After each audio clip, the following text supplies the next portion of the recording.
Not much. It was just for my video. Sorry, I didn't notice you heard it in there.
Hello, fight fans. Here we are.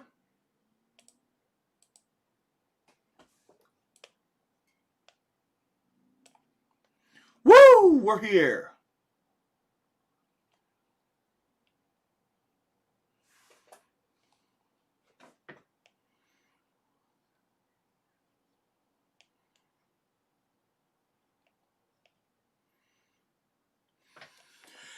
It is a time to get on to some fighting.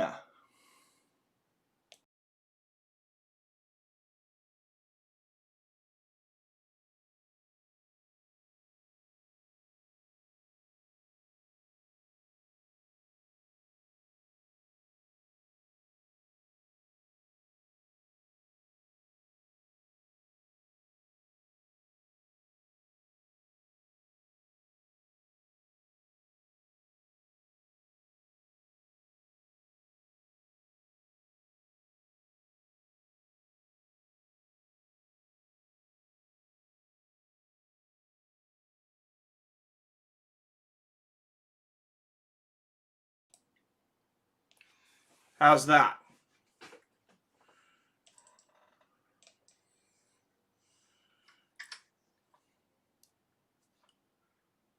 How was that? Okay. Now we should be on. Thank you. Thank you. Kasura.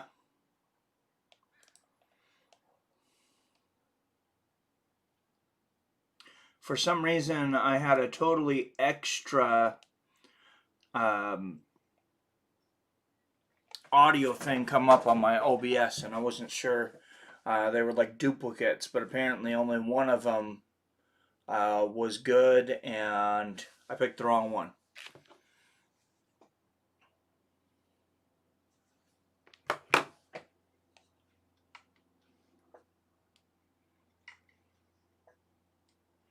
We'll get rid of the echo.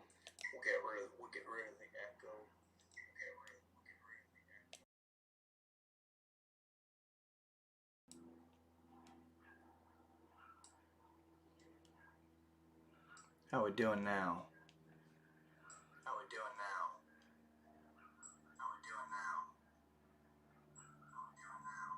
Oh, what the heck? Why is that echoing? All right, guys.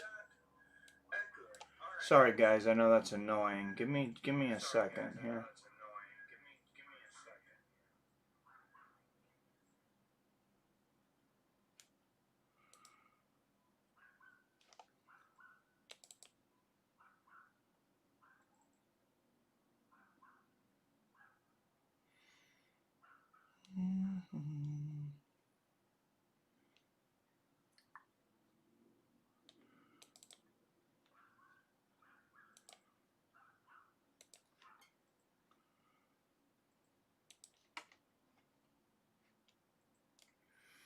Well, that is the weirdest thing.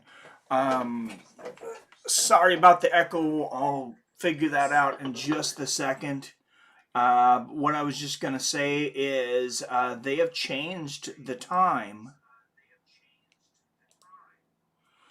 of the fights today. From it was going to be 3 p.m., which is why I had a scheduled time for 3:45. To excuse me.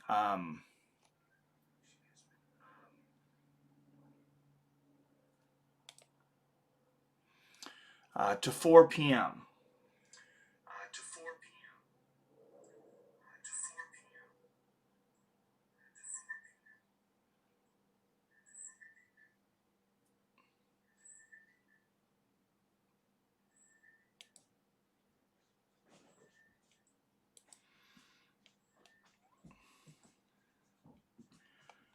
Okay, that's weird.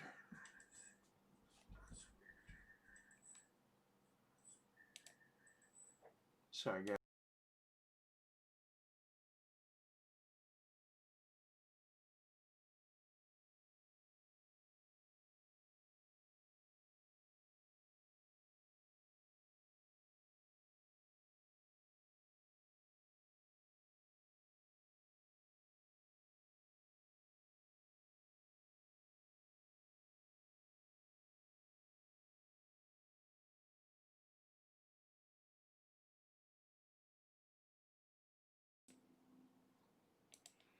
That should do it.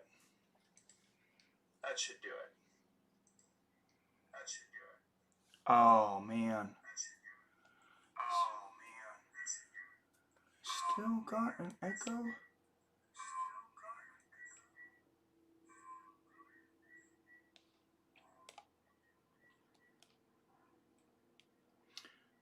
All right.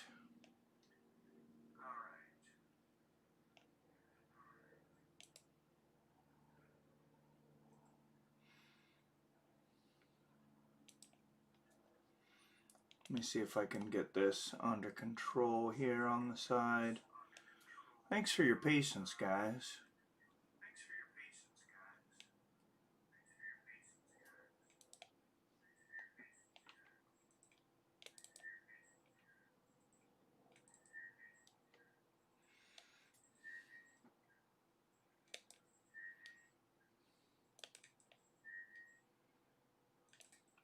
Let's see what that does. No, that doesn't.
See how that is.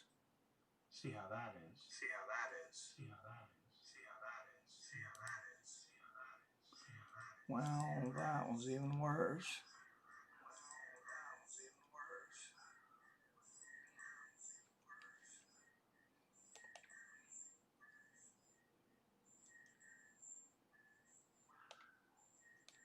Yeah, that got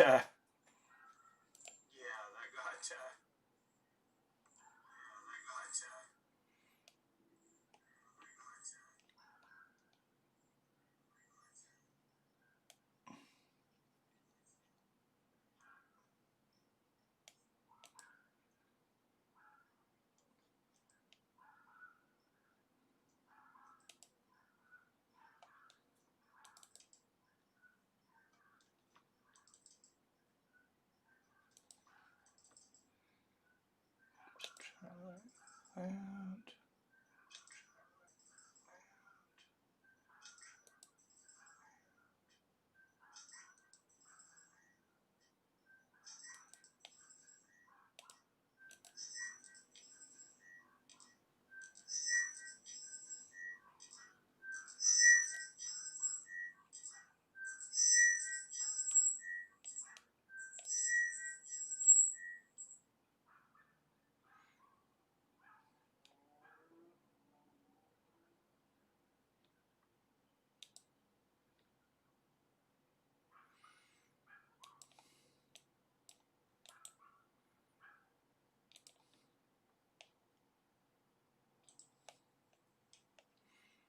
all right, let's see if that's any better.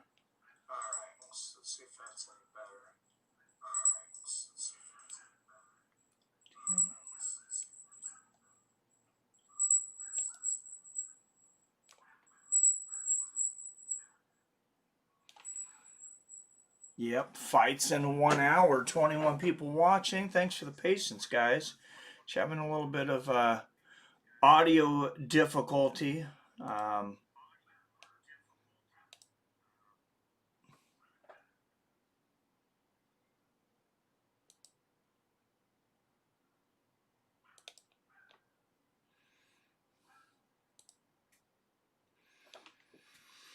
So what happened? My mic had went out, and you know, I'll try something else.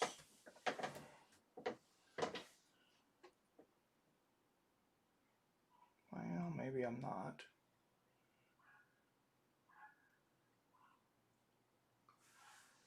Shoot.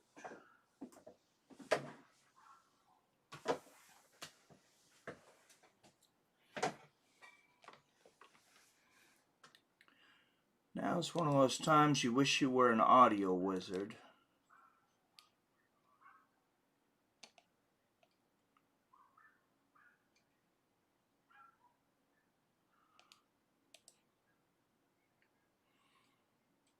Oh, did that do it?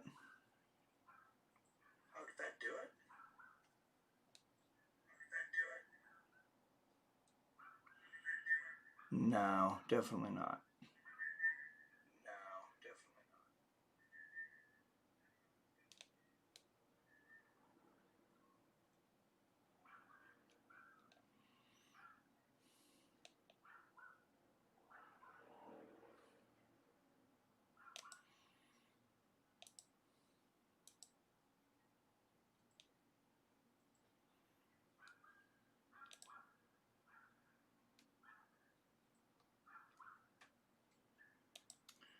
Let's try that.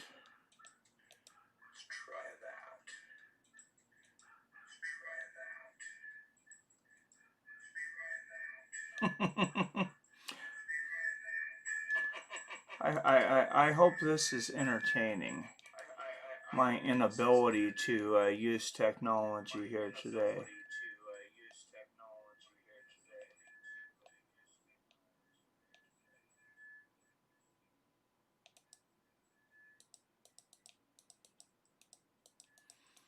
It's probably just annoying, probably assaulting your ears, I imagine.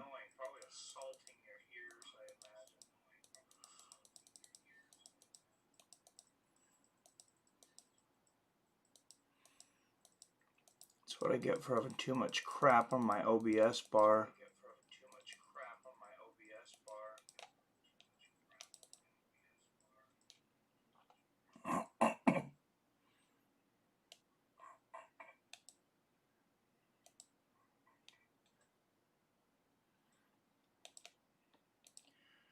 Well, that didn't help.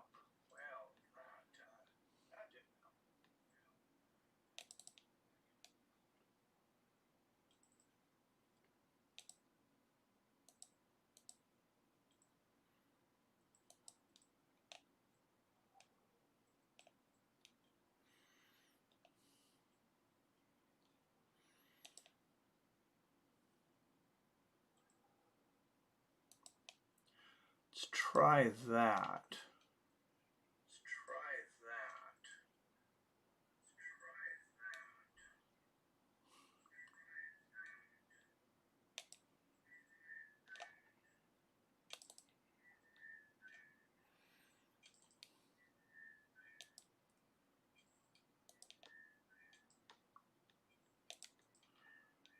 Okay.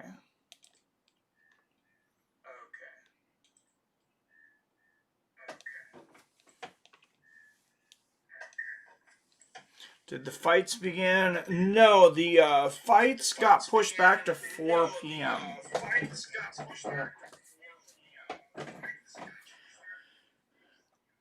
And for some reason, my mic is just having a lot of troubles.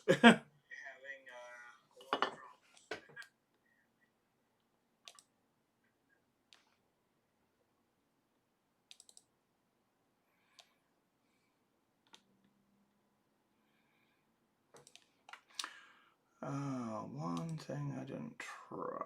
Let's see here.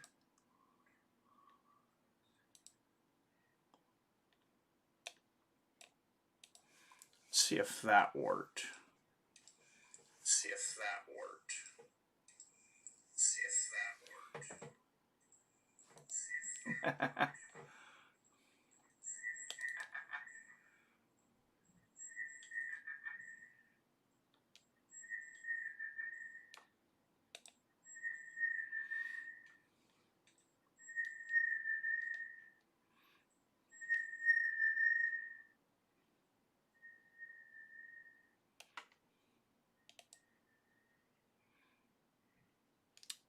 Did not. No, it did not.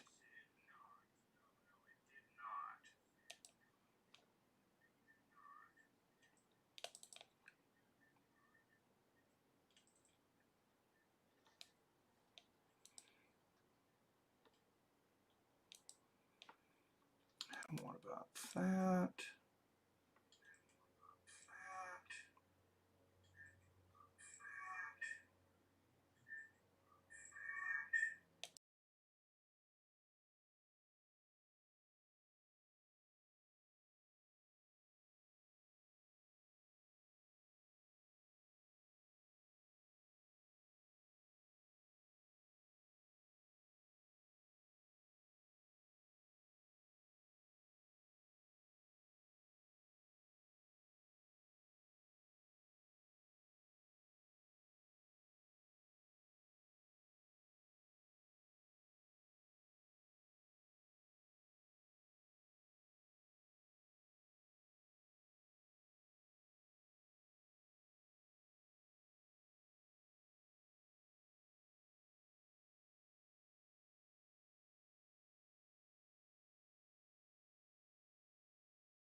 What we got here?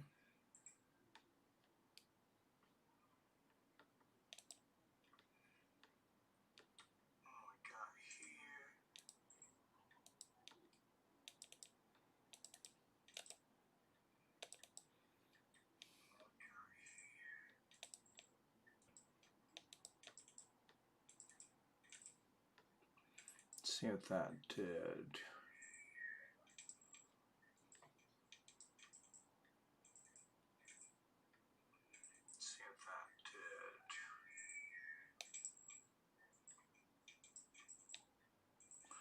Okay, that might have fixed something. Never mind.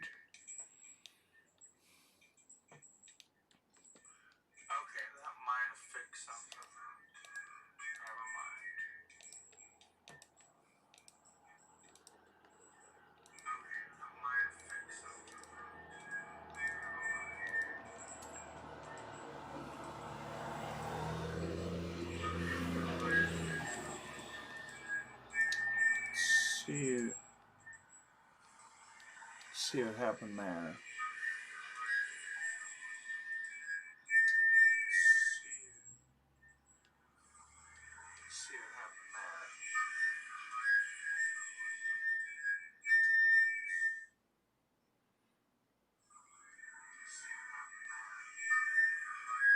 Wow.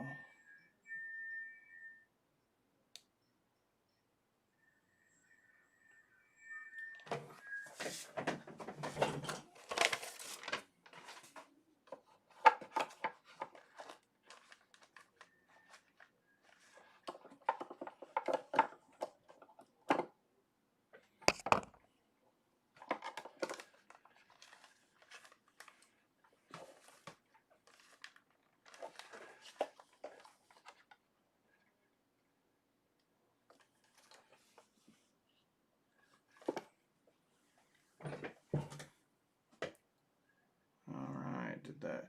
What's up, Archangel Azrael? Thank you for the donation, sir. What's up, Archangel Azrael? Thank you for the donation, sir.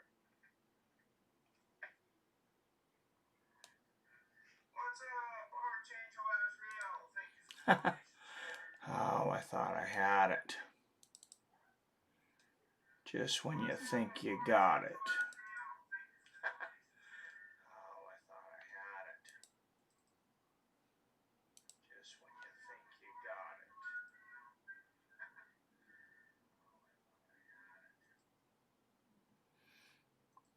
it. Well, thank you, Song Pizza. I'm glad this is entertaining. I think we have more viewers than when there's actually fights. Thank you, Song Pizza. I'm glad this is entertaining. I think we have more viewers than when there's actually fights. Thank you, Song Pizza. I'm glad this is entertaining. I think we have more viewers than when there's actually fights.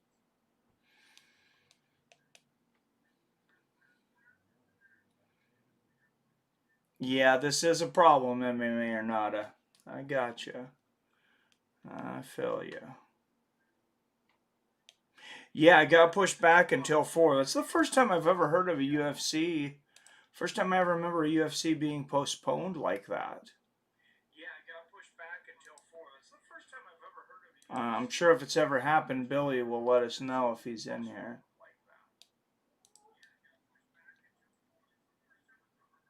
I'm sure if it's ever happened, Billy will let us know if he's in here.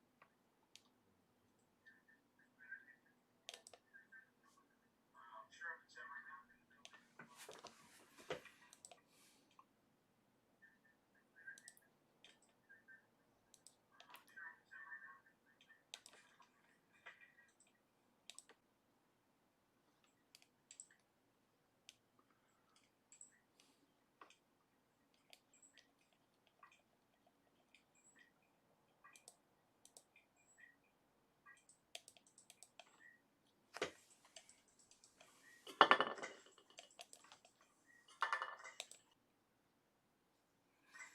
All right.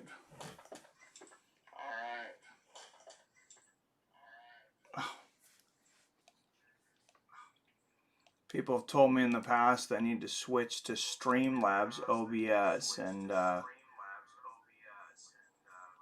I'm starting to believe it.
let's see.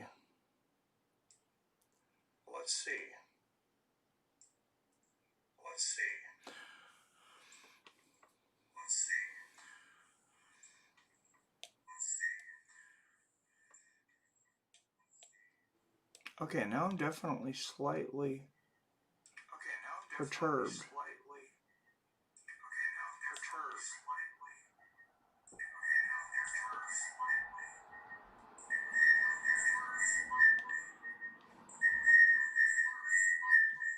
Oh.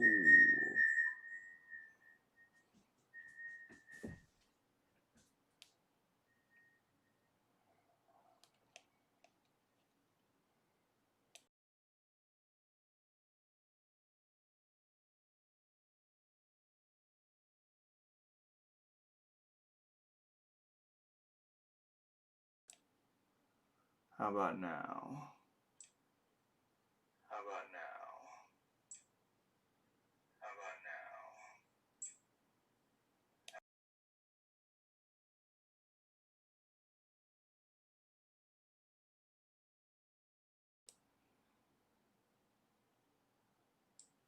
What do we got now?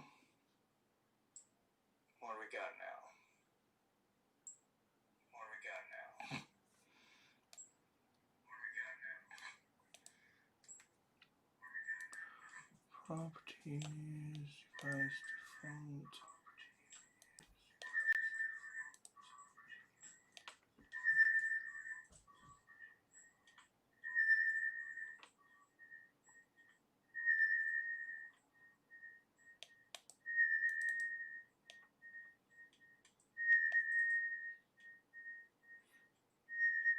Oh, I apologize for however that happened.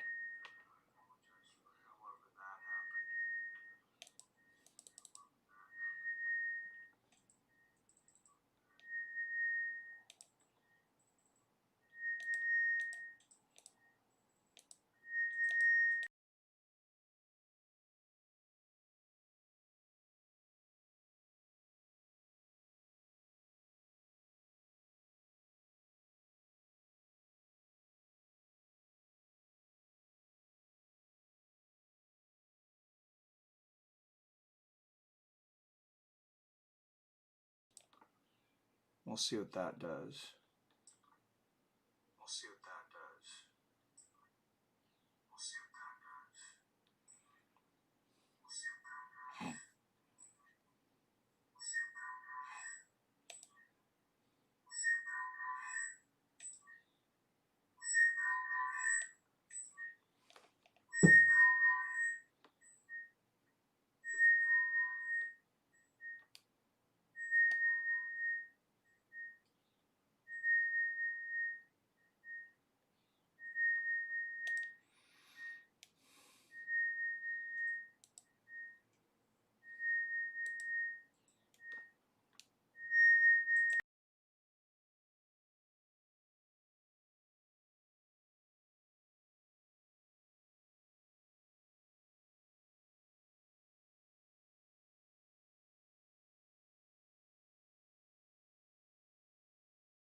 Let's see how that is.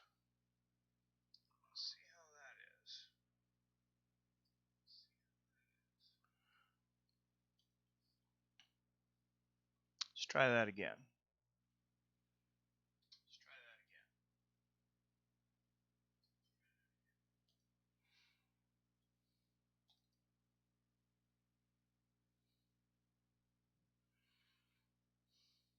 Disable Windows auto ducking. What the hell was that?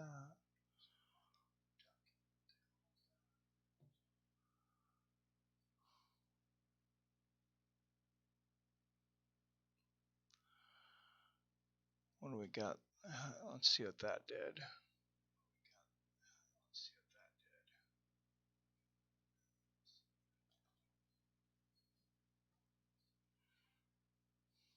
I think we have less of an echo.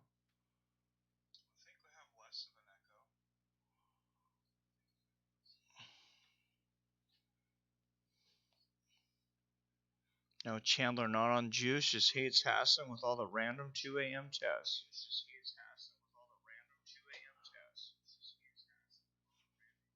It's hard to say who might be on juice.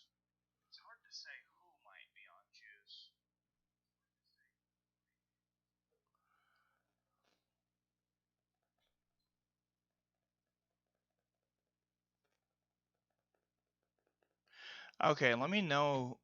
Do we still have an echo now? What do we got, guys? Let me know if you're still hearing an echo. Oh, I'm good. Oh, good. All right. Thank you, Song Pizza. I switched over to, this is not the most comfortable device, because it was like super cheap, but it's like a headphone set, designed for the PlayStation 4. But apparently it works on the PC. So there we go. Hell yes. Haha. Get enough devices sitting around and eventually you get one that works, right? No, we have plenty of MMA action going on right now. Yeah, we had the fights postponed. As I was saying earlier, I was talking to Jalin Turner earlier in the week. Looks like it's from the 80s. The headset that... Oh, yeah. Yeah, it does, right? The wires and all that. It's Turtle Beach, but it's like some cheap-ass freaking... Soda can't actually catch the people who are really doping, only the journeyman cheaters they'll catch. Yeah, it kind of seems like it. To a point, and like I've said before, I've talked to a former fighter who told me, "Hey, everybody but the Diaz brothers are on the juice."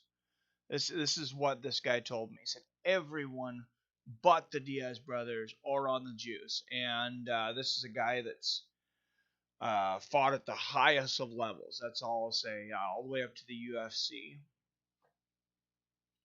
Anyone hear that Michel was up versus Angela Hill has been moved to the main event? For what? For what card? Oh, Michelle Watterson. No, I didn't. That sounds like something was canceled. That doesn't sound good. Although I am a huge Angela Hill fan, I really enjoy watching her fight. She's very entertaining. She's been in the sport such a short amount of time, and she's gotten so much better in such a short amount of time. It's insane. It's insane how good that lady got, how and quickly. But Glover versus Thiago, that'll be good. Mike gets the job done. Thank you, Jock. Glover tested positive. I seen that. Please customer service for UFC with that headset. Yeah, it does look like a customer service headset or something, doesn't it? I got to figure out, if I was smarter at this, I could just plug my AirPods in, and I'm sure uh, they'd be better sound. I'm sure there's a way to do that, but I'm not smart enough to figure that out on the fly. But that was maybe something I needed to go through. Sometimes you get some anxiety going through, these streams starting up and stuff, and then I'll think back to, hey, remember the time when I couldn't get the audio to work for 40 freaking minutes? So, but let's talk some of the crazy stuff going on in MMA right now. Brock Lesnar, a free agent now, has not re-signed with WWE. Jon Jones says he wants to fight. Dana White says, we'll do that fight. And basically, somewhere in his head, it's like you can hear he's saying, hell yeah, we want that fight badly.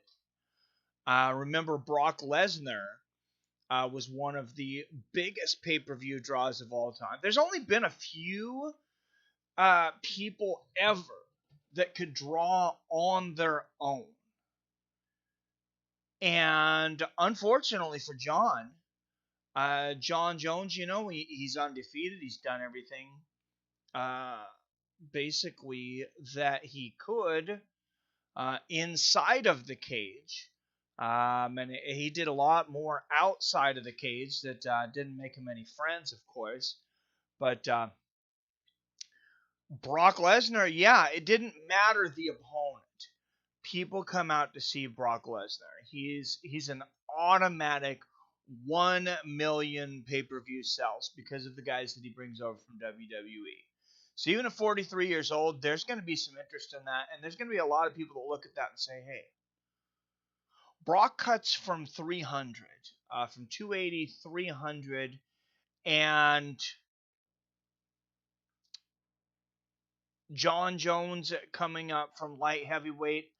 Honestly, he's probably going to be, at least for a while, a similar weight when he goes in there on the actual fight day, because he was cutting, I imagine, from about 230. He's probably going to fight at about 230. He was vouching for the shot at Stipe Miocic, of course, trying to leapfrog Francis Ngannou, which Dana says that's not going to happen. But he was trying to do that to get that match and say, Stipe already beat Francis. It wasn't competitive the first time. Why do we want to see it a second time? All smart things for Jon Jones. I don't blame him for that at all. And I don't think there's anything sneaky or diabolical about that. I'm sure it doesn't make Francis happy. But, Jon Jones, you got a guy, it's another weight division, but he's never lost before. And you're going to have a sticking point of there's going to be a guy in there. On the night of the fight, Brock Lesnar would weigh 50 pounds more than Jon Jones. And I think that's kind of what sells the fight. Jon Jones has chicken legs. Brock would kill Jones, I think. TRT Vitor challenge Brock to a bare knuckle. Oh my goodness. Could you imagine? Well, Brock's got he's got those lunch boxes for hands. Here's the problem with Brock Lesnar, though. I don't think he would do bare knuckle. And the big knock I've always had on Brock Lesnar, not that anybody likes to get hit in the face, but this guy does not have a good reaction. He folds when he gets hit in the face. That's what you've seen against Cain Velasquez. He hit him a couple times. He winces and he closes his eyes. And it's a natural reaction. It's a natural reaction that most people have, and it's something you have to work. Something you have to work out. Something you have to get over. And the guys generally that never got over that are not fighters. But those guys are not as big and strong and as great a wrestler as Brock Lesnar, obviously. So I feel like he was kind of able to overcome something like that. Over in the top right-hand corner of the screen, you'll see new member and the memberships. This stream brought to you by new members and PBR Street Gang. The new member, and we also had a donation. Archangel Azrael says, love you, Mike. Now that we got the audio back on, thank you, Archangel.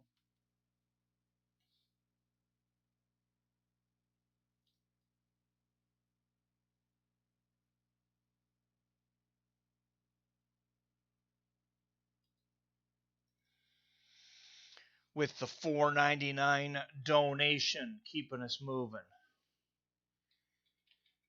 And obviously, I got to keep us moving and getting that microphone replaced. The old classic. It was the second microphone I had went through that crapped out a few weeks ago. For those of you who are watching, that was a good mic. I liked that mic, but shoot, I thought we were gonna have to go to phone streaming today here for a minute. Back really old school. For those that started watching when this thing at the very, very beginning, I used to stream everything on my phone from my living room. So I'd be watching it on the TV and I'd be streaming from the couch. And it was just, and it was not the new iPhones. This was like, I'm pretty sure at one time I was probably streaming on iPhone 4. Because we've been doing this. YouTube says I started this channel on February 9th. My earliest upload I could find was March 9th. And then I didn't start uploading actual MMA things. It wasn't even an MMA channel. I think about a month or two into the channel. And one of the very first videos that I actually uploaded was a preview fight for Brock Lesnar versus John Jones 3 years ago. And I think that's kind of funny that it might finally come to fruition. The old mic tapped out. Yep. Oh, well, thank you, PBR Street Gang. What's up, Beastman? Hey, I'm just getting ready to watch some fights, man. I'm glad that, people are healthy. They did have a fighter come down with the Khabib Ferguson virus. Unfortunately, some of you probably seen that.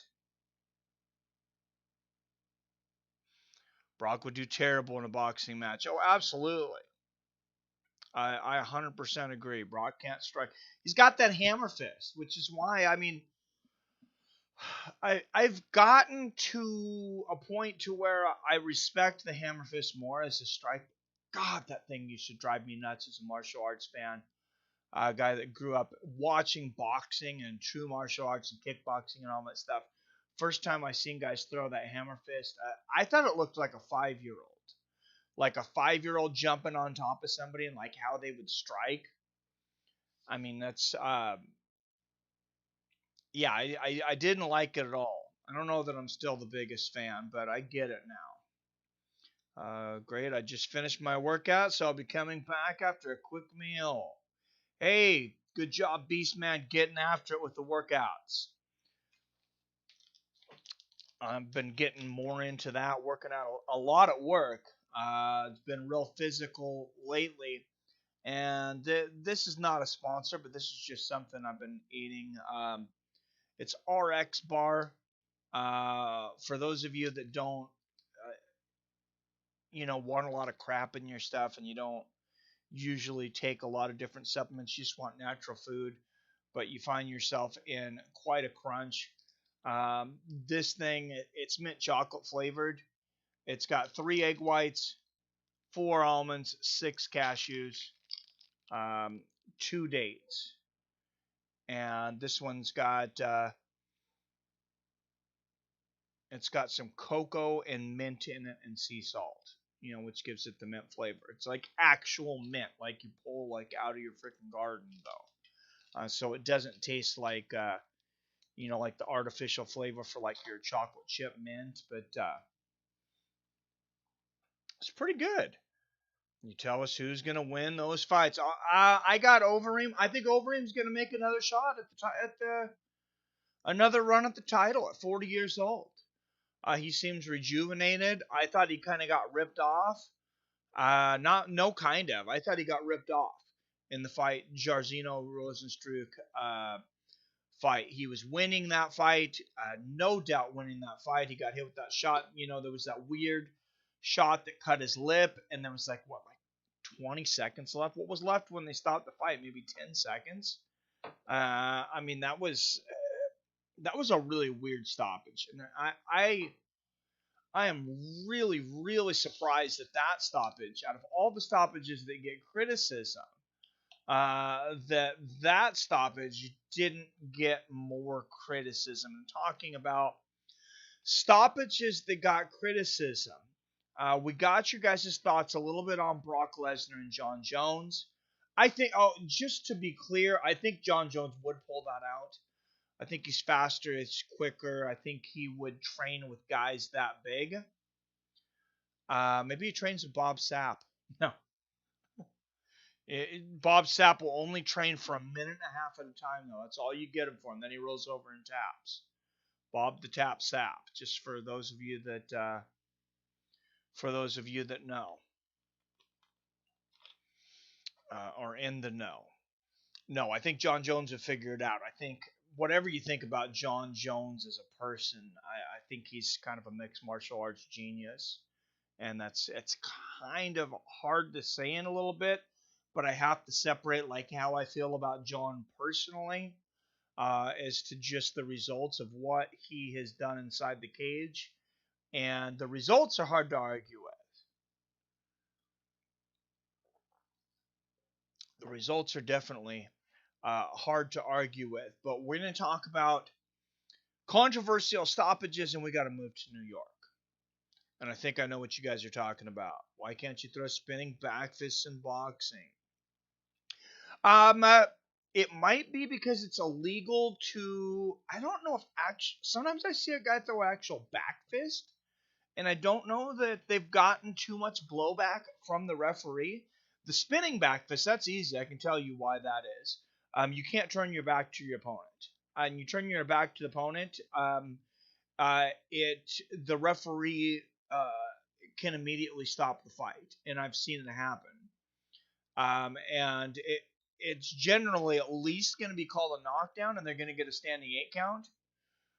For turning your back, it's not safe. You can't turn your back to a fighter in a boxing match. It's not considered safe. So, not impressed by Rosenstruck. I'm not either, man. Overeem gets it done in 2 rounds, says Robert. I agree with you. I swear Mike's audio system is better than UFC's press conference audio. Thumbs up if you agree. Thank you, Beast Man. Mike, would you tell us who's going to win those fights? Earlier we were saying, like I said, Alistair Overeem. I think he's winning against Sakai. Interesting co-main event, and I'm going to jump to the odds today real quick. I know I'm jumping around a little bit. And actually, before the co-main event, I will stop at New York because I want to get your guys' take on this. The BMF belt, it's back. No matter what you think about it, it's back. Apparently, Jorge Masvidal didn't lose it to Kamaru Usman, and the UFC wants it. Jorge Masvidal wants it. Getting Nate Diaz inside of a cage is getting any Diaz inside of a cage is one of the hardest feats in combat sports. We've learned this over the years. We've gotten Nate in there a few times recently. They gave him his own house during his last fight. I think it was in New York. He didn't have to stay in the fighter hotel. They gave him a house on the beach. That really seemed to make him more comfortable with everything. I know he's got bad anxiety. I don't know if he has anxiety to the point his brother does. But yeah, no, I'm not impressed by Rosen's streak. But what do you guys think about that? Honestly, I'm really not that interested in a rematch. The first Jorge Masvidal versus Nate Diaz fight, I'm a big fan of both guys, and you guys know I was going for Nate Diaz. I got into the whole West Coast thing, and Nate Diaz, the Diaz brothers, some of my favorite fighters. Nate, one of my favorite. I love Jorge too, but I was picking Nate in that fight. Jorge just demolished him. Just the boxing was so much better. The reflexes were so much better. The angles were so much better. Jorge Masvidal, I mean, it was like he fought the perfect fight.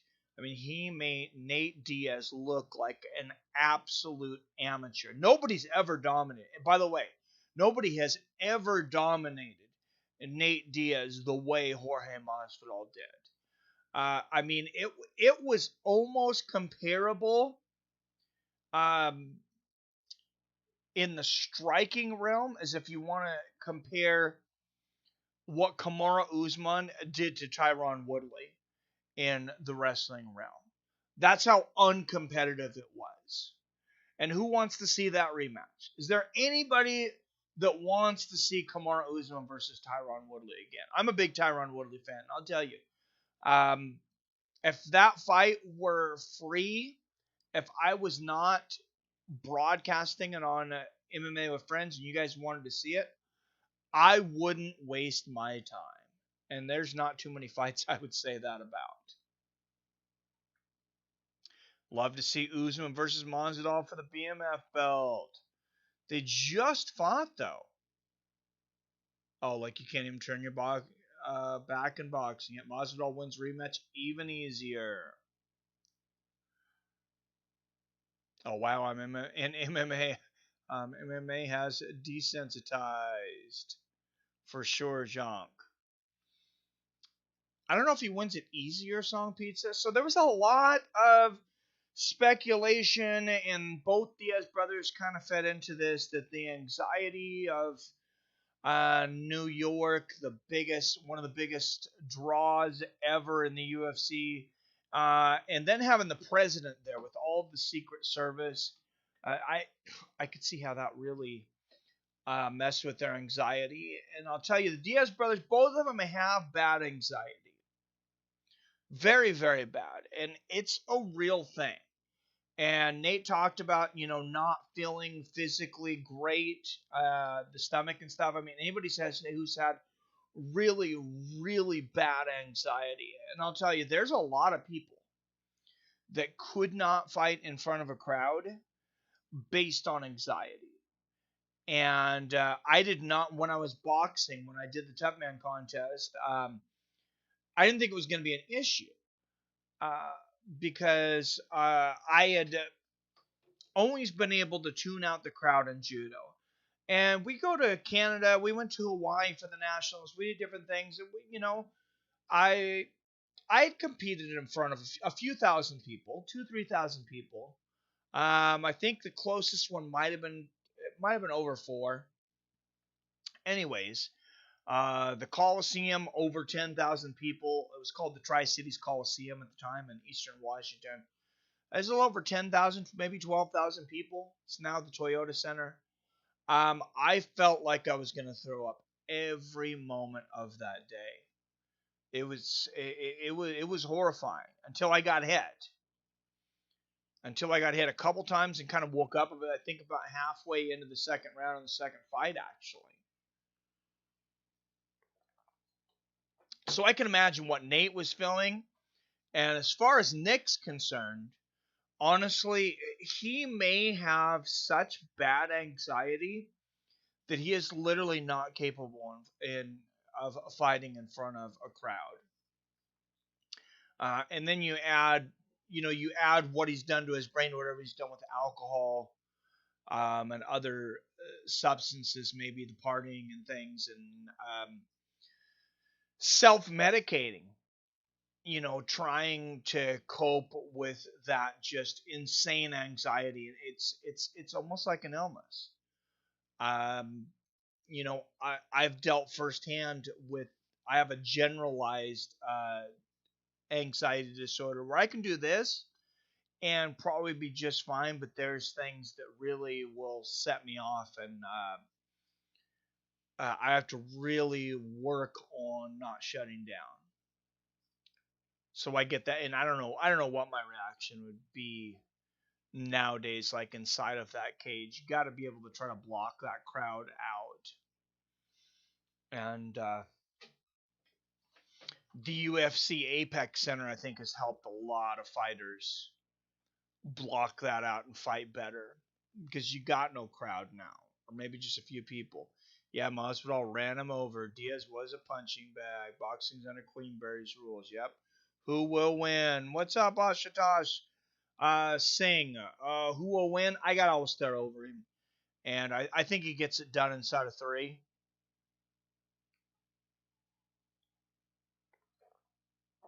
It's funny, he was talking during the week, though. He was like, "Oh, I'm gonna be able to take him down. I'm gonna take Sakai down," and he said the same thing against Brock Lesnar. I don't know if you guys remember that. He said he was gonna take Brock Lesnar down, and that was part of his game plan.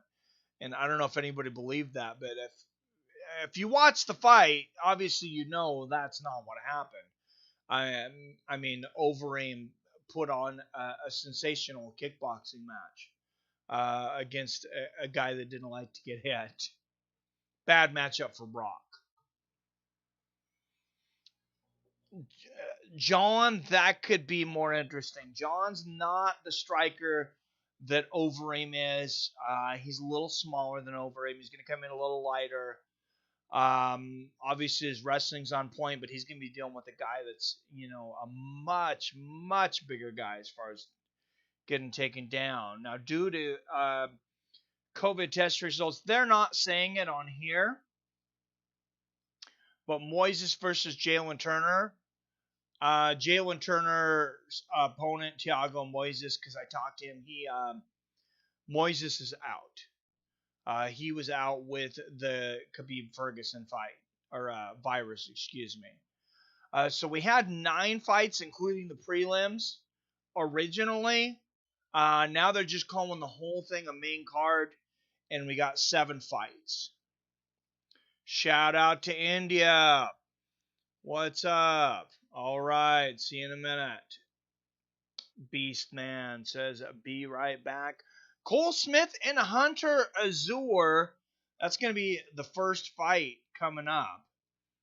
And we're still just kind of spitballing here. So if there's any subject you guys want to bring up while they're getting into this first fight, feel free. Money lines, though, Hunter Azure, he's a big favorite. Minus 255 against Cole Smith, a plus 205. So, and then you got Montana De La Rosa versus Viviane Araujo. Viviane comes in a favorite in that one. Brian Kelleher versus Ray Rodriguez. We haven't seen Brian Kelleher in a minute, and I'm glad to see him. Great kid, good fighter, always puts on entertaining fights. For the most part, 4-1 favorite against Ray Rodriguez, though Brian Kelleher comes in at minus 400. Ray Rodriguez a plus 300. Bartosz Fabiński versus André Muniz. The money lines have went back and forth a little bit on this one. And Bart ended up a minus 137 favorite when it all comes down to it. Plus 110.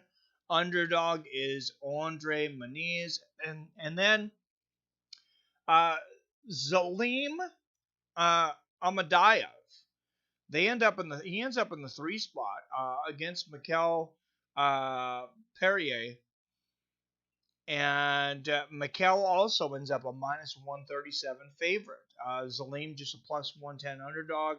Really close on the scorecards. And I'm seeing now the main event. Little money coming in on Augusto Sakai. The odds moving ever so slightly. Overeem a minus 165 favorite now. I think he was as much as a 180. Augusto Sakai He was actually Overeem. I have it on here. He was a minus 182 the last time I had a look. Augusto Sakai, the plus 145 underdog. What's up, Sam 302? Devon Wynn tested positive for amphetamines. Really? Probably trying to drop weight. He's been having issues with making weight. He's got, I don't know what exactly his story is. If it's a diet issue, from everything and everyone I hear from, the kid is a workhorse, so I don't think it's a gym issue. It could be a diet issue, but I think he might have some other stuff going on, like with his body type, and his hormones and different things. That's unfortunate. I know he was struggling with a few things. Good to see you, Sam 302. Song Pizza, shouting out to India. First fight start yet? No, MMA or not. First fight is scheduled to start at 4:15. Pacific, it is 4:08 at the moment. What do y'all think? Who's going to win? Cole Smith versus Hunter Azure? I got Hunter. I think Hunter walks away with it pretty easily. Unanimous decision or a late fight stoppage. But what are amphetamines? Is it a PED? It's there's a few different things. It could be prescription. It could be a lot of people for ADHD take something called Concerta, which is technically a methamphetamine. But it's prescribed for ADHD, and then you might have heard that a lot of also Ritalin. It's in the same family as like Ritalin, but they're all amphetamines. And I'm sure there's probably some more out there that I'm not familiar with. That's the one I'm really familiar with. That helps you focus. It can also, for a lot of people, it can lead to weight loss and an easier time getting weight off and making you less hungry. So I can't speak for Darren, but that's what I know about it. So maybe that was the issue. I believe he missed weight in his last fight. Maybe it's the one before that. Amphetamine increases metabolic rate. Thank you, Song Pizza. Said it better than me. Crystal Mess, little brother. Know its speed. Yep. I've got Hunter also. What's up? Good to see you, Robert Kerrigan. First fighter's walking out now, says 7. Man, how are you guys always ahead of me? I got ESPN Plus commercials.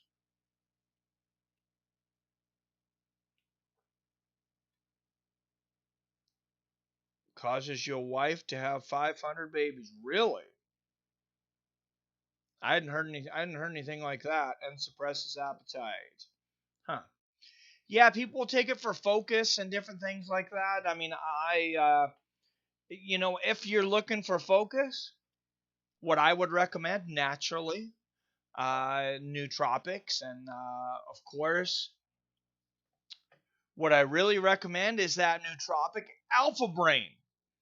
Memory and focus, guys, it works. It works.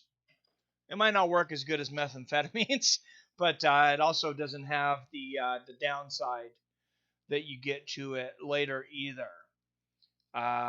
So onnit.com/fights with friends. Just remember that at any time, get you 10% off over there at onnit.com, including sale and clearance items.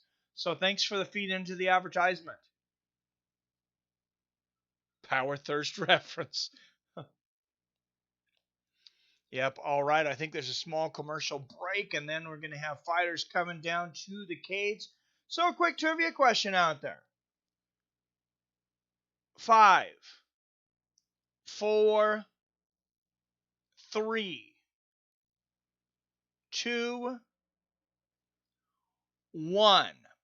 And we'll give everybody an extra second in case they got stuck behind an ad or something. I know that's happened in the past, and that was unfair and unfortunate, but I didn't know at the time.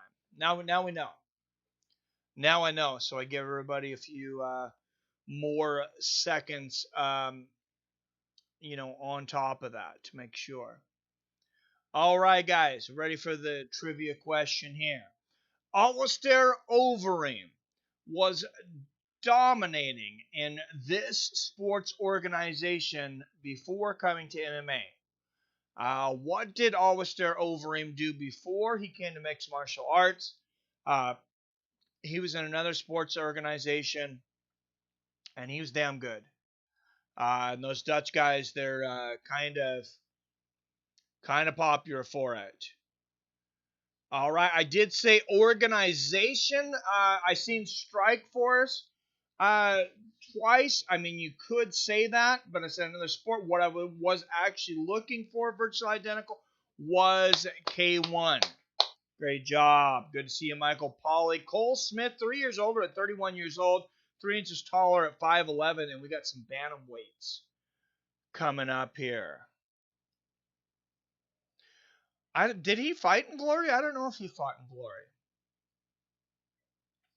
Obviously fought in K1, but bantamweight's coming up next. And we have been waiting. Out of Phoenix, Arizona, he is a plus 240 favorite with a mixed martial arts record of 8 wins and 1 loss. Out of the blue corner, Hunter Azure.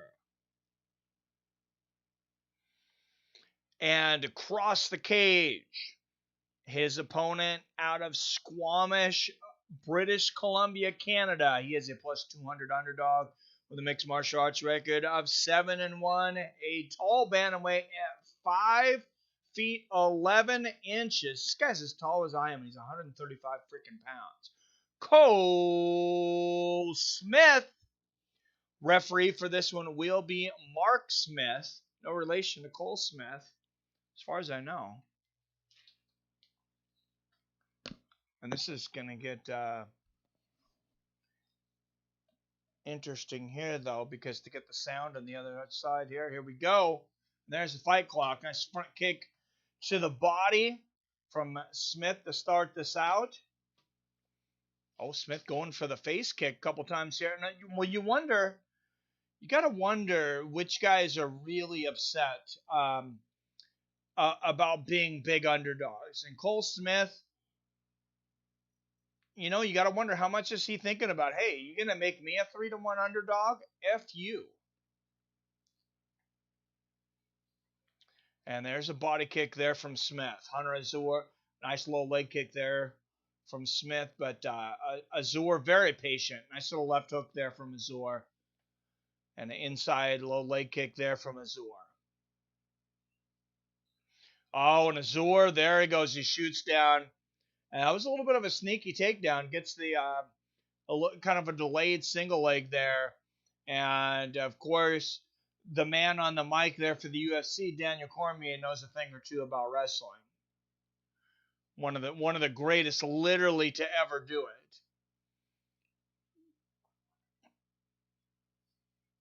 Oh, Smith, great escape there. Azure working on a guillotine choke, though.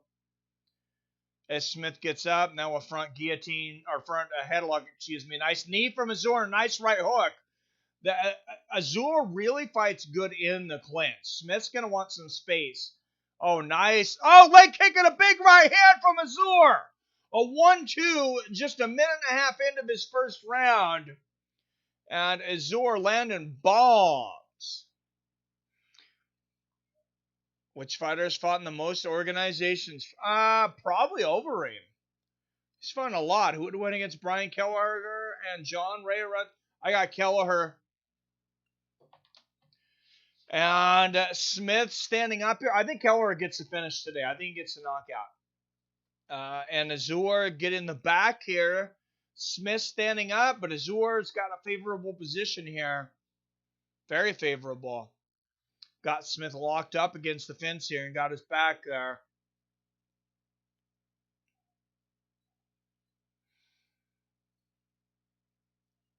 Oh, Azure's got to be careful. Almost grabbed under the fence there.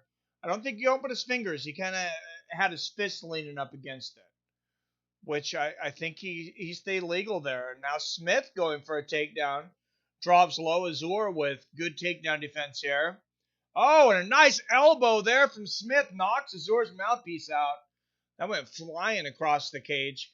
And Mark Smith jumping in quickly. Oh, great job by Mark Smith by not interrupting the action, really, and getting the mouthpiece right into the mouth of Smith. Oh, nice left hook there from Smith, or in Azure, excuse me. And in the time of COVID, I don't know. I wonder if there was any thought as to picking up a mouthpiece and putting it back into another man's mouth. But nice front body kicks there from Smith. Oh, but Azure, and this is why. Oh, Smith going for a quick armbar there. That was a really fast transition. Azure got out pretty quickly though, but it definitely did surprise him. Wow. Was it Fedor? No. I don't think Fedor was in the most organization. Who would win against Brian Kelleher and John Ray Rodriguez? Yeah. Definitely Azure's round. Yes. Yes, and Azure on top now. And speaking of Fedor, we were talking earlier, Brock Lesnar is a free agent. Bellator also has some interest in him. And Scott Coker would really like to put on a fight between Brock Lesnar and Fedor Emelianenko, and they're around the same age. Lesnar's 43. Fedor's like right there. I think he's like 43, 44. A couple of nice knees to body there from Azure. Staying busy with the right hands. Nothing huge, but not tapping strikes either. Those were some decent strikes there from Azure. Oh, nice right uppercut there from Azure. And Hunter Azure keeping Cole Smith guessing here in this first round. And not allowing Smith to use that reach advantage. Like I said, that huge body, 5'11", 135 pounds. He's going to have a reach advantage against pretty much anybody. Nice exchange there to end the first round. Easy round, though, for Hunter Azure. All right, and quick break, and we'll go into the second. Thanks for hanging out with me, guys, while I fix that audio issue earlier. But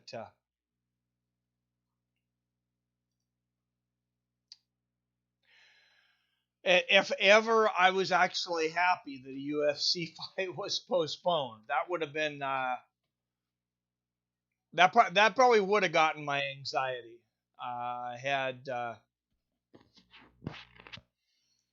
Had that been going on during the fights. So glad to not have the echoing. Robert says Azure for sure got round one. Wow, nice elbow there. On the replay there from Cole Smith, though. Cole Smith had a couple good moments. Hunter Azure did enough to win the round for sure.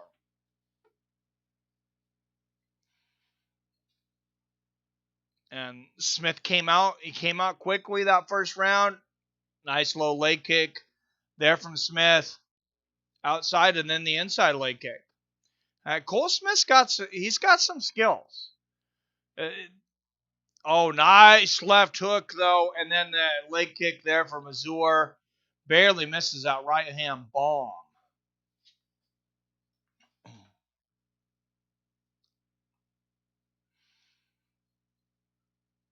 Another leg kick there from Smith. Oh, there's a nice right hand from Azure. Left hook and another right hand behind it. And Azure putting punches together here. And how the hell does Cole Smith make 135 pounds? That's what I'm trying to figure out right now. That's the mystery of the night to me. Any of these fighters that are having issues making weight, go talk to Cole Smith and figure out what he's doing. Because, Jesus. Where is Greg Brimstone tonight? I'm not sure. He'll probably be around. He's in almost every stream. You think a cross promotion in Bellator versus UFC would be competitive? One of the fighters came up in Bellator count. Not former UFC fighters that are now in Bellator. I think UFC wins. I agree, Sam. No, I don't think it's very competitive, to be honest. And Smith's got the back. Great transition. And Azure starting to get up here. Smith trying to put hooks in, but Azure up quickly. And quickly out of danger. Good job there from Azure to avoid any danger there. Now he's got the back of Smith standing up. Thought he might go for a belly-to-back suplex there for a moment. 17 people watching. Make sure you hit that thumbs up button. Nice right hook there from Azure. If you're not subscribed, looks like most of the regulars, but if you're not subscribed, I'm going to hit that subscribe button if you like everything MMA, boxing, and major combat sports events, because that's what we like. We some violent mofos up in here. Don't forget to ring the bell so you're notified whenever I drop a new video or go live, like November 28th for Mike Tyson versus Roy Jones Jr. And of course, coming up in a couple weeks, we got Paulo Costa versus Israel Adesanya. That's a very interesting one. And Azure's got the back of Smith here.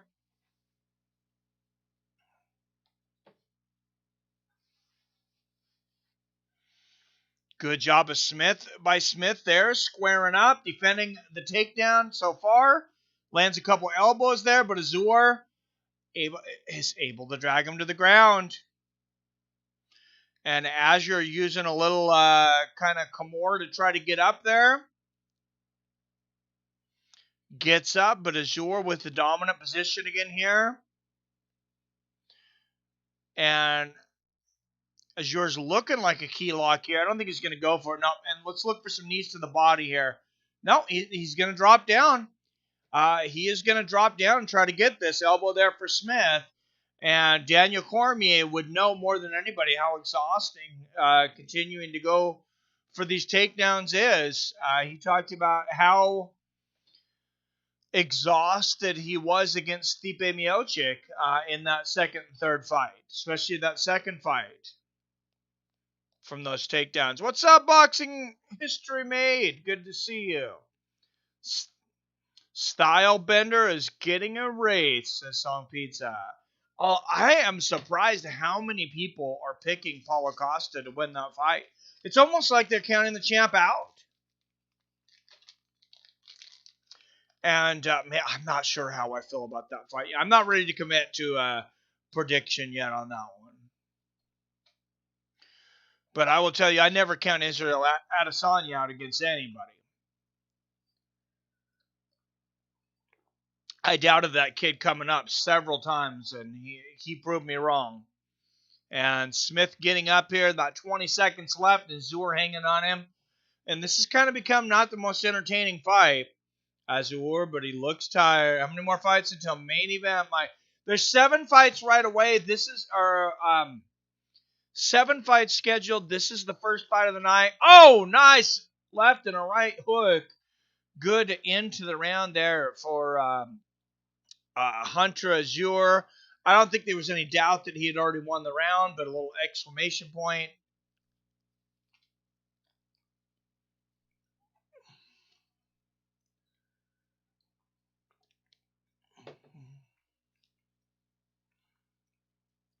No problem. Adesanya has been knocked out more than once. Yeah, not in the UFC, of course, but yeah, in kickboxing. He had 5 losses, I believe, in kickboxing.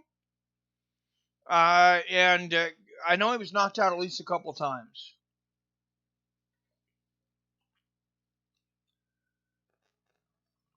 I mean, it can happen. It can happen to anybody.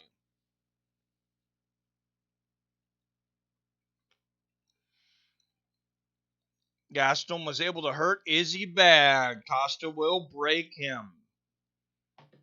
That's a good comparison fight. If you're looking at similar styles, that's a pretty good point. All right, guys. Round 3 here between Hunter Azul and Cole Smith. Inside leg kick there from Cole Smith, who's going to look desperate in this third round. He's got no choice. Many don't enjoy this fight, but I like it. Good grind, and Hunter just imposing his will on Smith. I enjoy just about every kind of fight, Michael, but I know what most people find entertaining, too. Nice combinations there from Smith.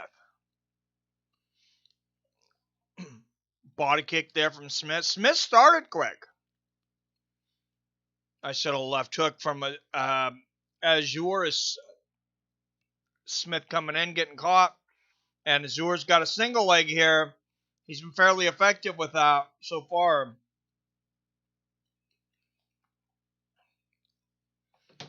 And some elbows here from Smith.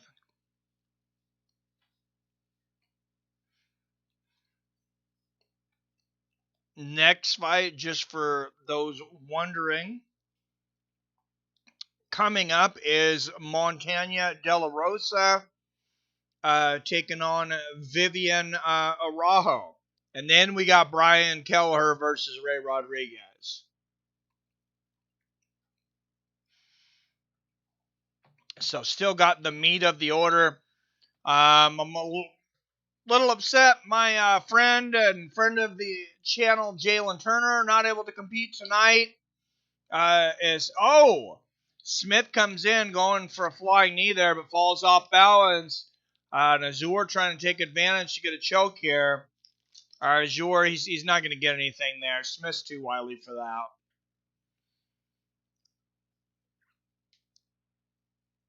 That guillotine. He might get some knees here, though, Smith, no? Or Azure, and Smith's looking very tired now, too.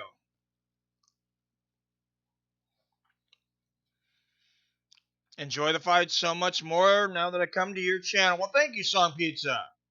Great to have a like-minded community to discuss the sport with. Absolutely, yeah. I love it. You guys are so educated. Nice takedown there from Azure. Some elbows landing there for Smith, but Azure would definitely like to get this finished. Everybody wants to finish. Nice knee to the body there from Azure. If you don't want the finish, I don't think Dana White wants you in the UFC. Nice ground and pound there from Azure. Oh, and trying to get the backpack here as Azure getting the hooks in. Smith trying to stand up. Yep, Smith able to shake him off there, and now Smith able to take the back. Azure just too high there, and Smith does a good job of flipping him off. Nice right hand there from Smith. And Smith gets a takedown. Now he gets the back. And Smith getting the backpack. A minute and a half left. He's got a legit shot at finishing this fight now. Smith's got $120 left, and he's got the backpack, the standing body triangle. Oh, he might have it. Oh, Azure prying the fingers back. Oh, wow. Strong body triangle here from Smith. And Azure doing a good job of ripping those fingers off. Smith's going to have to come up with something else here. And I don't think Smith's going to get it now. I don't think he doesn't have him completely straightened out. Yeah, he doesn't have the right angle. Oh, and now he goes, though. Now Smith turns around and gets the back. That's better.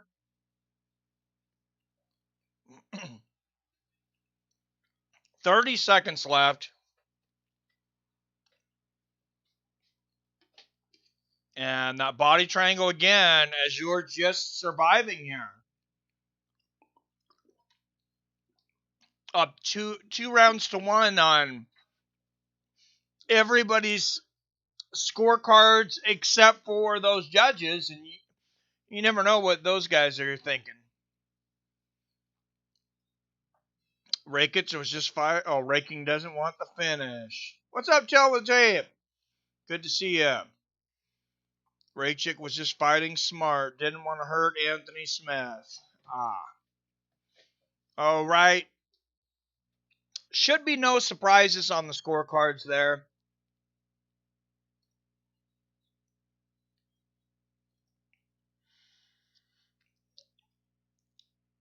A victory nonetheless there for Hunter Azure. Excuse me. I don't have the 19, really. You might want to stay 6 feet away from your monitor, though. Just in case.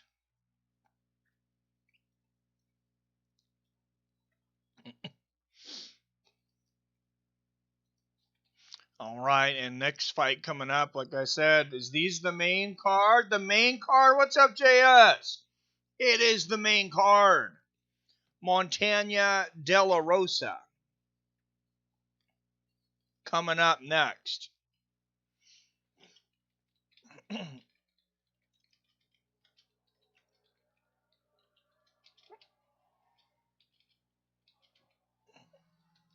And the Karate Hottie, Michelle Watterson's going to be taking on Angela Hill next week. Viviane Araujo coming up next.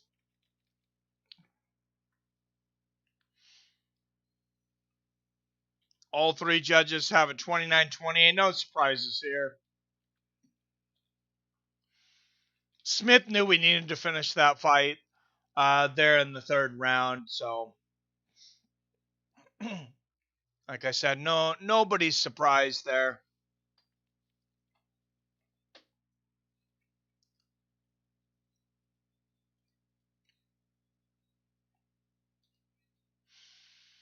And there in the tips, you can see Archangel earlier with the $5 donation. Starting that tip jar out for the night. And we have a new member. We have memberships now, PBR Street Gang. If you wonder why he's got a different color, everything than you guys, and that cool green, that's because he is the very first member of the YouTube membership programs with MMA with Friends. Thank you, Sun Pizza. And Montana de la Rosa. How many fights till the main event? Well, there's 7 fights tonight, God willing. That was the first of the night. So we got 5 more fights, and then the main. I see Hunter Azure looking at the fight statistics. 40 outlanded Cole Smith 2-1. Gets a knockdown, gets a couple takedowns. If Azure can work on that cardio, he will be a problem. For sure. Usually his cardio is not bad. I mean, usually he's kind of known for his cardio. Cole Smith has great cardio.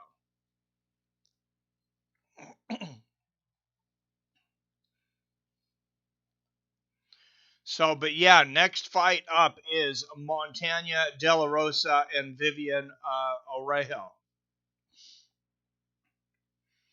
And thoughts and prayers out to the 2 fighters today that had to be pulled from the card due to the Khabib-Tony virus. And at least we got fighting, guys. At least we got fighting. Looks like the UFC, they've done a pretty good job of, trying to keep everybody isolated and at least keeping it from spreading when this kind of thing happens.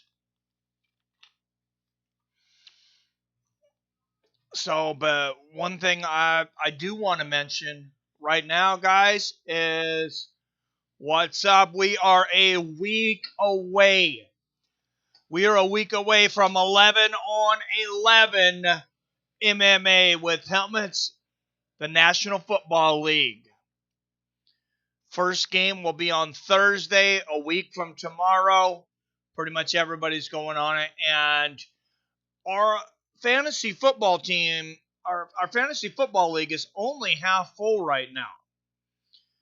So I'm going to put up a link if you guys want to be in the second annual MMA with Friends. Football League, Adam from Allen dominated last year. Actually, only 5 more now. We got somebody else to join, so thank you. 5 more spots. I'm going to put the link here in the chat. If you're interested in playing some fantasy football with us, hurry up and hit that. Like I said, there's only 5 more spots, and I'm hoping to schedule that draft soon. As soon as we're full or close to full, I'll schedule the draft. I'm hoping to do it tomorrow, honestly, but we'll see if we can get filled up tonight. If you haven't tried fantasy football before, guys, most of us aren't that good. Adam from Allen, he was pretty. There was a couple guys that were pretty good. He was very good. Also ended up with some, it's your picks, your injuries. There's a lot of luck in it. It's a lot of fun though. Hope that Izzy and Costa stay COVID. Oh, absolutely. Tell the tape. Everybody knock on some wood for Izzy and Costa. Do that for your friends. And for those two. Alistair Overeem. Talking about him. Highest in UFC history. 74% striking accuracy. Nobody else is even close.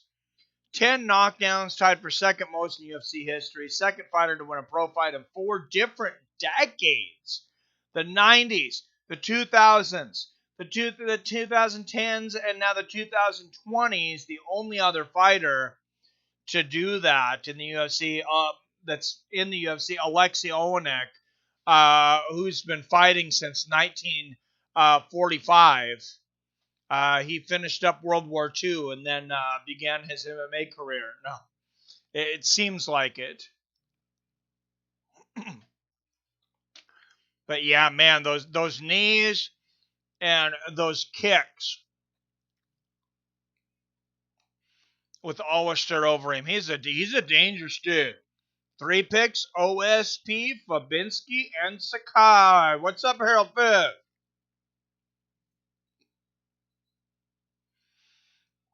I'm with you on Fabiński. I got Bart Fabiński for that one. OSP, I think OSP's kind of shot, man. I'm going to go with Alonzo Menifield on that one. And then I got Overeem in the main event.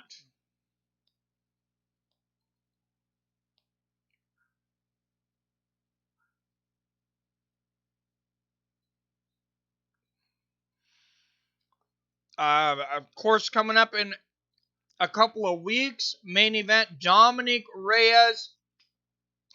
co-main, Dominic Reyes versus Jan Blachowicz. Main event, Adesanya versus Paulo Acosta. A week before that, we get Colby Covington versus Tyrone Woodley. But next week, and let's knock on wood, hopefully everybody will be able to fight. Angela Hill and Michelle Watterson.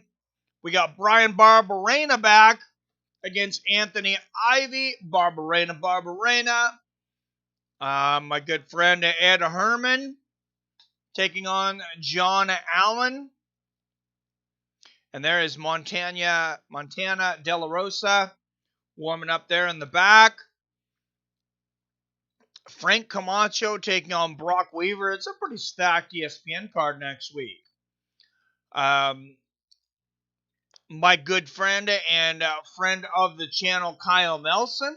We were friends way before he came into the UFC. Taking on Billy Quarantillo. And then Matt Schnell versus Tyson Nam. Roosevelt Roberts versus Matt Frivola. The Happy Warrior, Roxanne Modafferi taking on Andrea Lee. We got good fights coming up.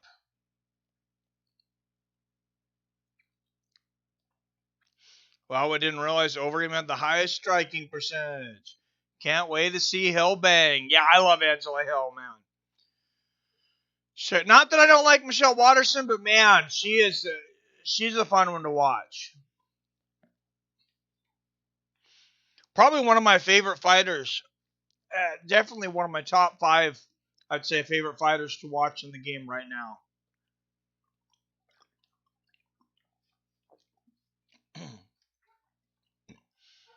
Gaethje's right up there. Of course, Stipe.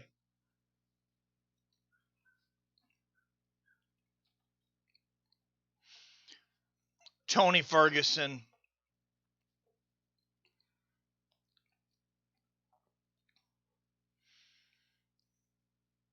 All right, and let's throw a trivia question out there while we're waiting for the next fight.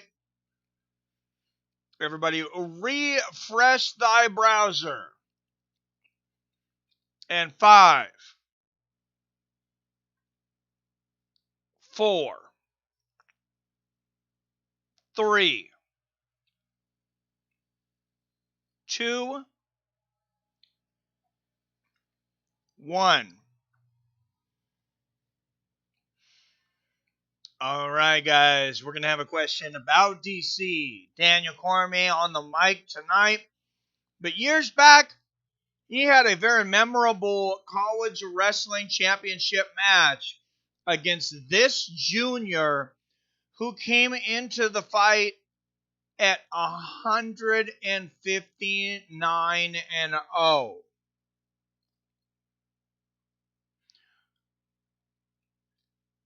He fought this guy in the NCAA championships. This fighter, NCAA won. Guy was 159-0, known as the greatest college wrestler of all time. And Daniel Cormier, he was right there with him until he made a mistake there towards the end. It was 5-4. Cormier was right on the comeback. And then this guy... What's up, Melton Nelson? Good to see you, my friend. Greetings. Theron Nelson in the house.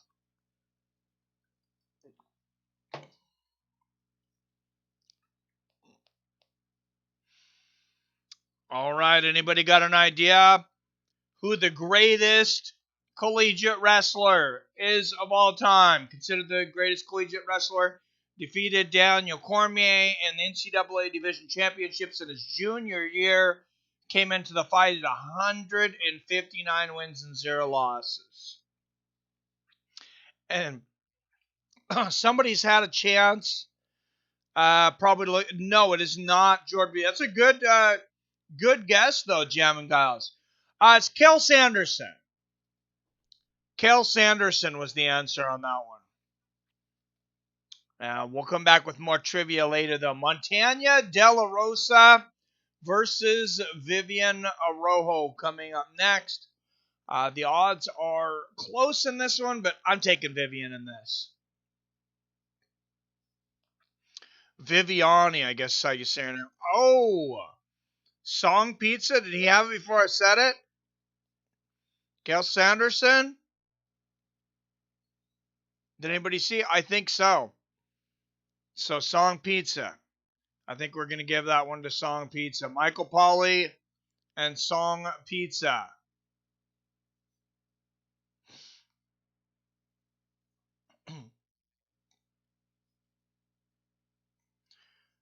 So far tonight.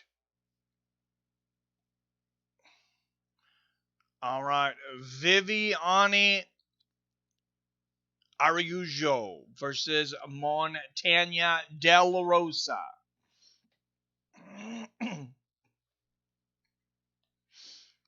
I win Milton Nelson with the donation. Thank you for your time and program. Great work. Thank you, Milton.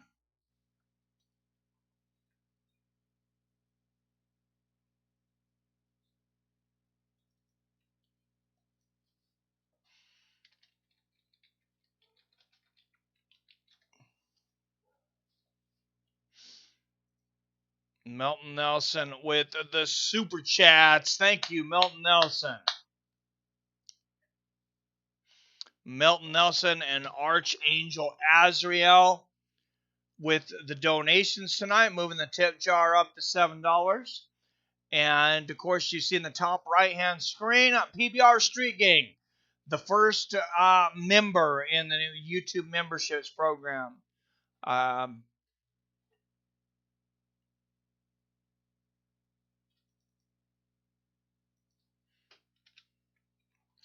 So thank you very much, guys. I really need to go out and get that real new mic, like I had talked about. So I think me and young David might be going out. Probably not going to be anything open tonight after the fights, but tomorrow. I've been working 7 days a week, but tomorrow shouldn't be too long of a day.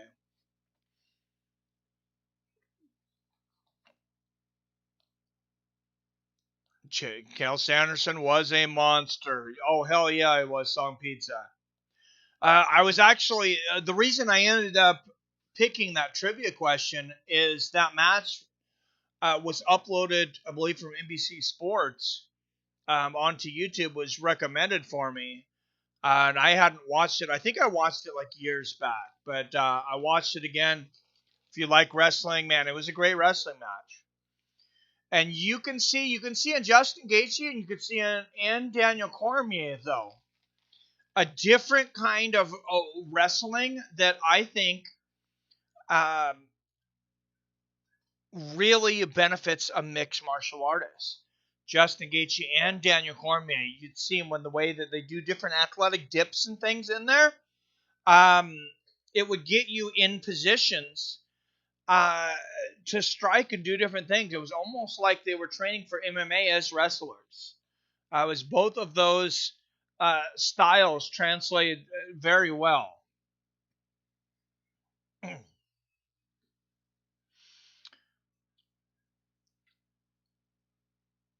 All right, guys, just moments away from the next fight. Let's throw a trivia question out there, though, from the vault.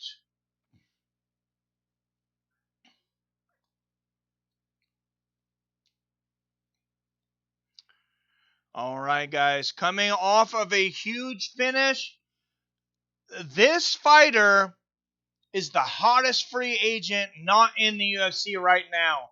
And I think somebody was talking about him earlier in the chat. Viviane Araujo, 8 years older at 33. Montana, 3 inches taller at 5'7". Identical reach at 68 inches, though. What's up, Chris Jackson? It is not Brock Lesnar. Wrestling is a great way to control your opponent's posture. Oh, absolutely. Oh, that would have been a good... True, Chris Jackson. I think it might have been... I got to give it to you, Chris Jackson, because I think it just changed. Out of Fort Worth, Texas, Montana, De La Rosa. And I'm going to give you that one, Chris Jackson. Michael Chandler was the biggest free agent, but it probably is Brock Lesnar now. You guys each get a point. Out of Brasilia, Distrito Federal, Brasilia, Viviane Araujo. I keep forgetting the J's are actually J's in Brazil. Yeah, Jason Herzog, the referee, one of the best in the game. And Chris Jackson gets that one. Song Pizza, that's the one I was looking for. You guys each get one on that one. All right, round 1, here we go. Araujo in the white, De La Rosa in the black. Nice 1-2 there from De La Rosa. Nice low leg kick from Araujo. Oh, right hand there from De La Rosa.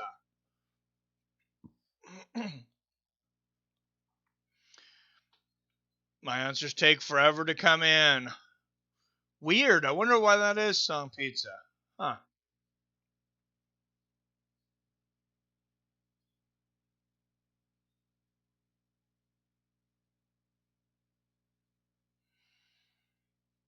All right, so Chris Jackson, Michael Pauly, and 2 for Song Pizza tonight. 2 points, nice jab there from Araujo. And De La Rosa, of course, she was quite a rising star there for a moment. Nice left hook there from De La Rosa. That star has faded a bit recently. Nice little jab there from De La Rosa. Oh, nice. That was a rough low leg kick there from Araujo. Wi-Fi is trash. Sorry, man. I use my phone. Right hand to the body there from Araujo. Oh, nice right hand upstairs from Viviane. Nice low leg kick from Viviane.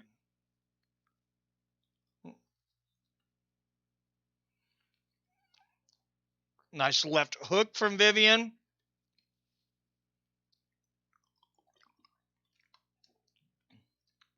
Good exchange there.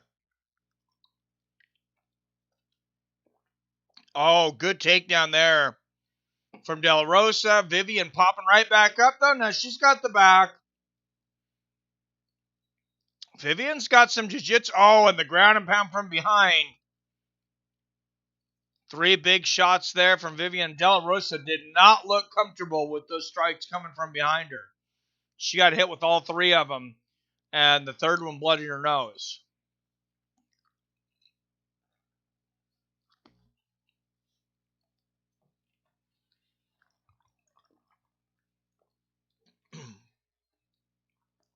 Who's looking forward to Paige Van Zandt and BKS? Oh, not me, man.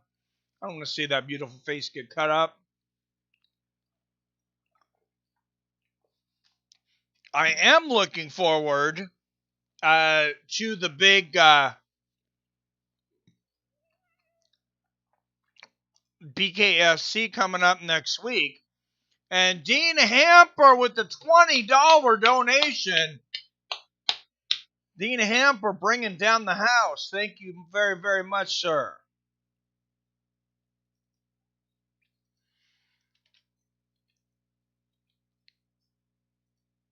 Bringing that tip jar up to $27 tonight.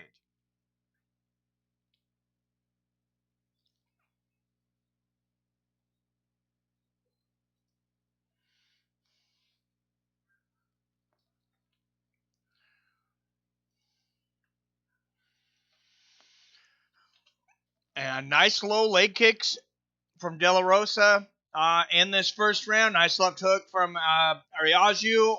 Very close first round. Both women have had their moments. Nice jab there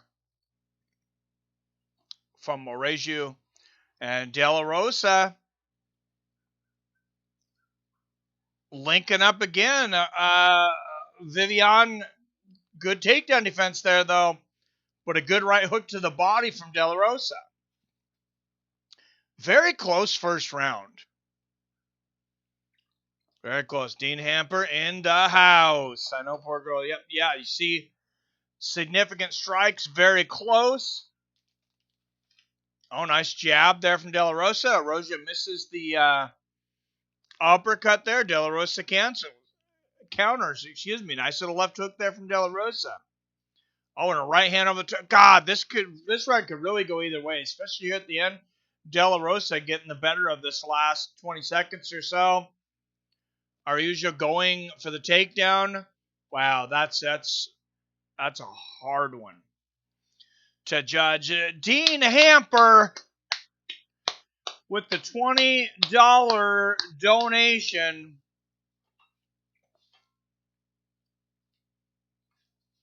Thank you very much, Dean Hamper.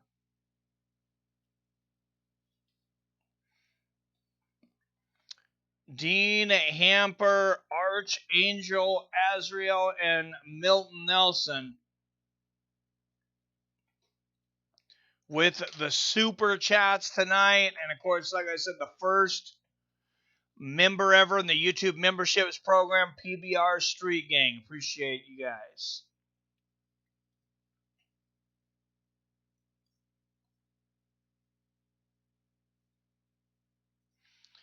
And headed into round 2 here.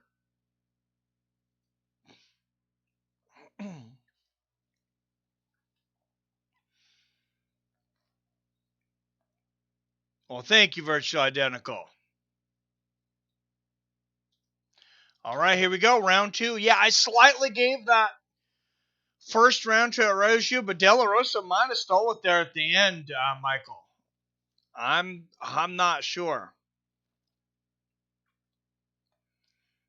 Keeping it metal. Yep. Always. Oh, nice knee there from Del Rosa. Good body kick from Araujo. The second round starting quickly. Nice little leg kick from Rosa. But De La Rosa's, she's landing some great leg kicks. Or excuse me, Araujo landing great leg kicks. De La Rosa counter with the right hand over the top, though. She does need to learn how to check those leg kicks. Hi, everyone, please. Well, thank you, Dean. 4 minutes left in this round. Right hook over the top there from De La Rosa. And Araujo answers. Oh, big leg kick there from Araujo. Oh, man. De La Rosa's limping now. That front leg is really beat up.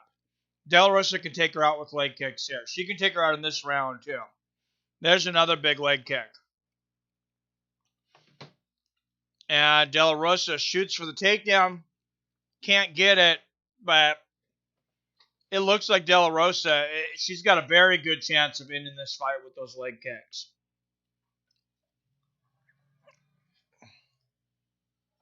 Oh, nice 1-2 there from Araujo.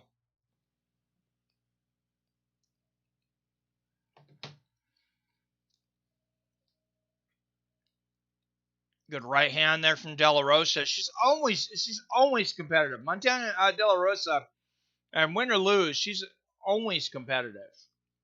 Nice left hook. She's a tough lady. Nice jab and right hand there from De La Rosa.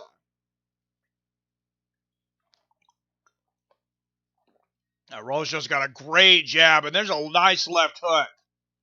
And that's the thing, you disguise it. You think that jab's coming, and she just curves it just a little bit.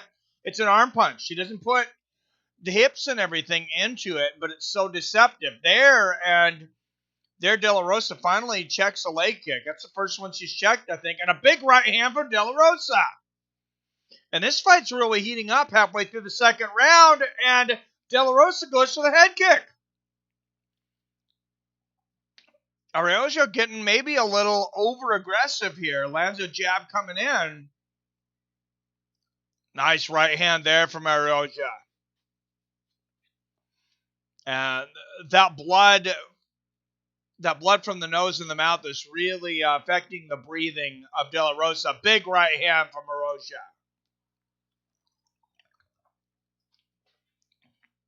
Great round, though. Great fight here. Nice inside leg kick there from Araujo. And a left hook lands for De La Rosa. Front kick to the body from De La Rosa. She cannot afford to lose this round, though. Nice leg kick there from De La Rosa. If De La Rosa loses this round, I have her down 2-0.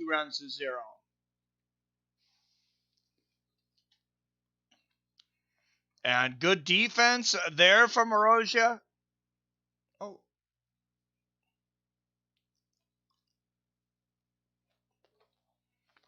Straight right. Gets through there for Araujo. Those shots down the middle are really making it through there. Nice inside leg kick from De La Rosa. But that jab, Araujo, she might have the best jab in women's MMA. And there it is again. And again. It keeps getting through. The jab may be the most underutilized weapon in all of MMA also. I mean, you see how effective it is in boxing with those big gloves? These guys are 4-inch gloves. We've seen people get knocked down. We've seen people get knocked. I've seen people, fights get stopped off a jab. Nice right hand there from De La Rosa. And Araujo. Oh, great exchange. Left hook there from Araujo. Snaps De La Rosa's head back. De Rosa has a potential, but this is getting ugly. What's up, Snake Plissken? Good to see you, my friend. What have I missed so far? Just the second night of the fight, man. UFC was an hour behind due to a few fighters testing positive for the Khabib-Tony fight. Good exchange at the end of the round. But on my card, Viviane pulls out another competitive round. I got Araujo up 2-0. I think De La Rosa needs to finish this. That first round is very debatable, Michael Pauline. I'm guessing if I had to guess, and maybe I shouldn't even do that, but I would say the judges probably, one of them might have it for De La Rosa, maybe the other two for Araujo.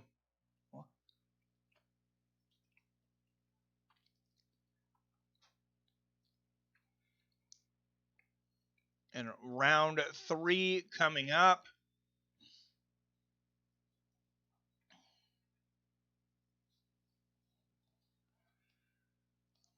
All right, round 3. Montana De La Rosa has just been getting that front leg battered throughout that fight. Finally started countering and a leg kick check in that last round. I thought this fight was going to get ended by leg kicks, though. And it still may.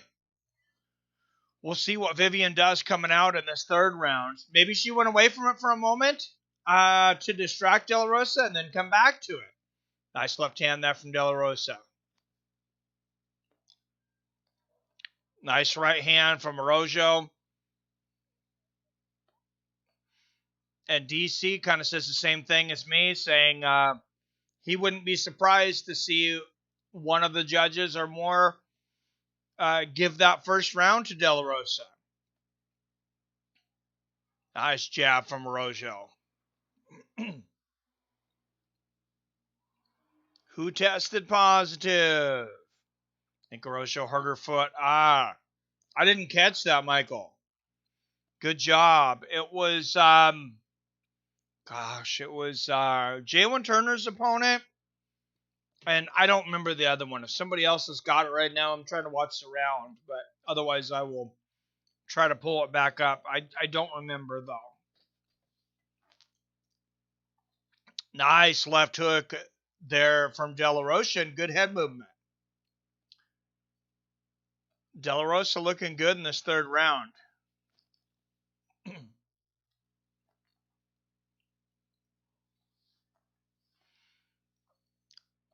Nice little right hook there from De La Rosa. And a couple of jabs. This could be anybody's fight. It could be whoever wins this third round. That's certainly a possibility. Nice left hook there from Araujo.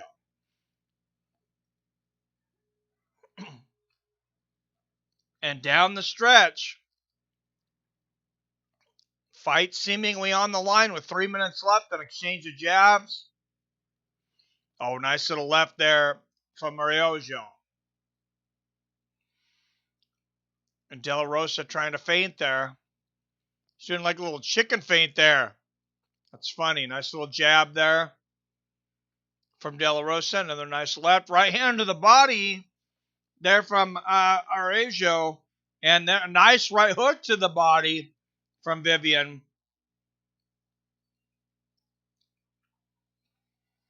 Halfway through the third round here. Kudala, but thank you, Song Pizza. What's up, Javier? Thanks. Keep the hustle going. Also, you can apply to be a UFC media member. It's free.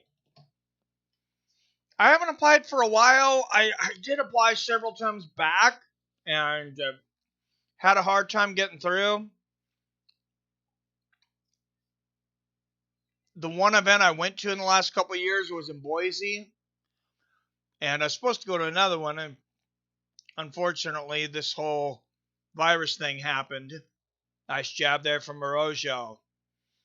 But there was not good communication between the owners of the facility and the UFC. Hey, I'm happy to have you here, Snake Plissken. 24 people watching. Everybody, please make sure and hit that like button. Don't forget to hit that subscribe button if you're not already subscribed. And ring that bell so you're notified whenever I drop a new video or go live, like for Israel Adesanya versus Paulo Costa in 2 weeks. Nice right hook for Araujo.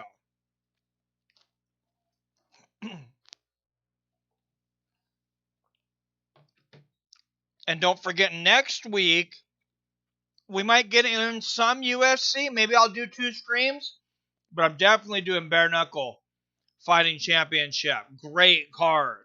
Right hand there from De La Rosa. And for those that want to watch next week's bare knuckle fighting championship, no more pay-per-views for them.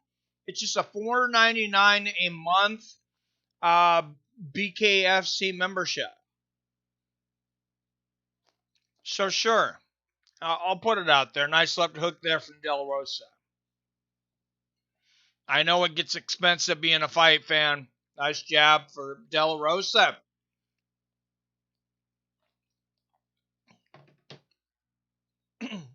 And wow, De La Rosa might be winning this round. Nice exchange there. Right hand there at the end. De La Rosa and a low leg kick. Straight right for Araujo. I think we're going to be looking at a split decision here. I have a 29-28. Viviane Araujo.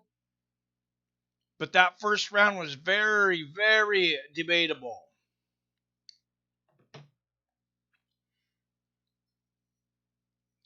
Who do you guys think won?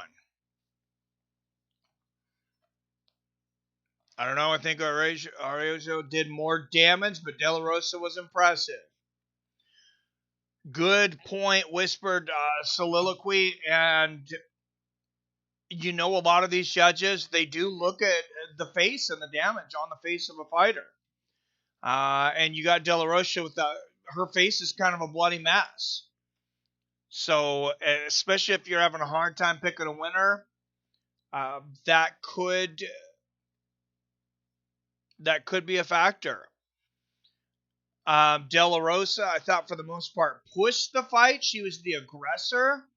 But Viviane was a counterpuncher. I don't like punishing someone for being a counterpuncher.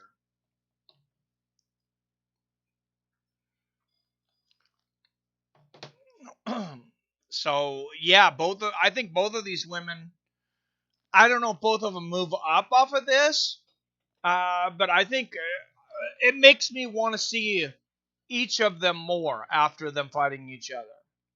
And that's all you can hope for. Wow, 2 30-27s and a 29-28.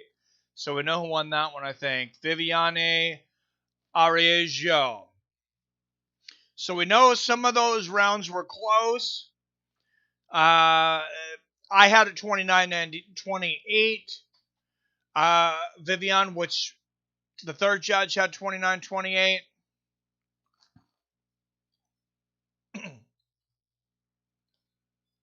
I don't know. I think, well, and there you go. I think that went to the right fighter. Good fight, though. I mean, not a great fight, but definitely a good fight. Brian Kelleher coming back next, taking on Ray Rodriguez. Wow, Brian Kelleher, always very entertaining.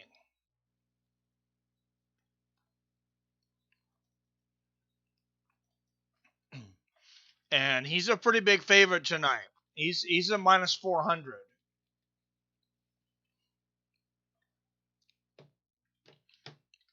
That doesn't necessarily mean anything. Ray Rodriguez, I mean, well, it doesn't mean everything, I should say. It does mean something. But Ray Rodriguez, you know, he's a tough SOB. He's a game fighter. And you can't count him out. You look at significant strikes within 2. 78-76 in favor of Araujo. And that's why it was so close on those cards. And I think Viviane's significant strikes were a little more significant.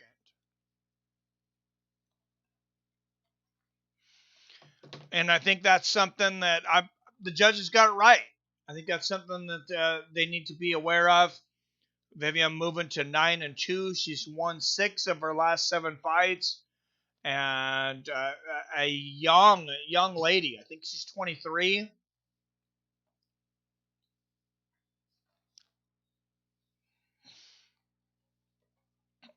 But Brian Kelleher and Ray Rodriguez, this is definitely a fight of the night candidate.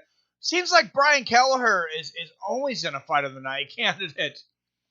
I mean, whether he fights up or down to his opponents or whatever you want to say, the guy is never in a boring fight. She got spanked. What's up, MMA or nada? Snake, my dude, what's going on? Yep. All right, guys, and in between here, let's throw another trivia question out there. Everybody refresh your browsers. And 5, 4, 3, 2, 1.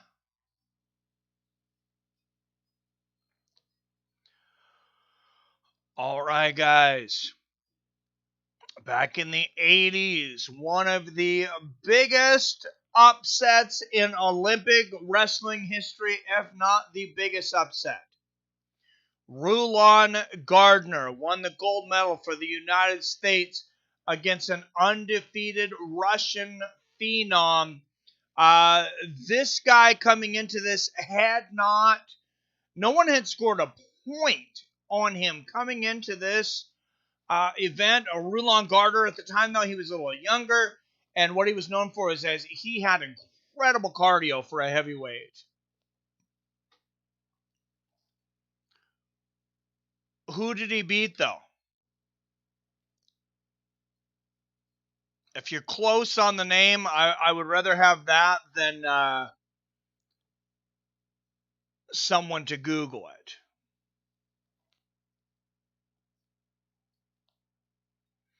Ultimate Warrior. There we go. Jam and Giles. Alexander Caroline. Yes, you got it, sir. Jam and Giles. And Rob Snyder. Oh, I want to give you a point so bad for that, Rob. Ultimate Warrior, another good question. But yeah, Alexander Caroline, that is the correct answer. Good job, Jam and Giles.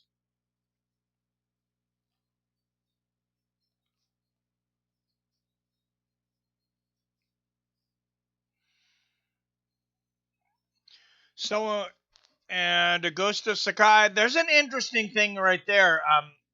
Say Stipe gets past Francis Ngannou again.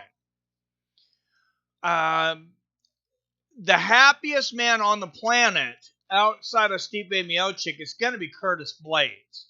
Because Curtis Blades has got a good argument as the third best heavyweight in the world. Now that Daniel Cormier has retired, and until John Jones actually fights at heavyweight, I think he is the third best. Problem is he's already lost twice to Francis Ngannou. It's really hard to get that third shot. So I have a feeling he's going to be cheering for Stipe during that fight.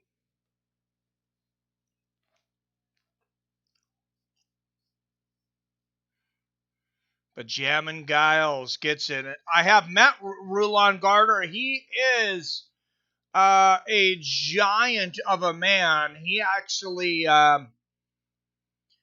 did a wrestling camp here in Snohomish, right by us. Ray Rodriguez making his UFC debut. 16-6, got called up quickly. Believe we've seen him on Dana White Contender Series, I want to say.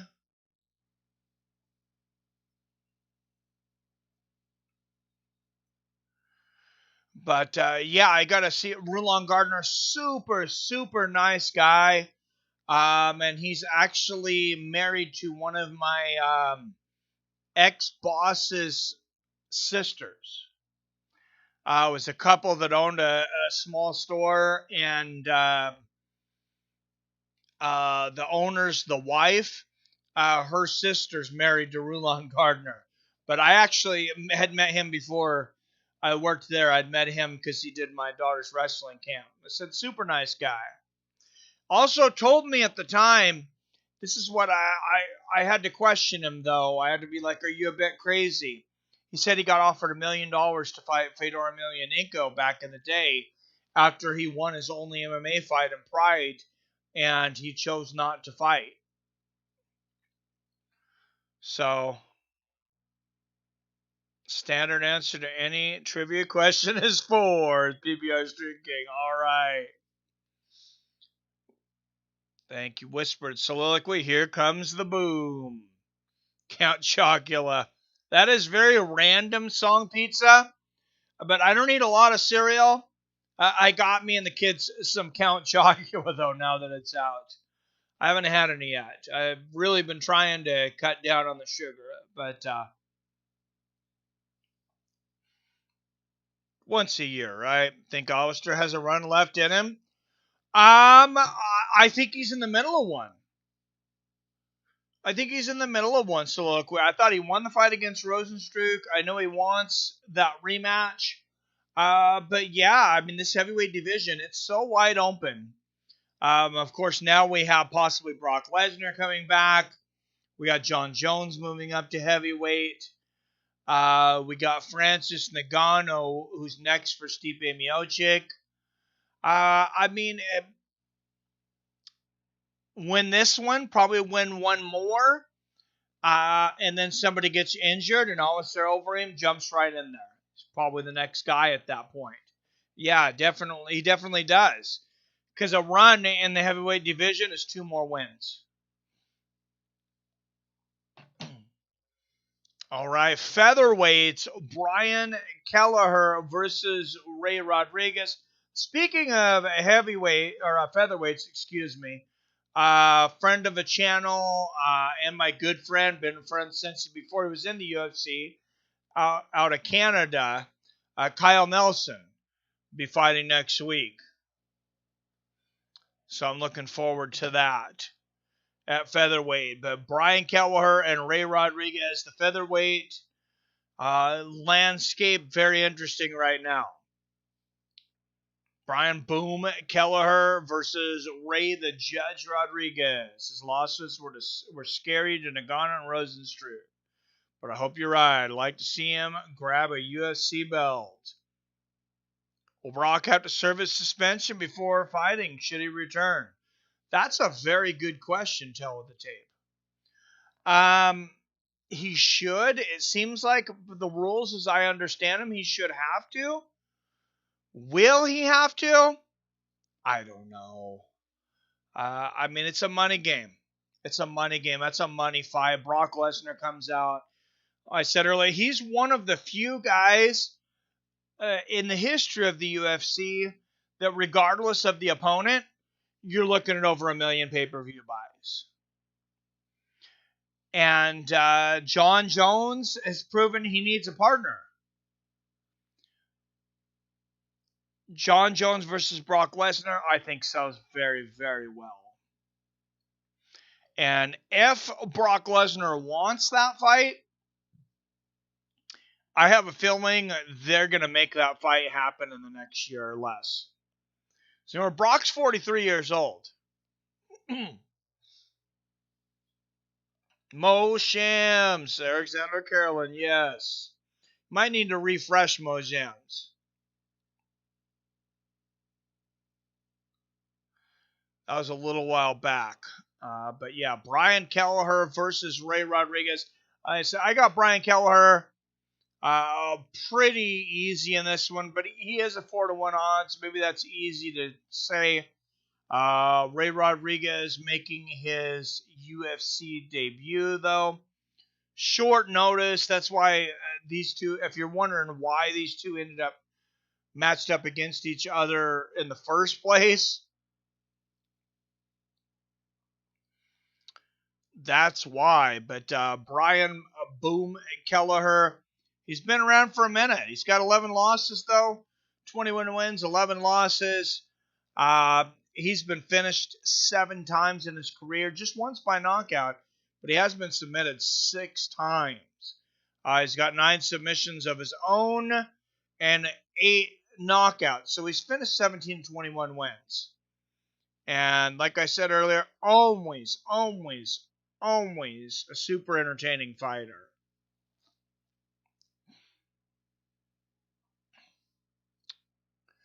And Ray Rodriguez, I think this is a much easier place to...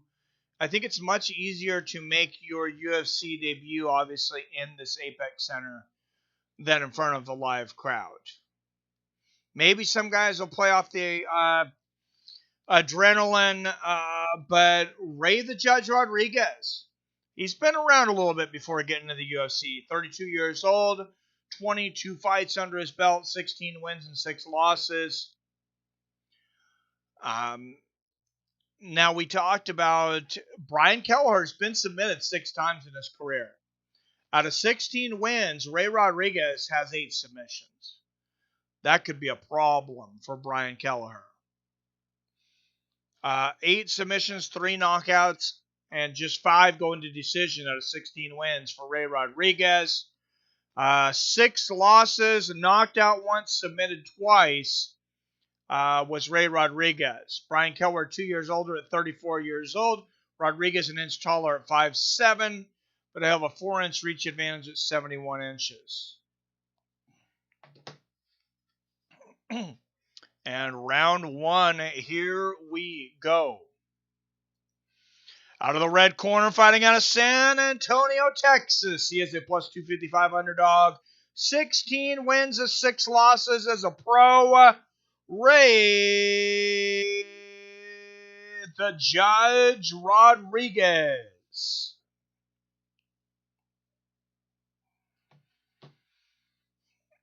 And out of the red corner, out of Selden, New York, he is a minus 310 favorite. 21 wins and 11 losses as a professional. He is Brian the Judge. Brian Kelleher.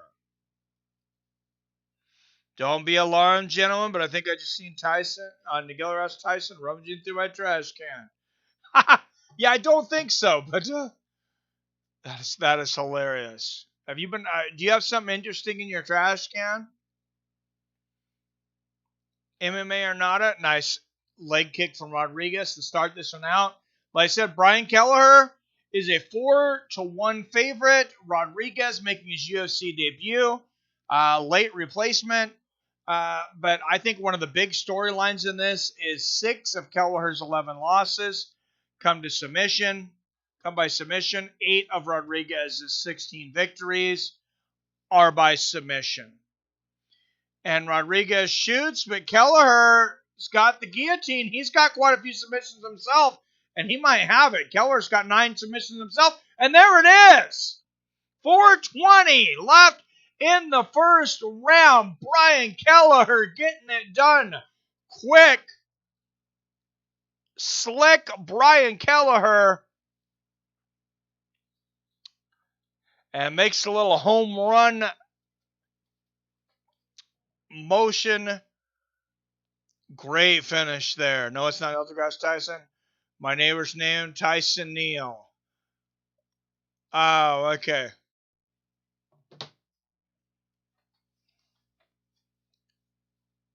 All right. I'm not familiar with your neighbor, but that is kind of strange. He's in your trash. He doesn't work for the FBI or the CIA, does he, MMA or not? Is there something you're not telling us? You seem pretty concerned about it. Yeah, that was crazy. And that was crazy and quick.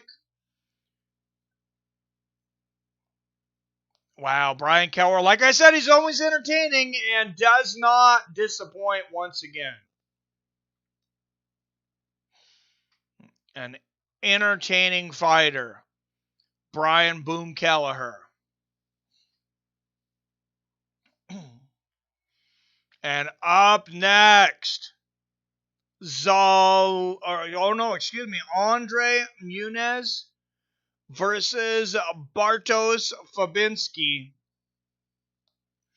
And like I said, only 7 fights tonight. We're just about halfway through.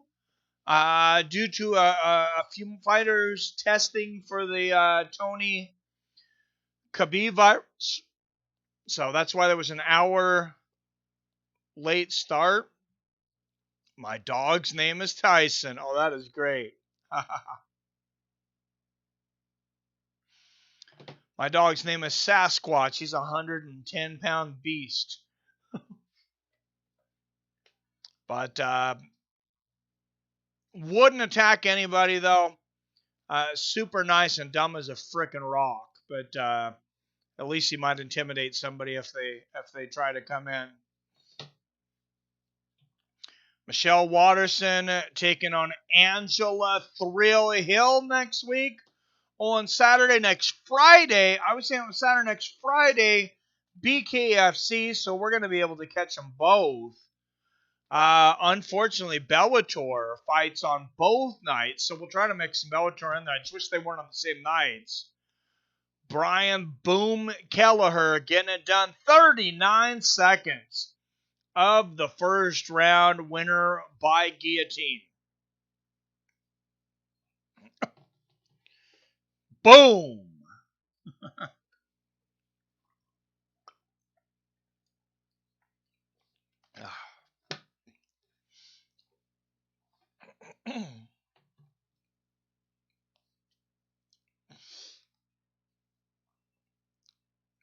Sounds like a Rottweiler. Yeah, he's part rot. He's only like a quarter rot though. He just doesn't seem to have any of the aggression though. He is he's half Carolina Catahoula, which is like a sheep herder dog, I believe, and he must have some like sled pulling dog in him because he almost pulls my arm out of his socket when he wants to walk. He gets so excited to go for a walk, and man, he can pull. They're big, dumb, and lovable. Yep. Did the fantasy league fill yet? It has not. What's up, Billy Hughes in the house? It has not. I put a link up to it. I'll put it up again. We had one more when I looked earlier. We're up to 7. So I'm going to put the link up again. And I'm going to have to either have less teams or open it up to the public. Let's see if we can get 5 more people in. Yes, Emmett a featherweight. Josh Emmett fought not that long ago. That guy's one of the... Josh Emmett, what an equalizer. I was talking to somebody at work about Josh Emmett the other day that's a good, big fan of Josh Emmett. And I said, yeah, he's got that great equalizer. I kind of feel like he's not as good, though, as his power allows him to be, or maybe he depends on it too much, because I think he's got one of the best one-punch knockouts in the game. He's got great power. Boom versus Emmett would be fire. Oh, yes, please make that fight. Matchmakers in the UFC, totally agree. And Brian Kelleher, he's going to see if he's going to call somebody else that tied for most UFC wins in 2020. Even during the pandemic, he's got 3 wins already this year. Said he'd like to get another fight before the end of the year. And he's still got 3 more months to get it done. And yes, football, we are going to have football back. Opening day is Thursday. And then, of course, everybody else is coming out on Sunday, including my Seattle Seahawks.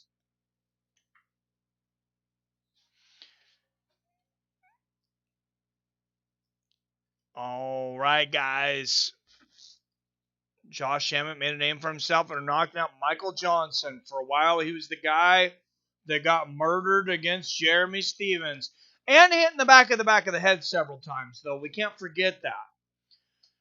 Wow, and I mean, we really got to talk about Israel Adesanya and Paulo Costa. I know they're going to overshine the entire card, But that co-main event between Dominic Reyes and John Blachowicz, that is for the vacant UFC light heavyweight championship. So 2 championship fights on one. That is going to be an incredible fight on paper. I love it. 2 great championship fights. September 26th, UFC 253. KO Ricardo Lamas was brutal too. Yes, it was. And Dominic Reyes getting his chance again at the title. He thought it was going to be against. Of course, he thought it was going to be against Jon Jones. He still gets the title shot though when it's against Jan Blachowicz, coming off a scary knockout against Corey Anderson. He knocked Corey Anderson. He hit Corey Anderson so hard, Corey Anderson woke up and he was in Bellator. That's how hard Jan Blachowicz hit Corey Anderson. He went from a top contender to he wasn't even in the same organization. By his choice, I will put it out there.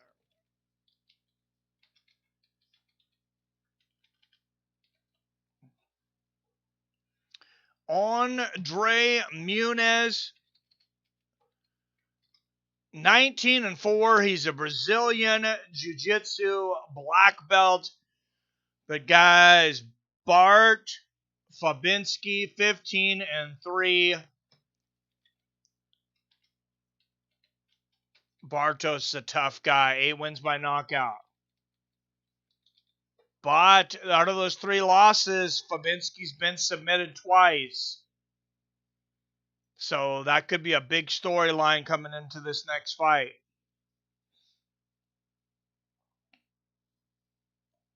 That's fine. Oh yeah, I forgot about the Lamos KO. Nice. Well, thank you. I try to get one in every once in a while. All right, let's throw a trivia question out there now that Billy Hughes is in. How you doing, Billy? Having a Billy on the mic. I sent an invite to a couple people for fantasy football. Join us, peeps. Yes, thank you, Billy. Let's throw that link out there one more time. Pin that message, Billy. Let's see what we end up getting.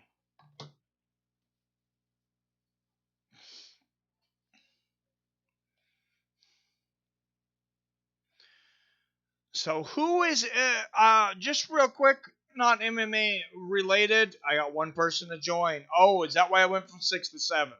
Thank you, Billy. Nice. I noticed I was going to tell everybody there was 6 spots open, and then when I went and checked earlier, there was only 5. Oh, and we got another, so we have 8.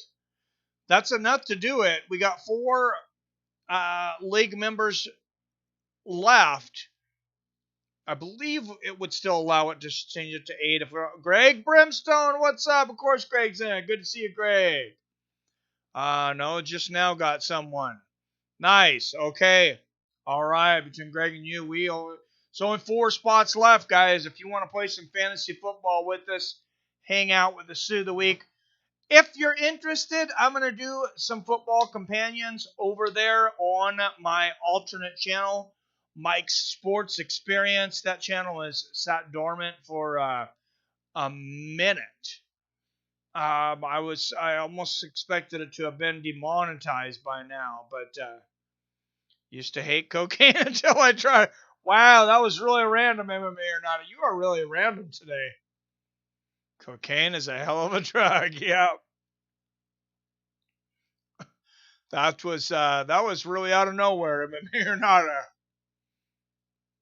Did you do some with Neil deGrasse Tyson? All right, and I'm gonna put up the link if you want to join. We got 1,300. There's 1,300 subscribers over there on Mike's Sports Experience. I'm gonna put up the link to that channel. So just so if you're wanting to watch other things, football, different things with this. I'm going to put up the link to that.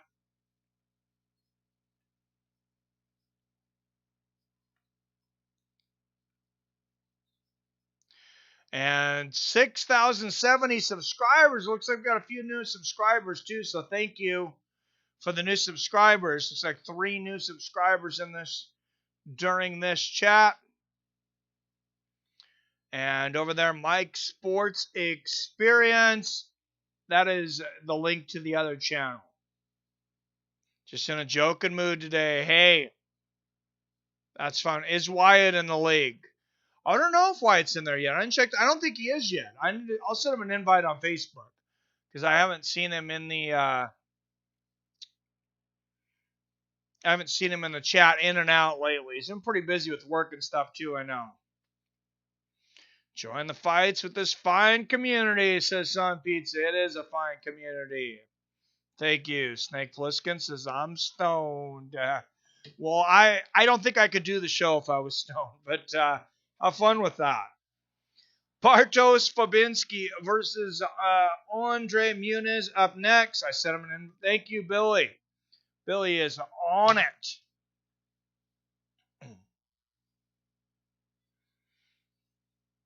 He is very much on it, and we've seen a lot of good fighters coming out of Cage Warriors, KSW, LFA. There's a lot of good fights going on right now that are not in the UFC. And should I get the time on some of those days, I will try to run some of those, so you guys could check them out or not. But I think definitely some good fights. Me too, Snake, off cocaine. Just sweet. Call me crazy. I'd definitely snort a couple ones with Richard Pryor if I had a time machine. Oh, Jesus, Sam. What about, Richard Pryor? And what about, oh, Jesus. Why can't I think of the guy's name right now? Heavy, super, freaking crazy guy out of the 80s. Preacher turned comedian.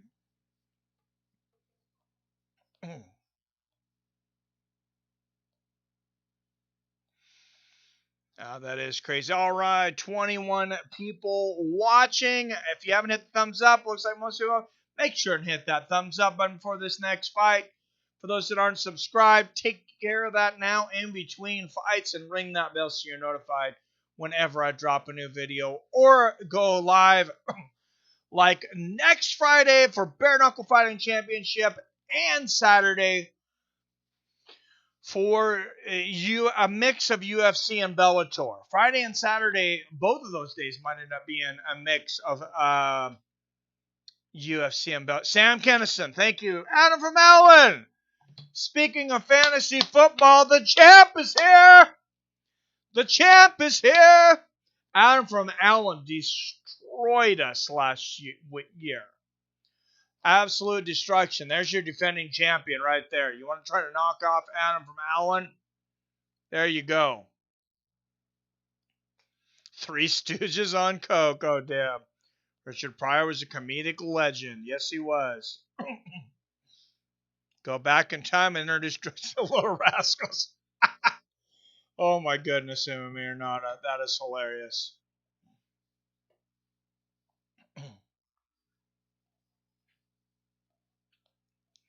That is absolute. All right, let's throw a trivia question out here before this next one. Everybody refresh the browsers. And 5, 4, 3, 2, 1.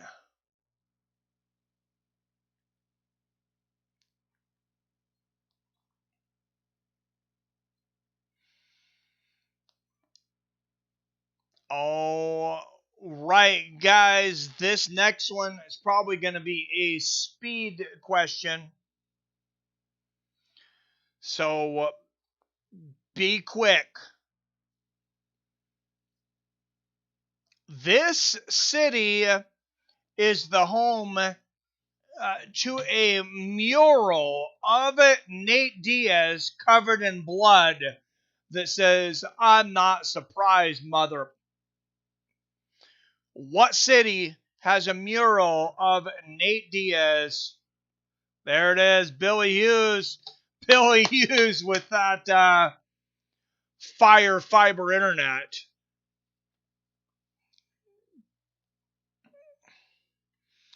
Is your internet connection a fire hazard, by the way, Billy?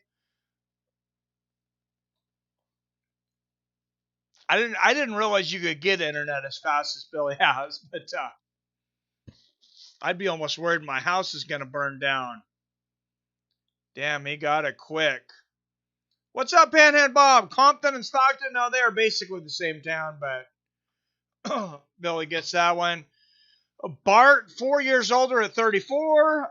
Andre, an inch taller at 6'1". And Andre will have a 4-inch reach advantage. 84-inch reach here at middleweights. My phone, so T-Mobile internet. Damn. I have to switch to T-Mobile. A minus 150 favorite, fighting out of Warsaw, Poland. Mixed martial arts record of 15 wins and 3 losses. Bartosz, the Butcher Fabiński. An old KSW fighter, for those that recognize him. And Anamonis Claras, Brazil. He's a plus 130 underdog. 19 wins and 4 losses as a professional. André Muniz.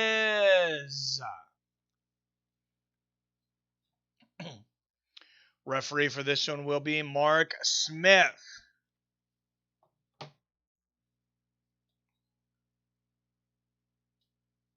What kind of phone do you have, Billy? Is it from NASA? And a touch of gloves, and here we go. Bart in the white, Andre in the black. Oh, and Andre going for that head kick right away. Nice combination there from Fabiński, and immediately shoots for a takedown. He's got to watch out for the jiu-jitsu of Muniz, though. Because there are Brazilian jiu-jitsu black belts, and there are guys that are jiu-jitsu black belt and finish a ton of their fights in MMA. And Muniz is the latter.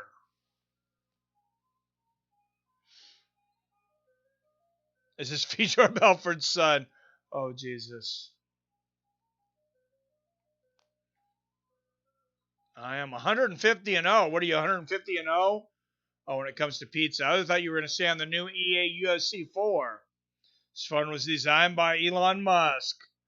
I think so, Song Pizza. All right, 27 of you bad fight fans in here. 27 people, $27 in the tip jar. Interesting. Let's get 27 thumbs up. No, I think we probably do. Nice little left hand and the clinch there from Bartosz Fabiński. You got to do something cool if your name's Bartosz. That's just a badass name. You know, Elon Musk makes weird house music. That guy is so talented. Nothing surprised me about that guy. I swear he said he was an alien on JRE. He might be an alien. Nice knee to the body there from Fabiński. Fabiński continuing to shoot for those takedowns. I would say maybe he should keep with the boxing, because Muniz is going for a guillotine out of the guard here. He jumps guard and tries to get a guillotine. Bartosz is going to be very careful here. Muniz has got slick submissions. And look at the arch here from Muniz. Trying to get that guillotine. Fabiński looks like he's safe now. And Fabiński going to try to work inside the guard of Muniz, but it is a dangerous guard. It's a little surprising.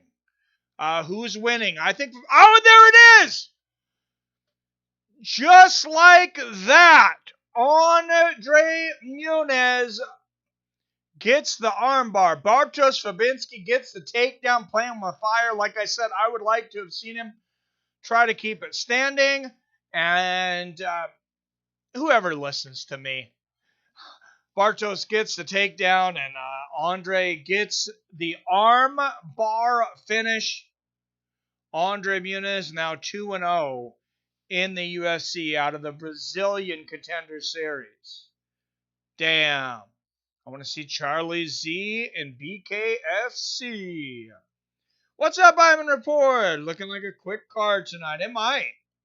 Yes, let's go. Red Blanket says, who you got next? All right, let's move on. We'll update the next fight. But, man, that was nice. That was nice. And I can't believe that Fabiński's corner didn't tell him to stay the hell off of the ground. But Michel, Pereira, I got Lima in the next one. I think Michel, he's kind of done some stupid things in the cage in the past because he likes to stay entertaining. But, I mean, if he can kind of button down on... I like the fact that he tries to be entertaining. If he makes it a little more priority to win the fight rather than entertain, and he looked very good in his last fight against Thiago. Of course, Thiago way past his expiration date, but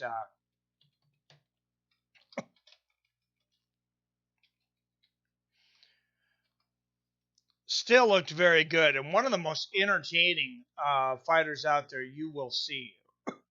Like I said, maybe too entertaining for his own good.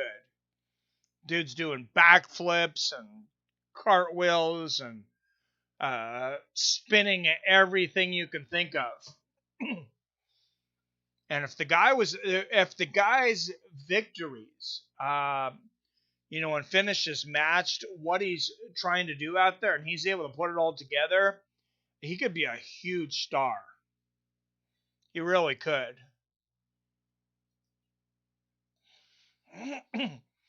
So round one armbar, 2 minutes, 42 seconds of the very first round.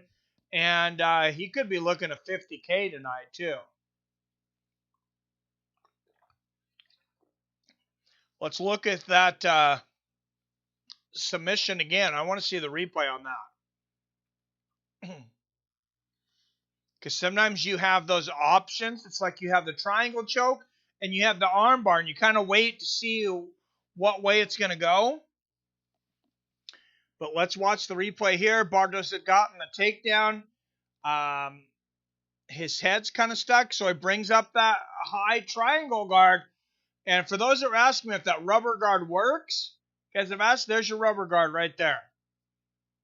Aggressive rubber guard. Boom. Wow. Shows the triangle, grabs the arm, and kaboom. Damn. Impressive submission for André Muniz.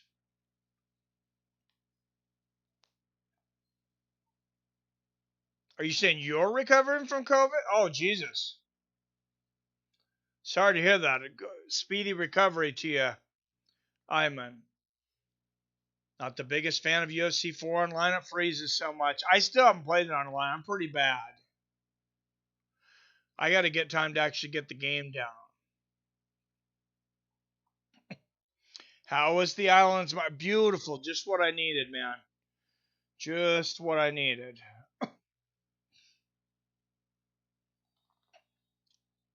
Charlie Z versus Logan Paul for the go to boxing. Oh my goodness. Yeah, sometimes I think you just need to go to the ocean, get those ions. There's something, call me weird or say or whatever. There's something healing about the ocean. I think there's a reason that something like 80% of the population of the world lives within 100 miles of the ocean. I might be botching that. It's something close to that, though. Yeah, that sucks. Yeah, everybody, thoughts and prayers out to you, Iman, that you get through that quickly.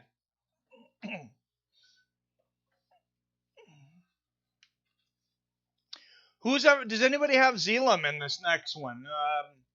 Close odds. Here, Michel Pereira Lima versus Zelim Imadaev. Impressive. Oh my goodness.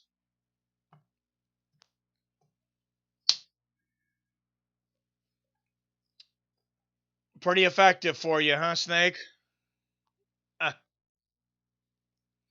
That's great. All right, let's throw another trivia question out there. Trivia question, everybody refresh in 5, 4, 3, 2,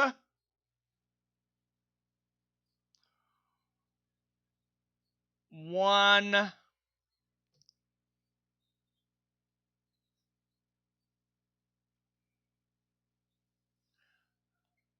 All right, guys.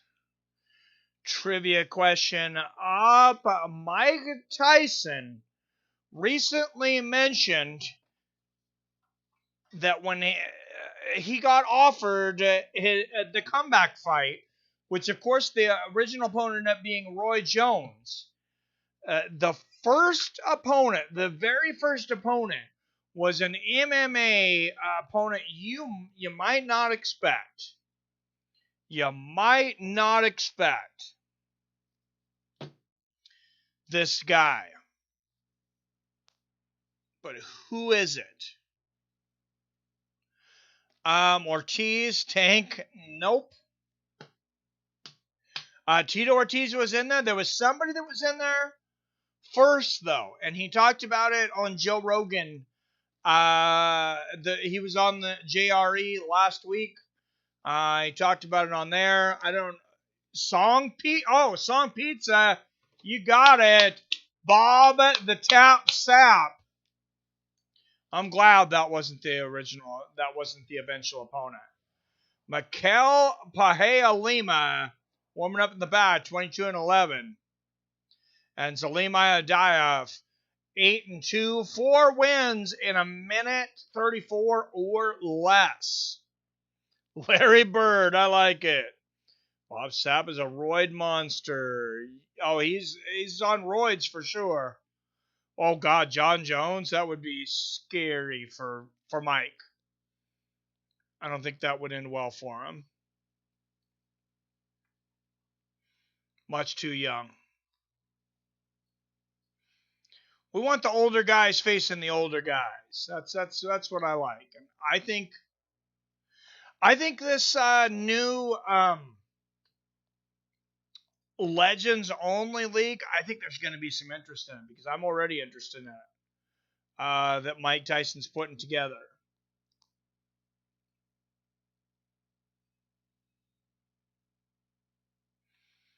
But Song Pizza with the third of the night.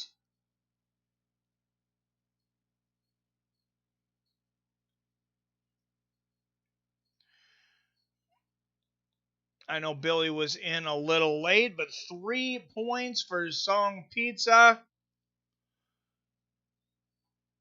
1 for Billy, 1 for Jammin' Giles, 1 for Chris Jackson, and 1 for Michael Pauly.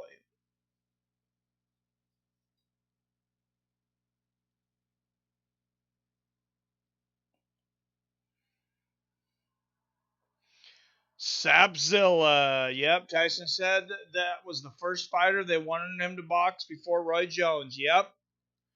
You are correct, Robert. Yeah, I have not listened to the whole thing, but I listened to, I think, about the first 30 minutes of it. I mean, that came out quick. And that interview made me feel a little better because I got to tell you, seeing Tyson back, I mean, I felt a little motivated, but also a little depressed. It's like, man, I'm I'm only 41 years old. Tyson's 54, out there looking so good. He said when he did that first promo video, he could not do anything for a week because he hit his psychotic nerve. It's not psychotic. I can't pronounce it. Sorry. And back in the day, it was the psychotic nerve from Mike Tyson, but I think it's psychotica. Bob Sapp was actually Bane on the weekends. Yep, old Sapp was GNA. He was good back in the day. What about Chemo versus Sapp? Oh my, I remember that Mel Nelson. Freaking Chemo, man. Put him out there. That is great. And there is Alistair Overeem, 46-18 and with one no contest, tied for second most knockdowns in UFC history with 10. 65 fights in MMA. That was after an illustrious K1 career. I mean, honestly, one of the greatest MMA or combat fighters ever. Augusto, Sakai, 15-1-1. Got some good victories under his belt, including Blagoy Ivanov and André Arlovsky. Oh, wow.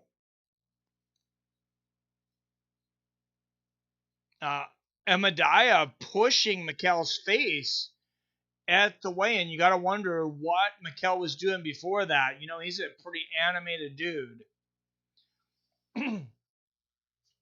And wow, I expect a lot of animosity between these two.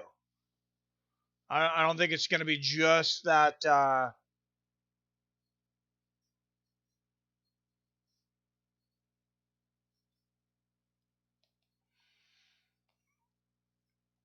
I don't think it's going to be just that push at the weigh-in. I think this is going to really spill into the cage. I think this fight's going to be super personal. Yeah, Michel, always exciting. I love watching this guy fight. Win or lose, should be a good fight. Oh, absolutely. 24 people watching. Make sure and hit that thumbs up button. Don't forget that there are still 4 spots. Oh, that's wrong link. That's the link for my other YouTube channel. Don't forget, there are still spots open in the MMA with Friends Fantasy Football League. I was wanting to do a draft originally tomorrow, but we still got 4 spots to fill. We'll see. If we fill them up tonight, we might do that if it works for everybody. Yep, Zelim slapped him during the weigh-ins. For sure, it should be a firefight. And Michel Pereira, this guy talks a lot of smack. He is. There's never a moment he's not talking smack. He's talking smack with his mouth, with his actions in the cage. He's showboating. He is one cocky mofo. He's entertaining. He puts on a fight, but Imadaev says, I am not being intimidated by that, and I'm not going to just stand there and let you clown me without doing something. So pushed his face at the weigh-in. Not that I generally condone that, but I imagine Imadaev felt he needed to send a message to Pereira, and we'll see if it affects the fight.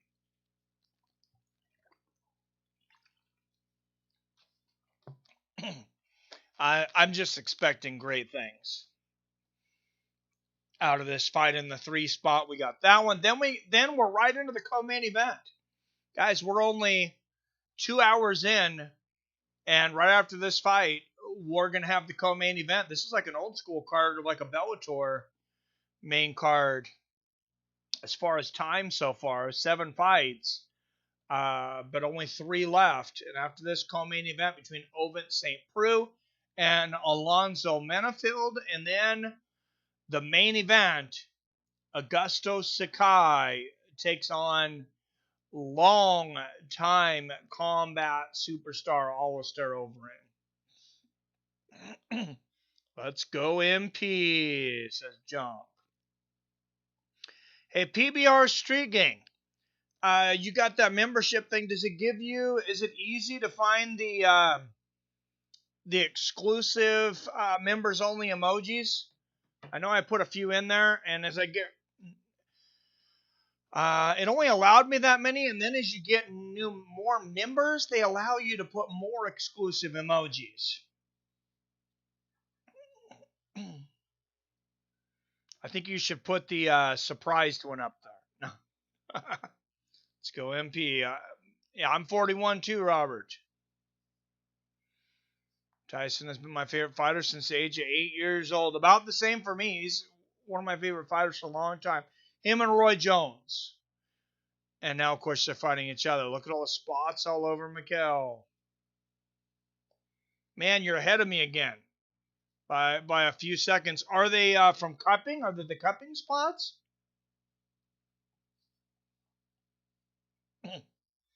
There we go. PBR Street Gang. Put them all out there. Those are the exclusive emojis.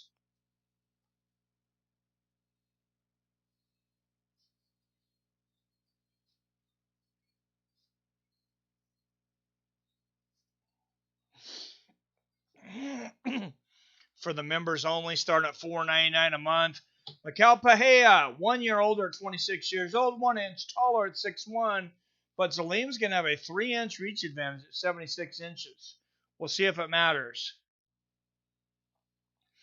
If he doesn't finish in pizza, then he gasps and loses. This is true. Fighting out of Chechen Republic, Russia, a plus 100 underdog. The mixed martial arts record of 8 wins against just 2 losses. Zelim Imadaev.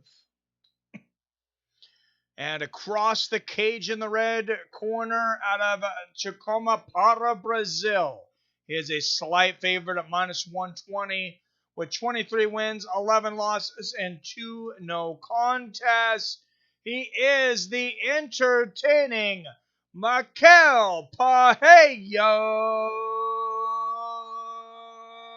Lima. Referee is Chris Tognoni.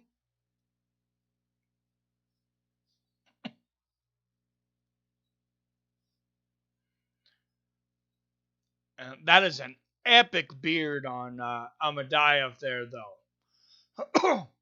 And yes, those spots, I see what you're talking about there on Michel. That's from cupping. Michael Phelps does the same thing. I know a few athletes that do the same thing. I'm about to go do it to see if it helps with an injury. I've had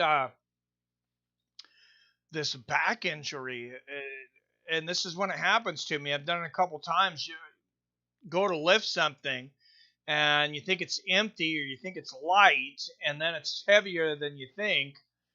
And it's right in the beginning of the morning, and yeah, since I started this damn job, I injured my shoulder and my back. So I've actually been in quite a bit of pain. Nice left hook there from Pereira. Thank God for BioFreeze. That stuff's a damn miracle. That quarantine beard, yep. Let's go, Capoeira, damn, yep. Yeah, Pereira is very fun to watch, though. Imadaev trying to track Pereira down. Catches him with part of that left hook. And you never know what Pereira's going to do. Fakes the flying knee there. She kind of jumps up in the air like a kangaroo. Oh, nice head movement there from Pereira. And lands a right hand afterwards. Pereira is almost like an MVP kind of striker with gymnastics. Inside leg kick from Imadaev. Body kick there from Pereira.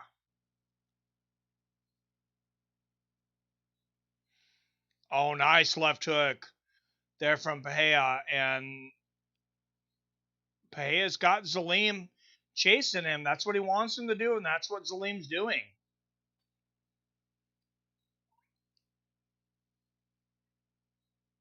Nice little in and out movement here from Pereira.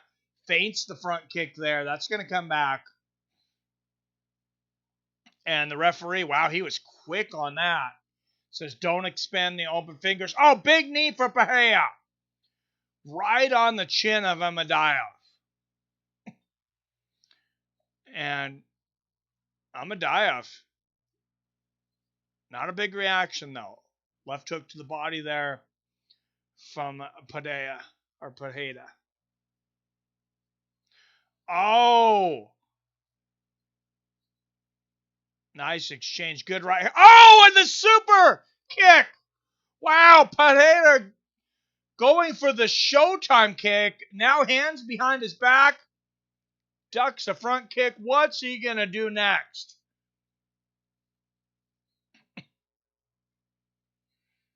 Wow, he is making Imadaev fight his fight, and it is not a good look for Zelim Imadaev. Nice front kick to the body for Pereira. And I was thinking about it. I was like, nice 1-2 there from Pereira. I was thinking about it, and I was like, man, if I was in a place, I wish gambling was set up, sports gambling here in Washington, because it's like Pereira was just a slight favorite. I wanted to put some money on him. Because I feel like left hook and a right hand for Pereira. Floors Imadaev for a moment. I think he's mostly off balance. Oh, nice spin kick to the body from Pereira. And Pereira doing a better job of not using all his energy, I think, right now. Showboating a little bit, but not the extent of things we've seen in the past. Of course, that Superman, or that Showtime kick had to have taken some energy. Oh! Jab to the body and a right hand up front for Pereira. Body kick and a right hand from Pereira. Beautiful level changes from Pereira. Oh, and a 1-2. Michel Pereira Lima. Imadaev cannot solve the puzzle right now in a nice low leg kick. Yep, everything is working from your eyes. Should have never touched him and stare off. Gal was effing dangerous right now. He's taking this serious. This is true. Yeah, it's not a guy that you want to take serious. Oh, now he's looking down and dancing for a moment. Oh, and the right hand and the knee. This guy is fun to watch. Oh, wow, and they're getting Pereira trying to attack Zelim back to the corner. I mean, you're right. He definitely pissed him off.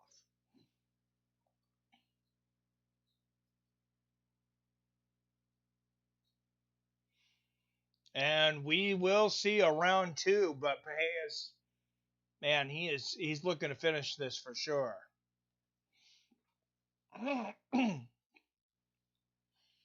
He's having fun in there, but there is definitely a serious that we haven't seen in some of his past fights. There's some fire, and this is maybe what Pereira needed in the past. And P has some crazy accurate striking. What's up, Teletape? Yes, he does. He's loose. He's scary, says Jonk. I agree, Jonk.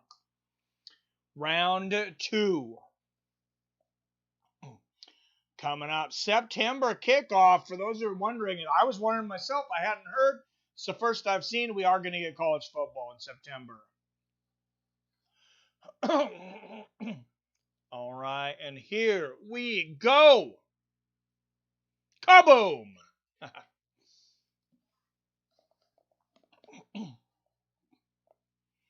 Pereira and Imadaev.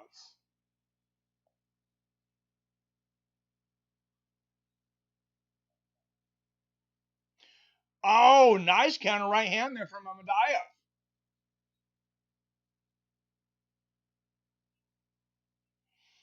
Fakes that body kick again. Pereira does so much feinting in there, combined with that crazy stuff. Nice front kick to the body. I mean, he fakes flying knees. I don't know how you train for this guy. Oh my goodness, this is like a video game. This is hilarious watching Pereira in here. Nice jab to the body from Pereira.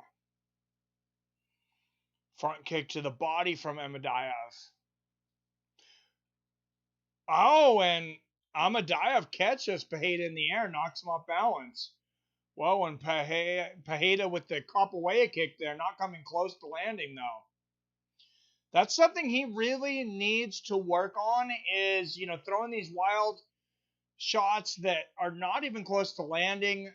They take so much of your endurance away.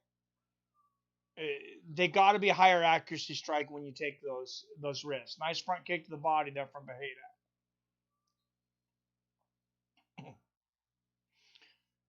Nice little straight right there from Imadaev. But that is the most efficient I think I've seen Pereira in a round is that first round. Conserved his energy, very high accuracy in the strikes. Nice little right hand there from Pereira. That's nuts, my guy. Yep. My brother said it was 117 degrees today where he lives in Southern California. Oh, it's way too hot. Yeah, we'll see if Pereira slows down here. Front kick to the body there from Imadaev.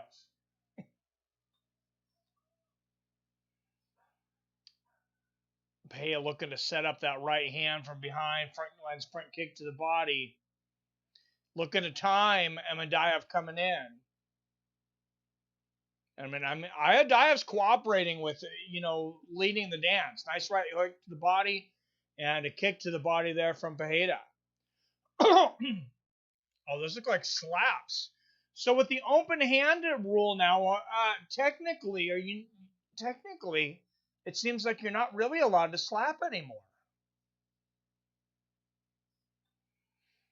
Oh, great defense there from Pereira. And Imadaev, this is where he wants to get. He finally is able to get Pereira clinched up against the fence. And Pereira lands a nice knee to the body. Pereira, oh, nice little uppercut there from Imadaev. Oh, misses the uppercut, but the left hook lands for Imadaev. Left hook for Pereira. And we'll see if Pereira's cardio holds up. We've seen it fail him in the past. Big right hand from Pereira. Nice jab from Pereira. Another jab there. Oh. Good body shot. Minute 15 left in the first. Nice jab from Imadaev. Oh, there's the flying knee. Just barely missed. I think it grazed him, but it had lost all its power by the time it touched him. Nice liver shot, says Junk. Yeah, pretty sure slots are illegal. Yeah, if you can't have an open hand, seems like you couldn't slap. He is messing around too much right now. Oh, nice right hand there from Pereira, though. Pereira wants to finish this now. He might have stunned Imadaev. A low leg kick. Let's see if he follows it up with one of those right hands. Oh, there's a left hook, right hand behind it. Good defense there from Imadaev. Front kick to the body from Pereira. Nice leg kick and a left hook. And he is just... Imadaev's got to feel like he's fighting 6 guys right now. Because there are hands and feet coming at him from 16 different angles. Nice left hook there from Pereira. Straight left hand. Front kick to the body from Imadaev. Nice left hook to the liver and a left hook upstairs, though. And another great round from Michel Pereira Lima. MMA hockey. Yep. All right. Final round of this 3-spot, guys. And we are co-main events next. Quick card. And I'm kind of glad because, like I was saying, I been having some pretty bad back pain this week. I think I injured my back. I don't really like to. I did go and get a massage. I don't really want to get an MRI until it's been a little longer. Just hoping I didn't actually injure something. Hopefully, if you sprain your back, it'll really feel like you hurt something bad, and it lasts about a week. So that's what I'm hoping. is that it's a spring. But now it's just bio-freeze, numb me up before I go to work, before I do everything, and baby it. All right, here we go. Round 3. Low leg kick from Imadaev to start out the third and final round. Nice right hand to the body there from Pereira. And a kick to the body. Left hook from Pereira.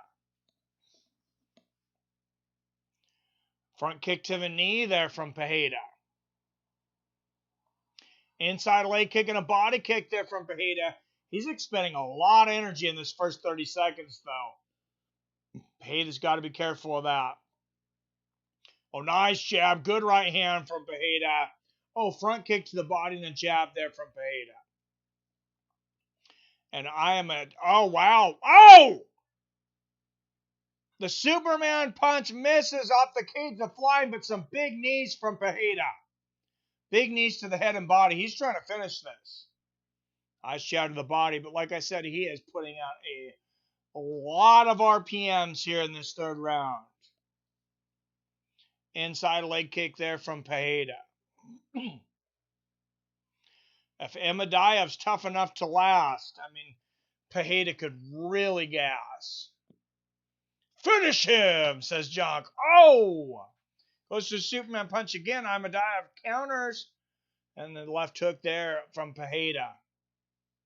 Oh, nice right hand there from Pereira. And he calls him in a little Johnny Cage there. Telling him, bring it. We got to see an impressive finish here. Come on.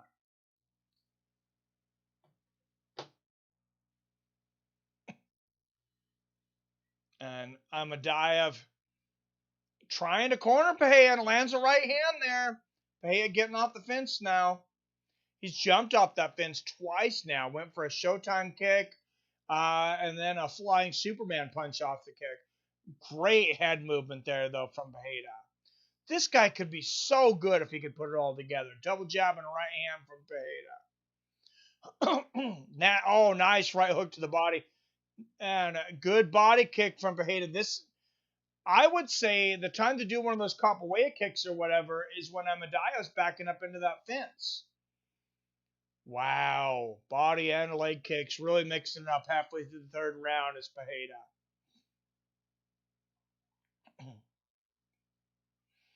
And imagine if he becomes a contender, he's saying he's going to move to Vegas, train at the PI. Wow. Whoa! Nice right hand there from Pereira, but Imadaev lands a right hand in there, front kick to the body. And Pereira, I mean, he's like breakdancing in the cage here. This literally looks like we're watching a Tekken fight. Oh, beautiful left hook there from Pereira in the right hand. Front kick to the body from Pereira.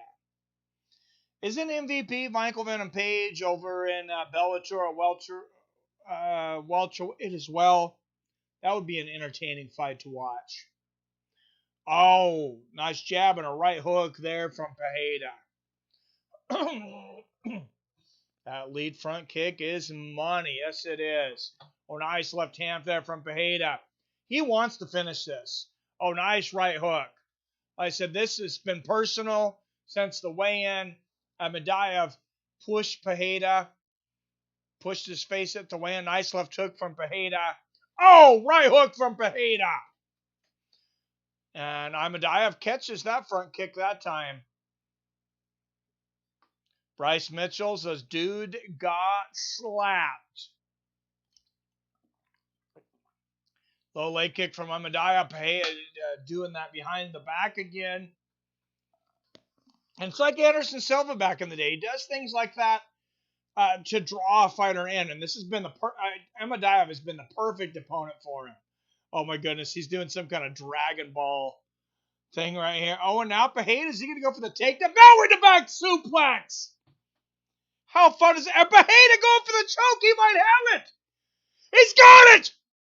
Michel Lima putting on one of the most entertaining shows of mixed martial arts that you will ever see.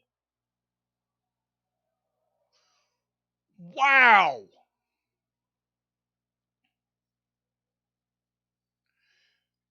He had some issues with cardio and other things in the past.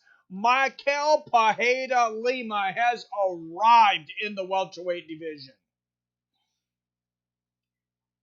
That was a quick transition. He got the choke and he didn't even need the hooks. Just, wow. That was fast.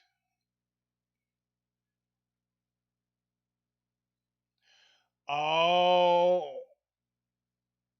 oh, there was a tap, and there's blood coming out of Imadaev's head. Wow. Mikel Showtime Pereira, dude, he's only 26. Jonks' new favorite fighter, sub of the night. That's got to be performance of the night. That's got to be. That was just so much fun to watch. So if there's somebody you're trying to get into MMA that's not a fan yet, you kind of want to pick something entertaining show and watch, I would say that's probably a pretty good first fight for them to watch. You might create a fan. Might get you a new fight buddy out of that one. All right, guys, I'm going to take a quick restroom break before the co-main event. Grab a little more liquid. And I will be right back. Don't go a damn place. MMA with friends. Here to stay.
And man, if there's a martial arts that's got to be like the best freaking workout too.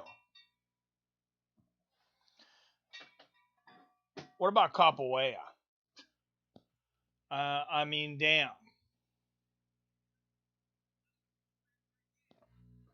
Athletic moves everywhere, and that belly to back suplex. That was really the icing on the cake.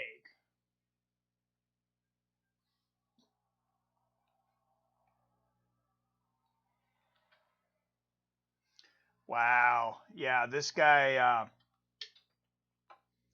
call somebody out, brother. Who do you guys want to see Mikel Pereira fight next? Let's see who he calls out. I am interested in this post-fight interview.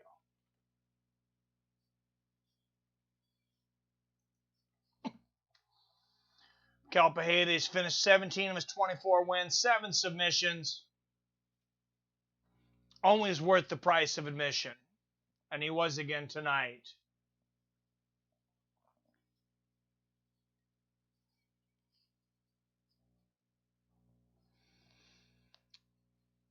If I want to show my friends who've never watched MMA fights, I always draw their attention towards Robbie versus Rory. That's a good one. 2 or Chandler versus Alvarez. Any of them. Those are definitely good ones. Who thinks Paige will get smashed in BKB? I hope she doesn't actually go through with it. But they're going to get Paige some scrubs. Oh, they will. They will. But man, that's such a dangerous sport. For your face. Robbie versus Rory, so great. PVZ, I have to root for her against my better judgment. Oh, Jesus. Paige Kanzad to get versus Jason Knight. Oh, my God. That is horrible. You should be embarrassed. Snake, that's wrong. Snacked him like bees. So many slaps. Oh, that is great. Can was somewhat accurate. She already signed. I seen she signed a 3-fight deal. I guess maybe she does it. I mean, who are they going to have her fight? Are they just going to like pick random people off the street or damn. I mean, that's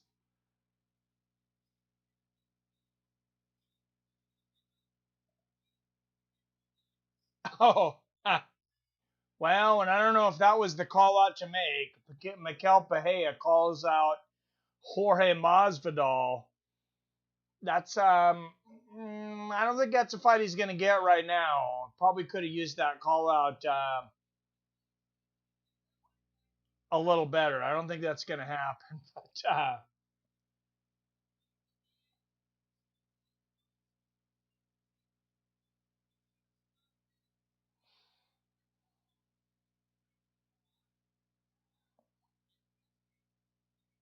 I mean that choke is synced in. That was kind of that almost like that phantom tap where they kind of like. It's hard to say. You have to ask him. I'm curious what he says. I don't have an issue either way. I mean, a completely dominated fight. That choke was in. He was not getting out of it. Is she gonna make weight? Who knows? Oh God, not. Beck Rawlings would rip her face apart. And Beck Rawlings, I could say no offense, but I guess it's just gonna be kind of offensive. Beck Rawlings not real worried about getting her face torn up. Let's be real here. Is that Henry's daughter? I don't know. Why would Paige go? They must have thrown the bank at her junk. They must have emptied the friggin' vault. She wants to prove to haters she can fight. Problem is that she can't. You are correct, Snake. For money. Would have made more money with Playboy. Some pizza, yeah. Well, she says she makes more money off Instagram. And she made more money on Dancing with the Stars than she does for fighting. But she also said that the reason all of that comes to her is because of fighting. At this point, I don't know if she needs fighting. At this point, I think if you get a good win, if you're Paige VanZant, if you get a good win, quit on that and let everybody remembers your last fight. You get a good win, be done. Talk about that fight for the rest of your life. It's like, I mean, if you're just talking about legacy, I realize people, they got bills to pay. But if you were just talking about legacy, I tell Stipe Miocic, retire now. You already beat Francis. You just beat DC twice.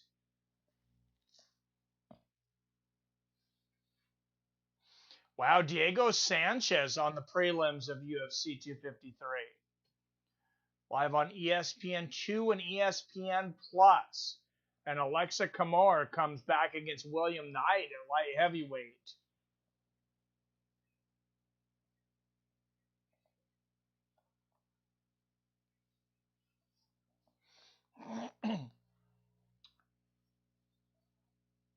Black Rally, oh my God, soft pizza. We are horrible, right? BKF is like poisonous secret menu. Jack in the Box tries to hide from you. Oh my goodness. Oh, that is hilarious. Him and Perry would be it'd be interesting. Peta versus Mike Perry. Nico Price, I like that too. Or Bilal Muhammad next. I like all of those. I like all of those, JP. That might be a really bad matchup for Mike Perry, though. Because he's a guy that he's very hittable. He will chase you. I mean, they're going to make it interesting, but man. Ovince St. Preux, 24 wins, 14 losses, 22 fights in the UFC. Ovince St. Preux fighting the younger rising star Alonzo Menifield, 9-1 out of Dana White's Contender Series, 8 of his 9 wins by knockout. And you look at that body and you're like, how in the hell does he make light heavyweight?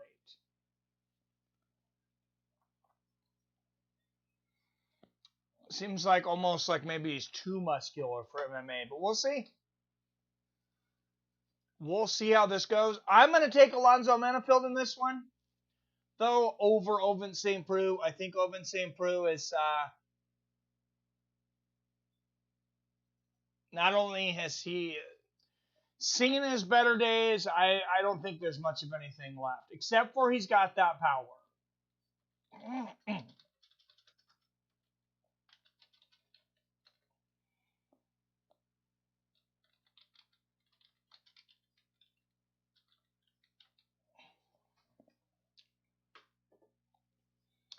All right, Ovince St. Preux versus Alonzo Menifield up next. Ray Blankets is OSP easy money.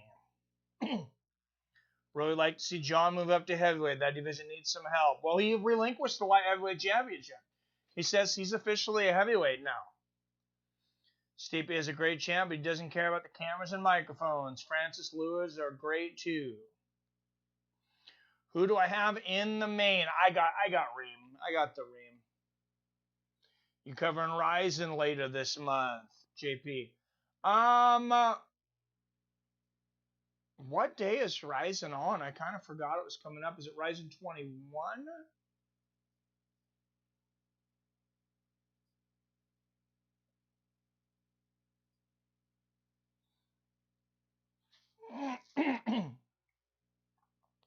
Oh, 24. So it's Ryzen 24.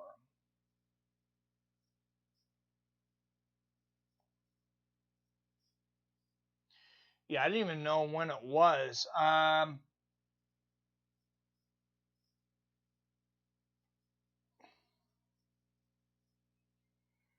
Kickboxing and MMA. I'm going to check it out. I did not actually realize that it was here yet. Saturday, September 27th. Tenshin Nasugawa, of course, he fights on like every single Ryzen kickboxing bout on the main card. Takahara Ishida, I like seeing him fight. Yusiki Yachi, that's always a good one. Is this all we get? Got us 5 fights, though? There's got to be more. They're probably just trying to put it together now. It says 4 MMA bouts and 1 kickboxing bout.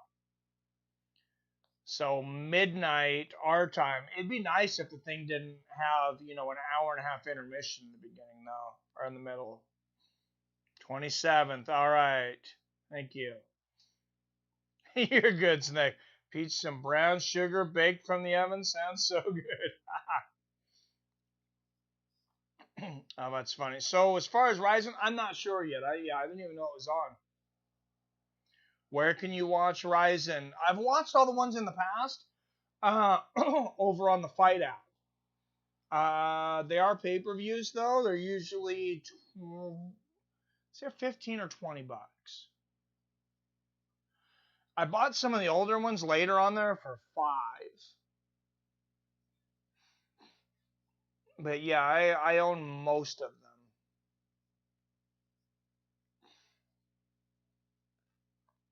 them. Let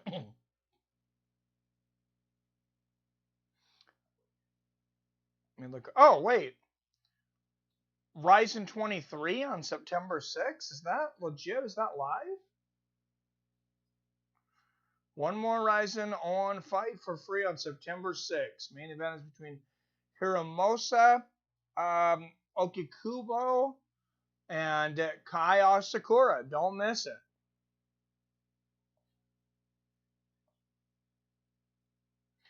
All right, so there you go. 23 hours, 22 minutes from now. Oh, not even at a bad time. 6 p.m. Is that a replay? I have to look that up real quick. Yeah, the Ryzen events are highly entertaining. Just the thing, me and Billy actually fell asleep on the mic. We did one, and I think it's like an hour and a half intermission. How long did we go for, Billy? I swear it was like 11 hours. It was fun, but that intermission just really made it difficult.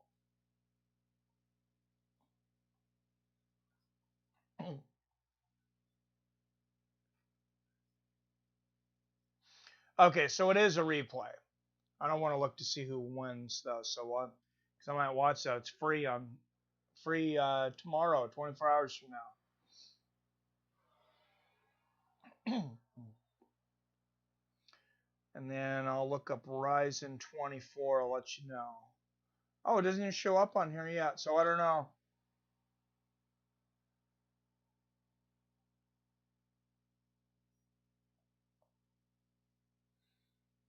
Huh. Anyways, anybody know where you can watch Ryzen 24? Let us know in the chat.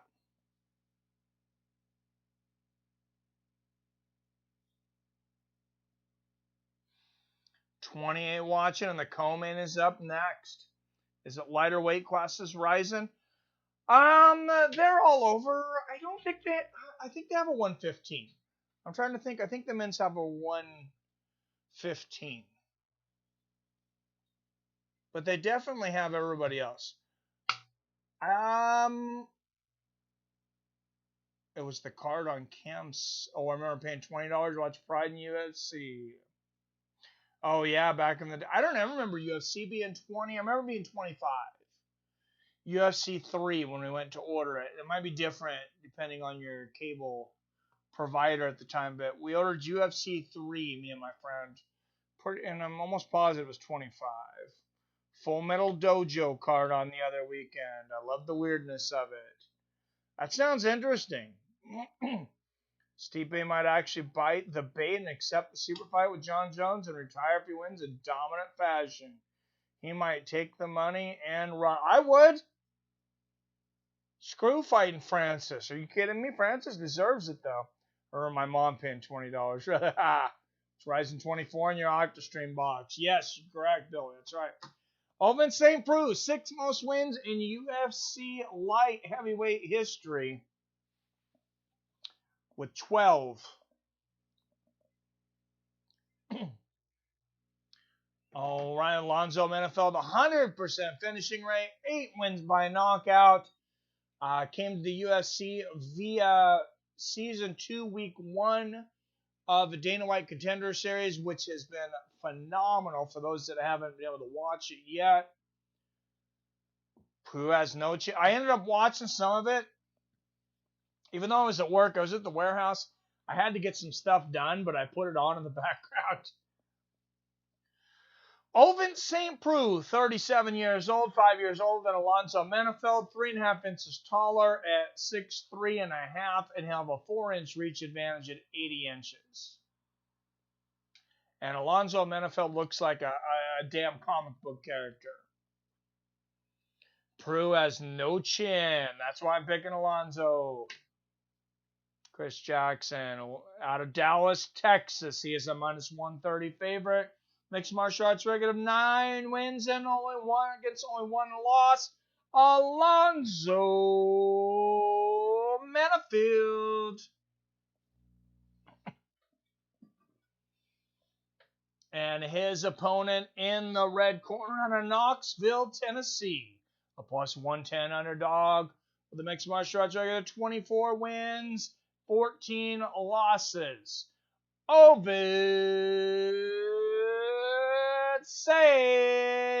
Preux. Referee is once again Jason Herzog. A couple assignments for him tonight.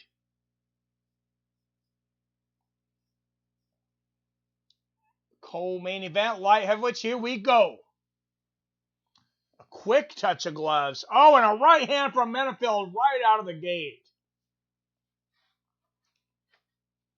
Front kick to the body from OSP, but Menifield looking to make quick work of the former contender, St. Preux, lands a big left hook.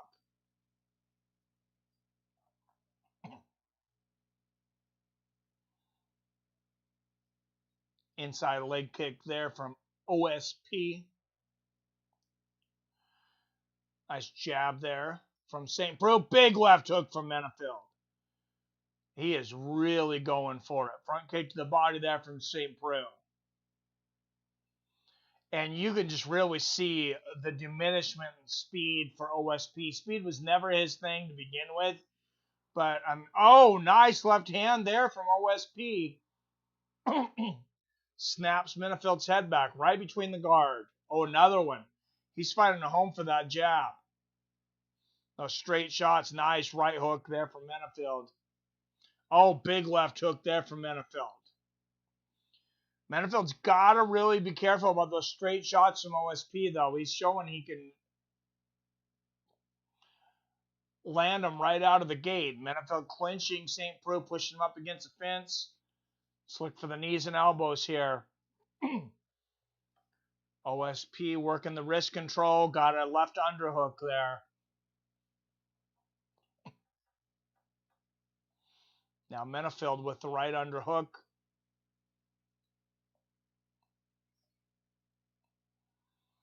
Menifield pushing his head up into St. Preux, and wow, St. Preux looks, you can tell he looks a lot taller when they stand up like that. Menifield, he might have exaggerated his height. Elbow and a combination there from Menifield, and a front kick to the body from OSP. And a very exciting first couple minutes of the round. Big body kick there from St. Preux. And a front kick to the body there from OSP.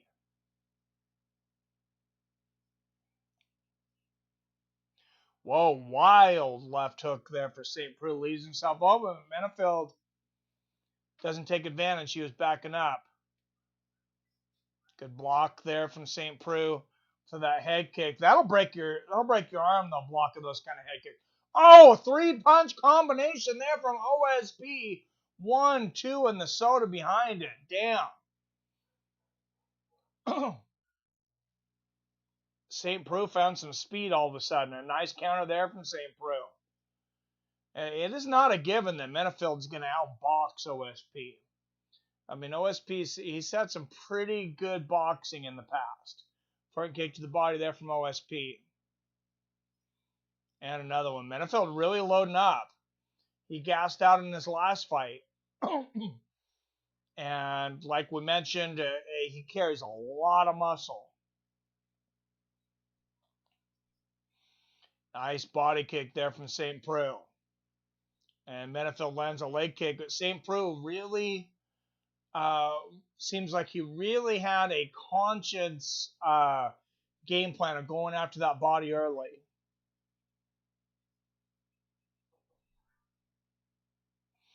Nice little feints here from St. Preux. And Menifield seems to be frustrated with that reach advantage of St. Preux. He uses it very well.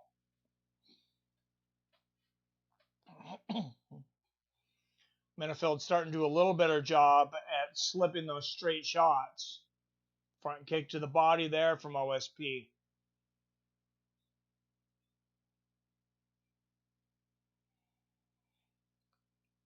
And yeah, Alonzo Menifield. If OSP had asked Alonzo Menifield, oh, nice exchange there.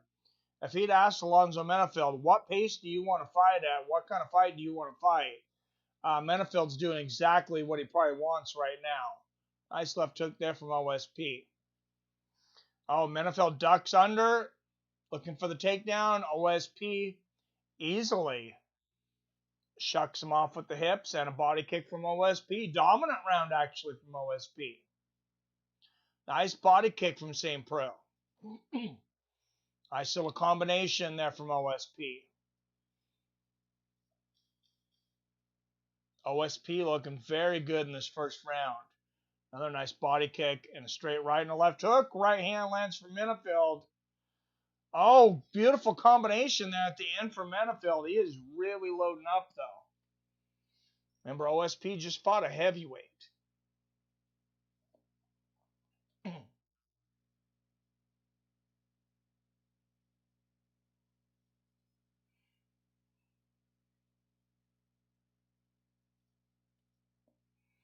So I think he's got a pretty good idea probably how hard he has to hit Ovince St. Preux to hurt him. Or, I mean, excuse me, to hit Alonzo Menifield to hurt him.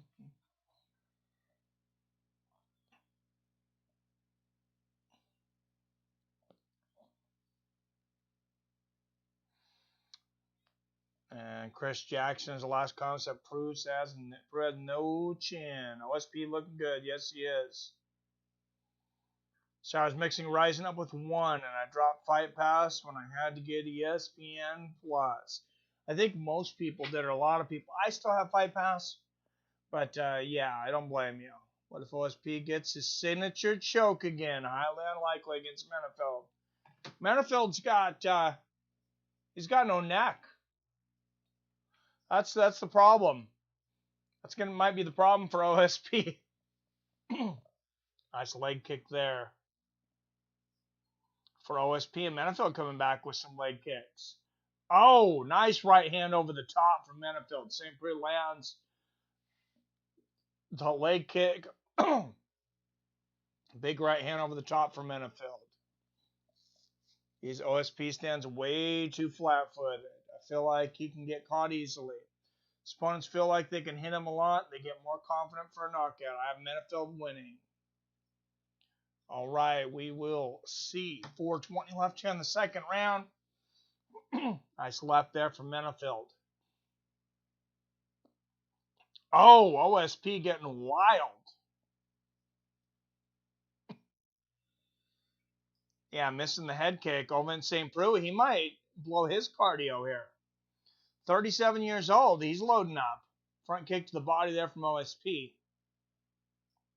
Oh, nice inside leg kick from St. Preux.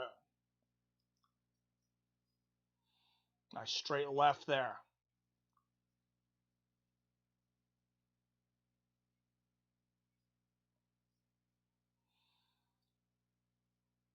St. Preux hands down by his waist. Oh, that was a nice leg kick from Menifield. That was a hard leg kick. And Menifield, you see, he looks like a He-Man everywhere, except for it looks like he skips leg day. Those are some skinny-ass legs. That's how he makes 205. And a nice body kick from St. Preux. If I'm St. Preux, I might attack those skinny-ass legs. Go after those ankles. Oh, nice spinning oblique kick there from St. Preux.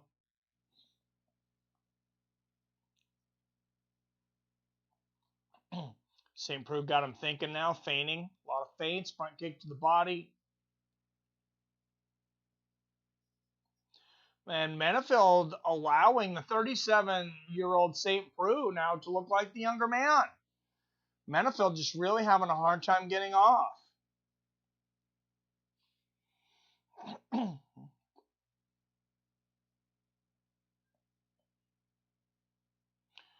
Oh, an OSP going for the head kick there. I mean, we got to think about it. Front kick to the body there from St. Preux. Although St. Preux's 37, a lot of us have kind of written him off. Another nice body kick there. Light heavyweight division is wide open. Two guys are fighting for the vacant title here in a couple weeks. Body kick there from St. Preux. Couple of big victories. And like I've said in the past, an injury or a walkout, and I mean, a guy like OSP could step right in there. Nice body kick from OS.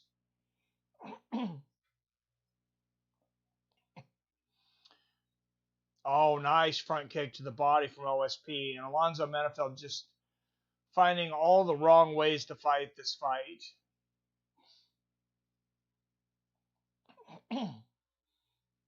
Yeah, I'm not sure what the game plan was tonight for Menifield, but nice leg kick there from St. Preux.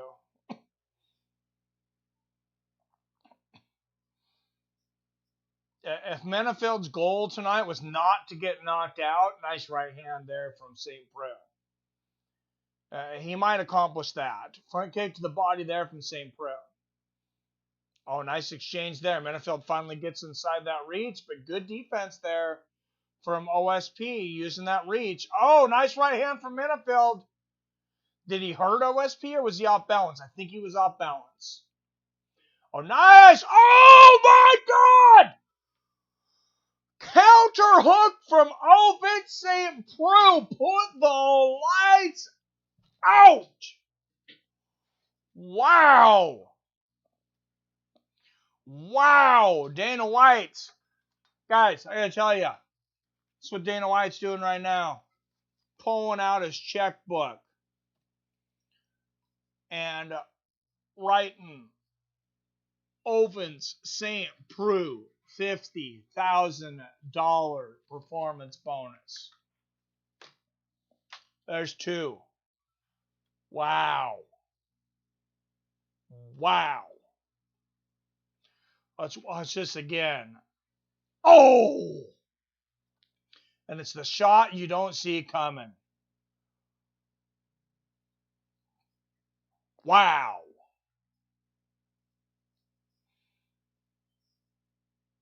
Man, and on the other side of it, Alonzo Menifield really needs to think about some retooling and how he game plans maybe for certain fighters. He did not look good, but Ovince St. Preux, wow. Looked great. Fought his fight and just exploded.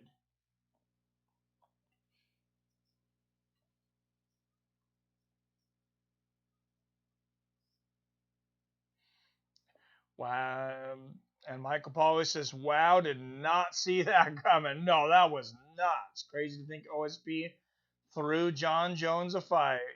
Ah, the ripping and the tearing. Milton Nelson with the $2 donation. Says, crazy stuff, man. Yes, it was.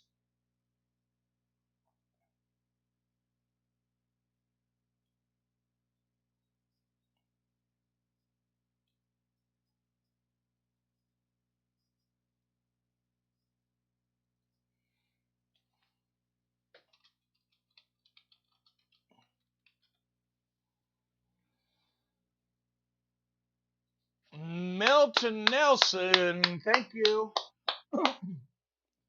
for another donation, my friend. And Ovince St. Preux gets it done.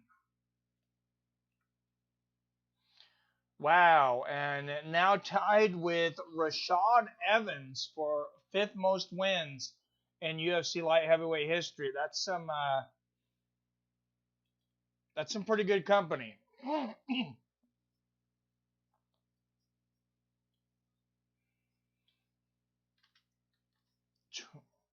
And thank you to Melton.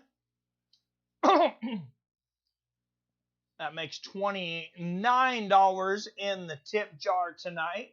Dean Hamper, Milton Nelson, and Archangel Azrio putting together the super chats. And like I said, first member of the members only MMA with Friends Clubs at PBR Street Game. So good night. Thank you. Good power. Yes, sir, bro. Says, yep. Oh, you called it, PBR. You got me. Told you OSP looked good. Yes, he did. He got it. And I think that's the 8th. I think that is the 8th bonus check there for OSP. I got to say, Michael Pereira, I think it's pretty easy so far. Pereira, St. Preux, and we'll see what happens in the main event. But the main event is next. Augusto, Sakai, Alistair, Overeem.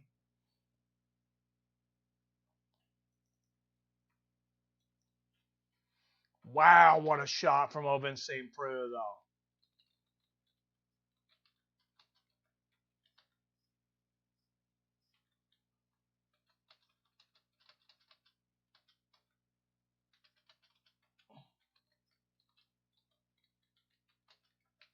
Wow, and they just said no one in the history of the light heavyweight division has more finishes than Ovince St. Preux. Damn! And moving backwards as Menifield's coming forward right on the chin. Kaboom!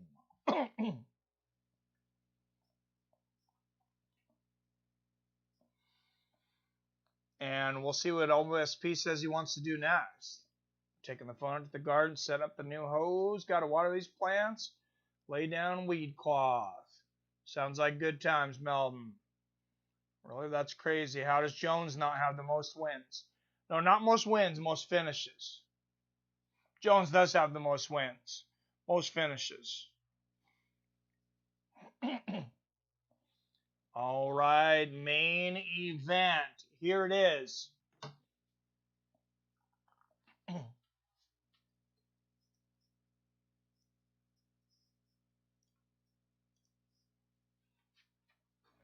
And hopefully we can get a better mic by the time we do this next time. So apologies for Dana White Contender Series. For the rest of the season, I will just give you guys a heads up if I'm going to do it or if I'm not going to do it. Just some stuff at work. I got to merch the store. I have to set my warehouse order, build my warehouse order for Wednesday that day, inventory the warehouse, and then write my next warehouse order. So Tuesdays kind of become somewhat of a busy day for me.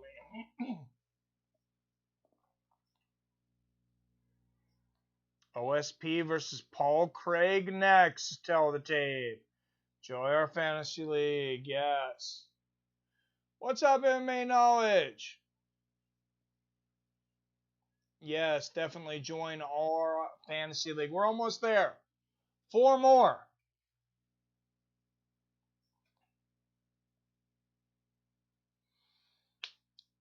Four more people to enter. I was hoping to do a draft tomorrow. So don't worry. If you don't know much about football, guys, a lot of it's luck.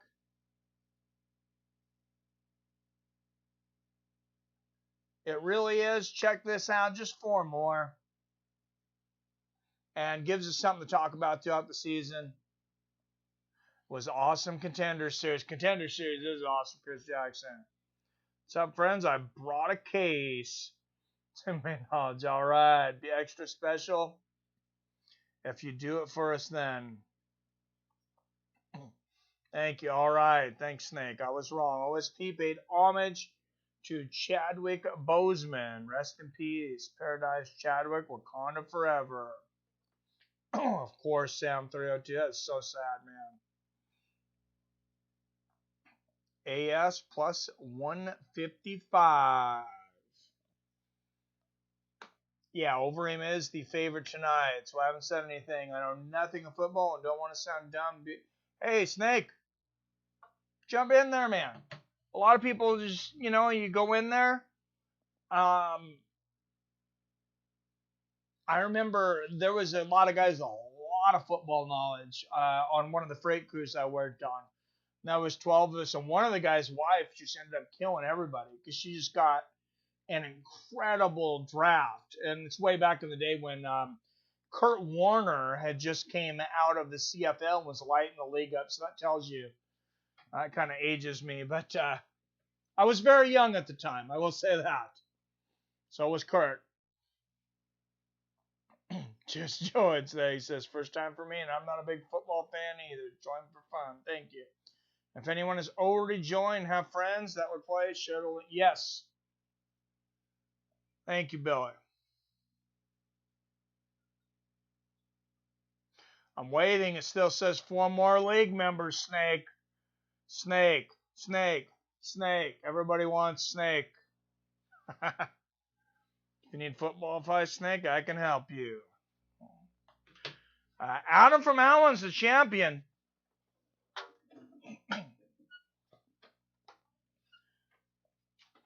Billy had a good season too, but yeah.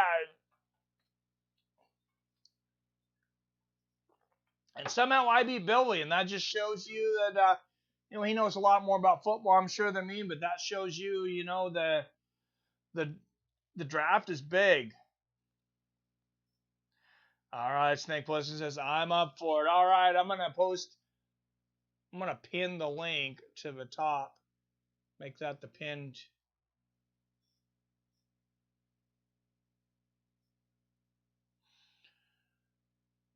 Message for now, and we'll see if we can get it. TBR Street Gang, you should do it if you're not in there already. Are you saying you were in there already? Couldn't remember. All right, 21 of you bad fight fans in here. Main event of the evening is up next. Alistair Overeem, Augusto, Sakai at heavyweight. I don't know, Sam. I agreed. He moved like a heavyweight compared to Menifield. Really don't see him beating guys like Reyes. It's going to be tough for anybody to beat Reyes. He's going to be champ. I'm going to say it right now. He's going to be champ. He's going to knock out. He's going to knock out Blachowicz. I'm going to say he finishes him in the 4th round. And Dominic Reyes could be champion for quite some time. You heard it here first. I don't think anybody else has said that. But September 26th, welcome to the Reyes era. That is the beginning. And I don't see it ending anytime soon. Somebody tell me a reason that you doubt me. All right, guys, I'm going to take a real quick restroom break. I'll be right back for the main event.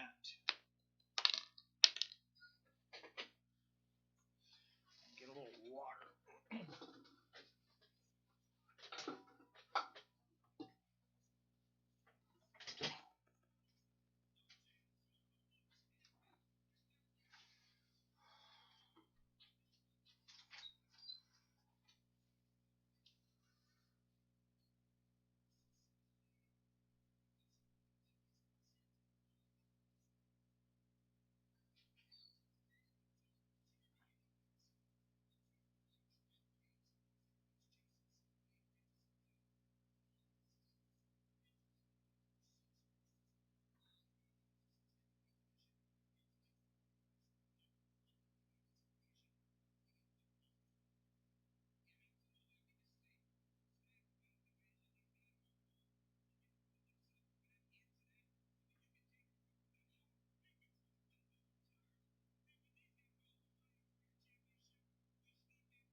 on some BioFreeze. Not a sponsor, but guys, if you haven't tried this, it's about $12.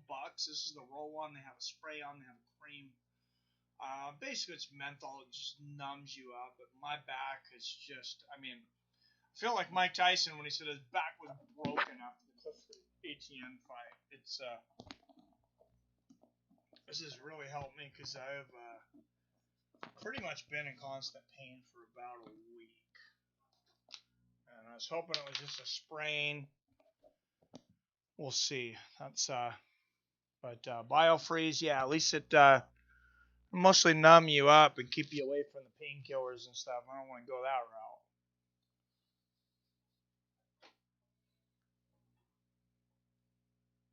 Has anybody tried cupping in here, by the way? I know there's a lot of knowledgeable guys. Has been some of you pretty knowledgeable in sports medicine in the past. Has anybody had any experience with cupping, good or bad?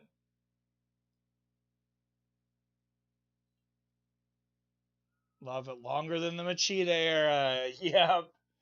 Oh, Greg Brimstone. Oh, yeah. I can't forget about Santos. You're right. Thought he looked off, but I was wrong. I was worried about Menifield's timing. Augusto Sakai out of Curitiba, Brazil, making his way down to the cage. Okay, do you have to pay for ESPN account? Nope. Supposed to draw out toxins from the blood. Well, and here's the thing. It's like, I don't know if it works from what I've heard, but I haven't heard anything bad about it. So I'm willing to try something right now. I said it's, oh, man, that BioFreeze is really helping. It's numbing everything up now. But I was starting to be glad that a couple of these fights got canceled. Feels good like hot rocks on your back. Okay, enough said. It feels good like hot rocks on the back. I'll do it.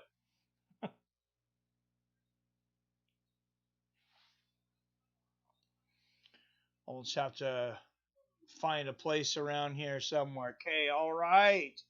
So 18 people. Did we freeze or did everybody just stop watching? No. 4-fight win streak, tied for longest in heavyweight division. 11 of 15 wins by knockout. Also came from Dana White Contender Series, but Dana White Contender Series Brazil, the very first episode. 9th ranked heavyweight in the world, Augusto Sakai. And it's really the new generation is really coming out of Contenders. I think, the new champions, everything's going to come out of this. Not sure about the toxins, but it does feel good. Hey, if the only thing I have to lose is whatever it costs me, even if it doesn't do anything, if it doesn't do any damage, I'll take the chance. And making his way to the cage right now. A lot of us remember this guy's reign as Overeem back before USADA. And he had some horse meat that, I don't know, hard to get a hold of in the United States, I guess. Had some real good horse meat, though. One of the most established, if not the most established striker in combat sports history.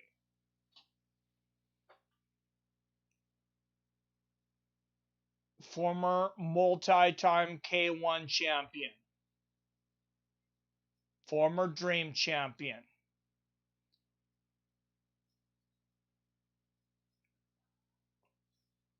Former Strike Force champion. What am I missing in there? But he has not got the UFC championship. Brock was champion, lost his belt to Kane, and then Overeem temporarily retired Brock for a minute.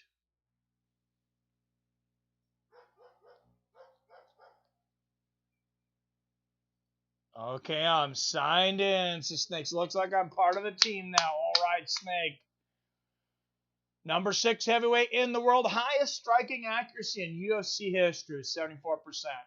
Finished 41 of his 46 wins, 24 knockouts, 17 submissions. Former Strikeforce heavyweight champion, former Dream heavyweight champion, former K1 champion. 66 fights in MMA, countless fights in kickboxing.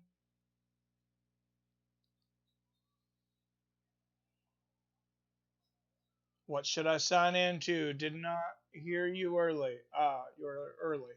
Oh, the link in the top in the pinned message. That's the sign in for the fantasy football team. I'm Tip Top Magoo. All right. Sweet. Look forward to playing against you, Snake. Just 3 more spots to fill. And hopefully we can have a draft real soon.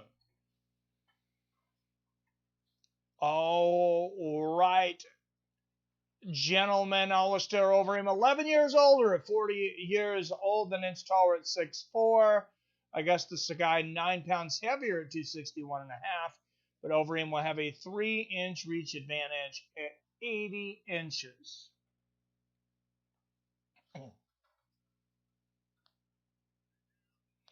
All right, 16 of you watching live from Seattle, Washington, MMA with friends. We are to the main event.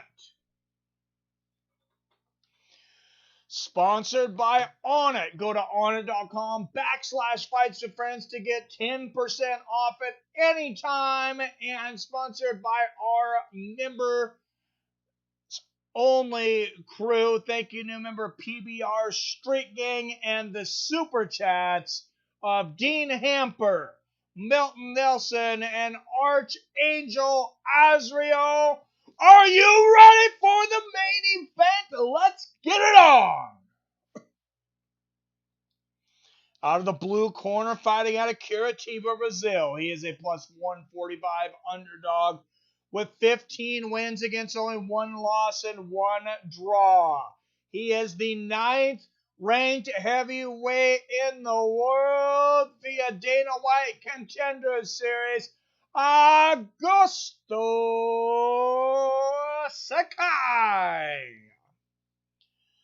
And his opponent out of Amsterdam, the Netherlands, a minus 165 favorite. He has an illustrious record of 46 wins, 18 losses, and 1 no contest. He is the former K1 World Champion, the former Dream MMA Champion, the former Strikeforce Heavyweight Champion, Alistair, the Demolition Man, Overeem.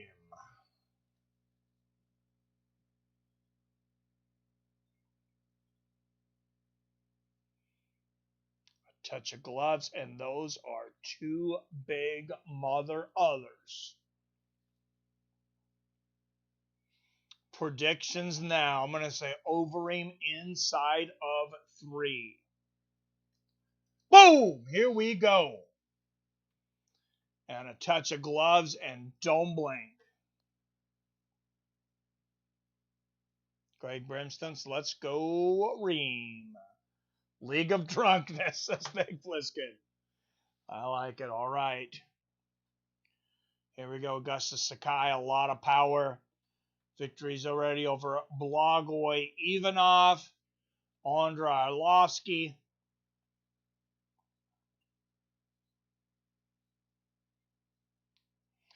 Overeem with 18 losses. He's been knocked out like 11 times. And then we talk about that, and then he has, a streak, a winning streak, and we kind of stop talking about it, but that chin has been pushed in a few times. Oh, and a charge. There from Overeem, lands a combination. Sakai lands a right hand in there. Got to be careful charging a guy like Augusto Sakai. Like a kamikaze bomber. Front kick to the body there from Sakai. Front kick to lands from Overeem. A very focused look here for Augusto Sakai. He knows what's on the line right now. He knows he can. His whole life can change with a win tonight. And good head movement there from Overeem at 40 years old.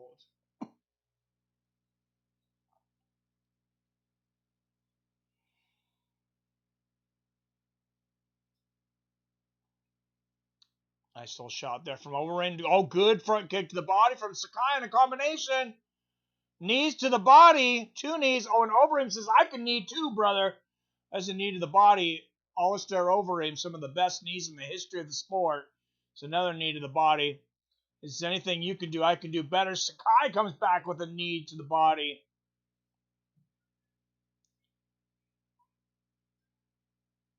Wow. And yeah, we could end up in a Muay Thai fight here, and I would not argue with that. Herb Dean, the referee here in this main event. He does not like to break clinches, which is just fine right now. Nice right hand there from Sakai.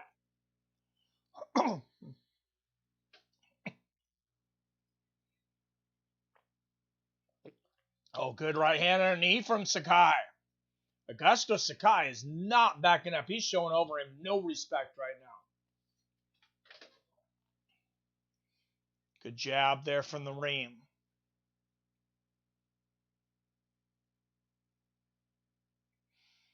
Nice front kick to the knee. Watch Overeem trying to set up that right hand. And Sakai, okay, he was moving to the right. Now he's moving to the left away from that power hand. Now he's moving into it. There it is. He moves the direction into it, and Overeem lands the overhand right over the top.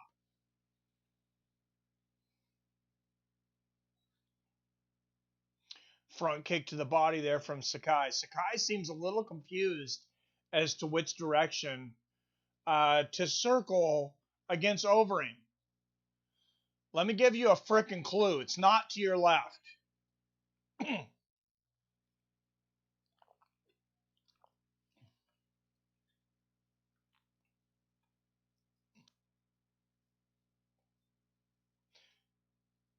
Right hand there from Sakai.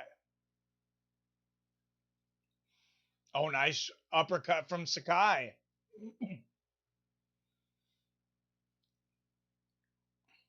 And Overeem's chin, always a question at 40 years old.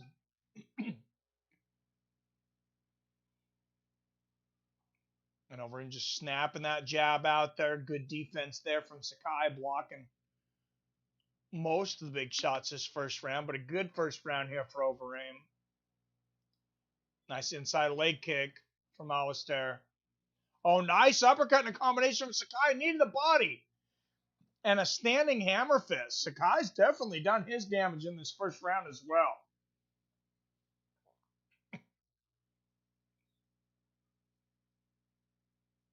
Front kick to the body there from the Reem.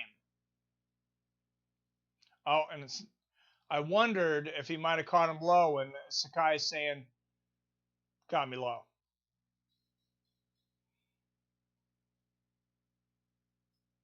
Nice inside leg kick from Reem. Pretty good first round for both guys. Both guys did a little bit of damage. I'm going to give that one to Overeem. Sakai definitely had some good bursts in there of action, but I kind of felt like Overeem, controlled the pace of that match, kind of, landed shots from the outside when he wanted to, and he had that big right hand.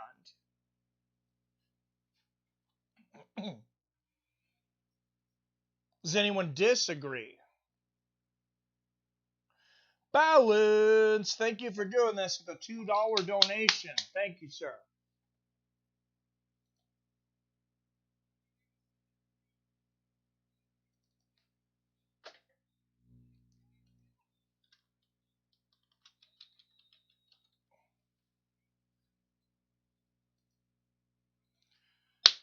Balance with the donation. Thank you, sir.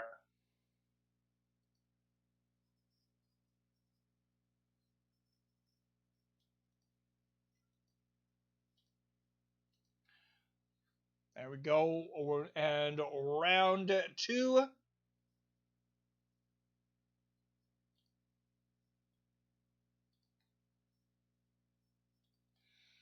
And that donation is going to move the chip jar up to $31 tonight. Appreciate it. Balance.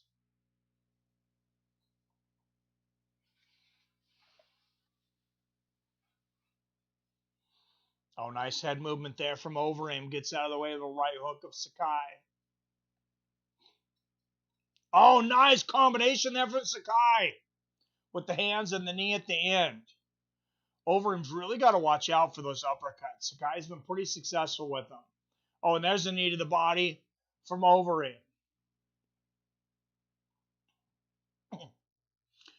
And I imagine you start landing knees, I think even at 40 years old, Overeem might throw that game plan out the window a little bit. He really prides himself on being having the best knees in the history of heavyweight MMA.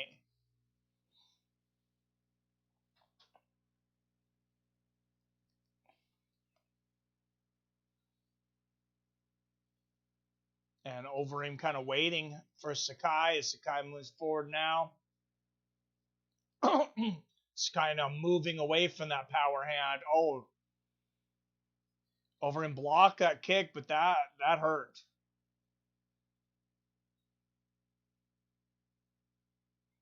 Oh, nice left hook to the body there from Overeem, and he's going to look to land knees up against the fence. And he's got the dominant position here. There's one. He's got the wrist control, and they break. Straight right there from Overeem. Yeah, very close first round. Oh, nice right in the combination. Oh, Sakai lands some shots there. Big uppercuts and right hands. Reem's blocking a lot of these, but Sakai, those combinations to the body were probably the biggest thing in that exchange.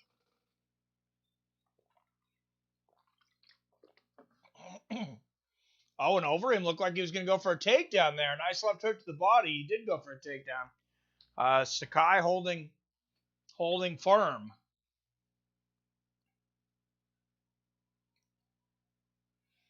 Oh, nice knee to the body, right to the oblique there, that liver shot. He's looking for that liver shot, that left side of Sakai's body there.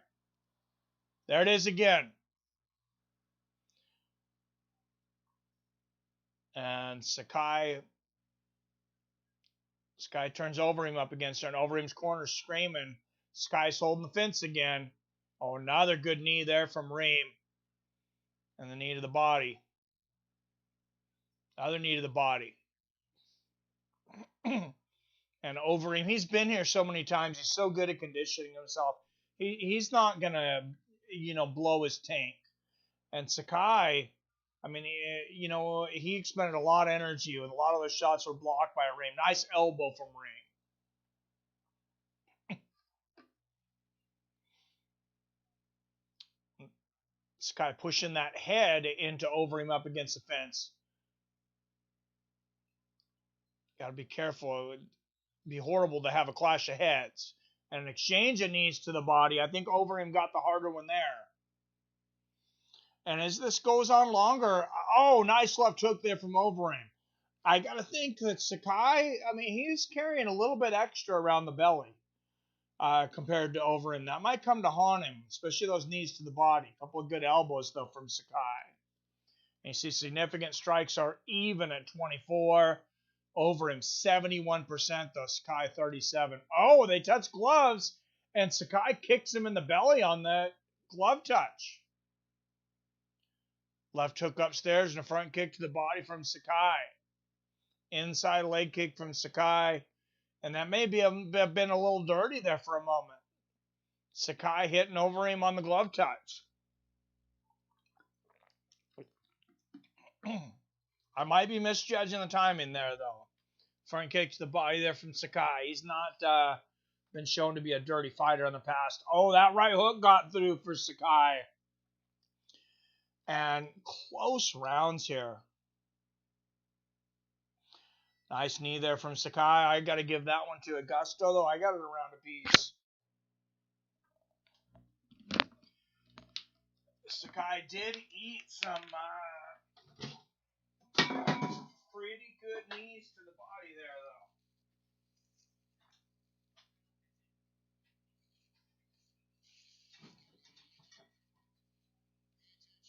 We'll see if that affects him down the stretch.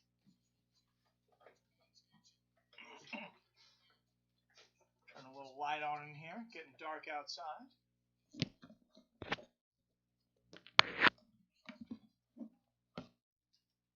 A little darker. 7:28 here in Seattle, Washington. A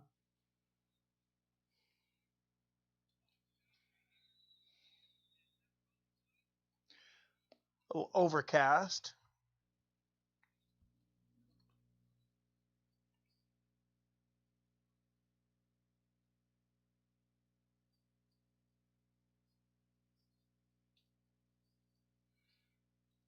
All right, guys, round 3, and nothing shady on the touch there.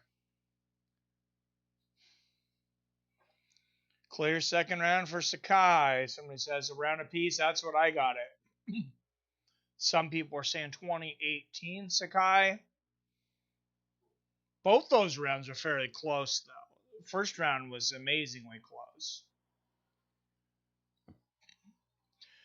And Sakai just became the favorite in the mid-round betting. Pretty good favorite. Overeem needs to pick up the ball. Oh, nice combination there from Sakai and a right hook. What's up, Torrin Brown? What up, Mike? I know I'm late as heck. Hey, better late than never. Yeah, Torrin, join the Fantasy League, man. The link's pinned at the top. Nice right hook there from Overeem. We just need 3 more players. Oh, nice. Nice combination from Sakai and a low leg kick. Wow. Sakai really bringing the volume up here in the third round. Good combination there again. What's up, Adam from Allen, the champion? Thought Wyatt and his brother might get back and win. Oh, yeah, I forgot Wyatt's brother came in last year. Billy sent him an invitation. Just 3 more spots left. Nice right hand there from Overeem. But Sakai having a really good third round here. Oh, big left there from Sakai. Front kick to the body. Oh, and Sakai with a huge combination of knees. Really unloading here. A lot of these shots are getting through. Herb Dean looking on, but doesn't seem extremely concerned. Overeem blocked a lot of those, but a lot of them did get through.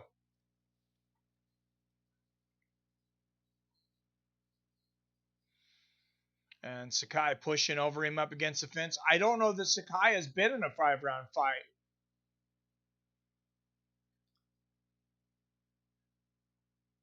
Halfway through this third round, halfway through the 5-round fight. And Daniel Cormier on the mic, he knows about 5-round fights as much as anybody. Nice jumping kick to the body there from Overeem lands. Oh, big leg kick from Sakai knocks Overeem off balance. Fantasy has a lot of luck. Skill can be overrated. Yep, thank you, Snake. How the ring survives these flurries like a boss. Big right hook from Sakai. Overeem is a boss. I mean, you gotta give a dude credit over the years. Very close technical heavyweight main event fight. Comment from Derek Brunson. Respect the Reem, but skill don't hurt. Oh, and Reem finally goes to takedown. I'm gets the takedown. He went for a few earlier. Sakai's got pretty good takedown defense.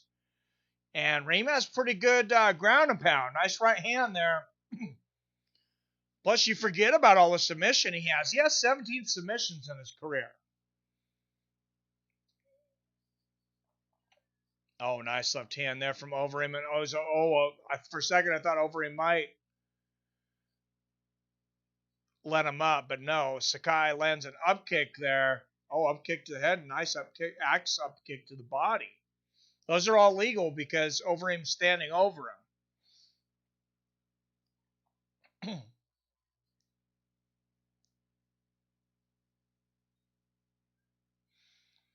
Overeem holding on to those feet here.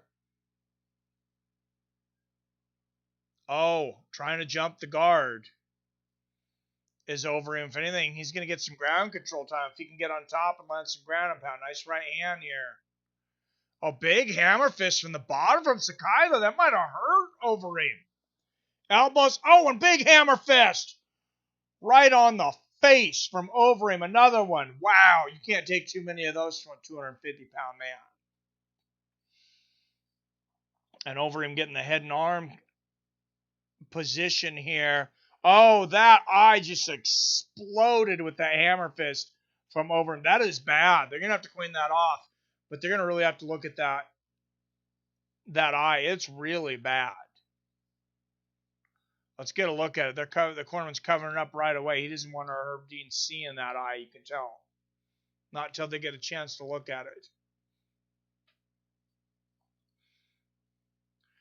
A lot of blood. It may not be as bad as it looked because of all the blood, but wow.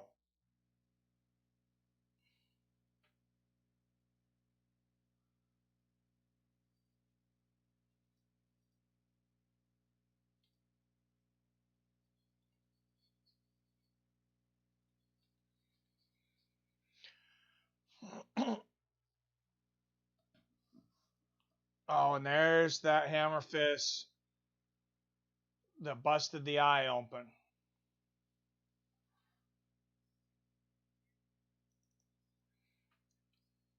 Pretty sure that was it. All right.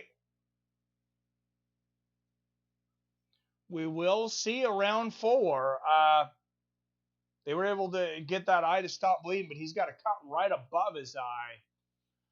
And Overeem has a high fight IQ. You know he's going to go after it.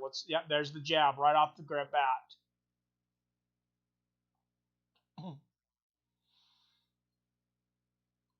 Another jab there. Wow, Sakai was as high as minus 400 in between rounds. Nice right hand for Sakai. Now a minus 175. I think the tide has turned towards Overeem. I haven't had 2 rounds to 1.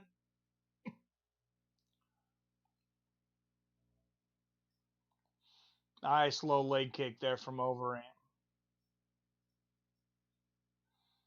Oh, big knee to the body there from Sakai.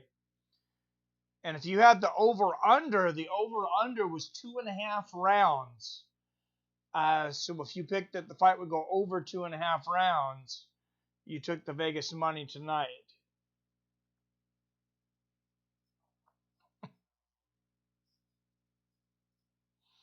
Nice right hook there from Sakai.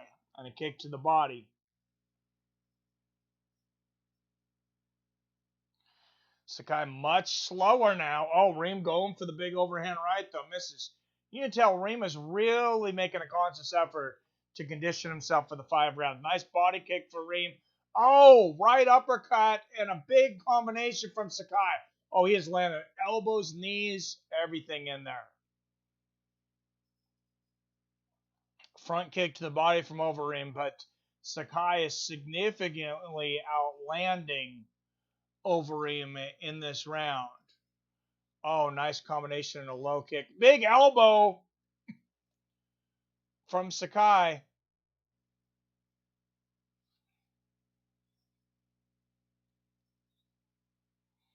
Big round from Augusto Sakai. Front kick to the body from Overeem. He says, I'll pay you back for that. And he sliced Overeem's forehead open. So now both guys with cuts above their eyes, around their eyes. Oh, spinning oblique kick for Overeem, and that went low and got Sakai right in the nutsack. That's a second low blow there for Overeem.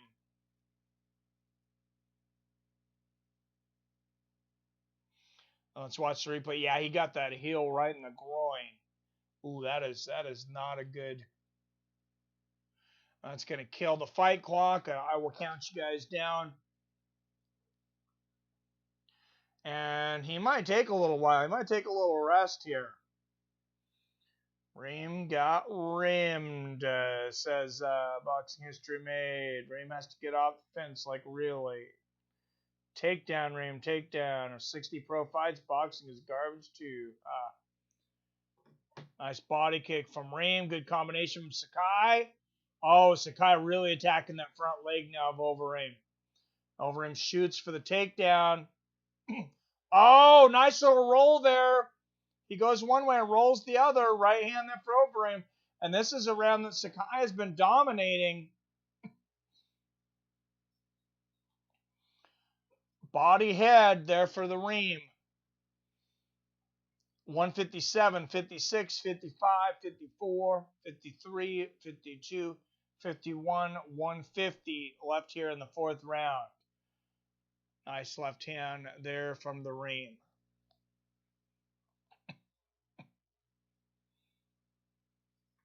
Oh, nice ground and pound right hand. And if Overeem can really beat him up on the ground here, it could make some difficult decisions for these judges. You see Overeem covering Sakai's mouth. That's an effective technique, and I'm surprised we don't see it more often. Oh, nice left hook and the right hand, the ground and pound. He is really beating Sakai up right now. Sakai looked a little dejected after taking that last shot. Oh, big hammer fist. Oh, and a big elbow and a hammer fist. Overeem might be about to finish this. Hammer fist and right hand. If you took the in-between rounds, you could have gotten 3-1 on Overeem after the third round. Or in the third round. Nice combinations there from Reem. Wow, body shots. Big right hand there from Overeem. Bounces Sakai's head off the canvas. 35, 34, 33, 32, 31, and 30 left in the fourth. Oh, another big right hand up front. The elbow to the body and the hammer fist. And this fight is really turning in the favor of the Demolition Man. Big elbow from Reem. Big elbows.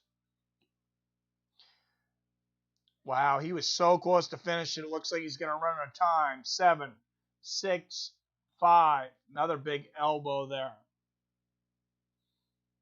Wow, and Augusto Sakai got beat up at the end of that fourth round. He is slow to get up right now. Augusto Sakai, I'm not sure if I'm misreading, but for a moment, he looked a little bit like a beaten fighter.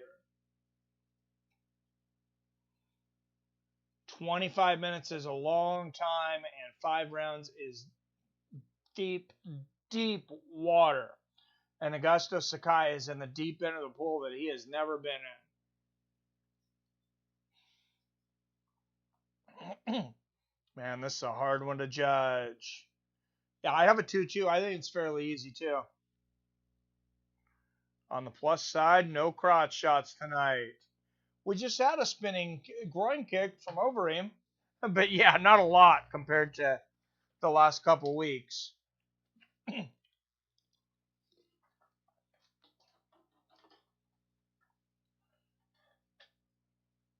All right, I have it 2-2 going into the fifth and final round.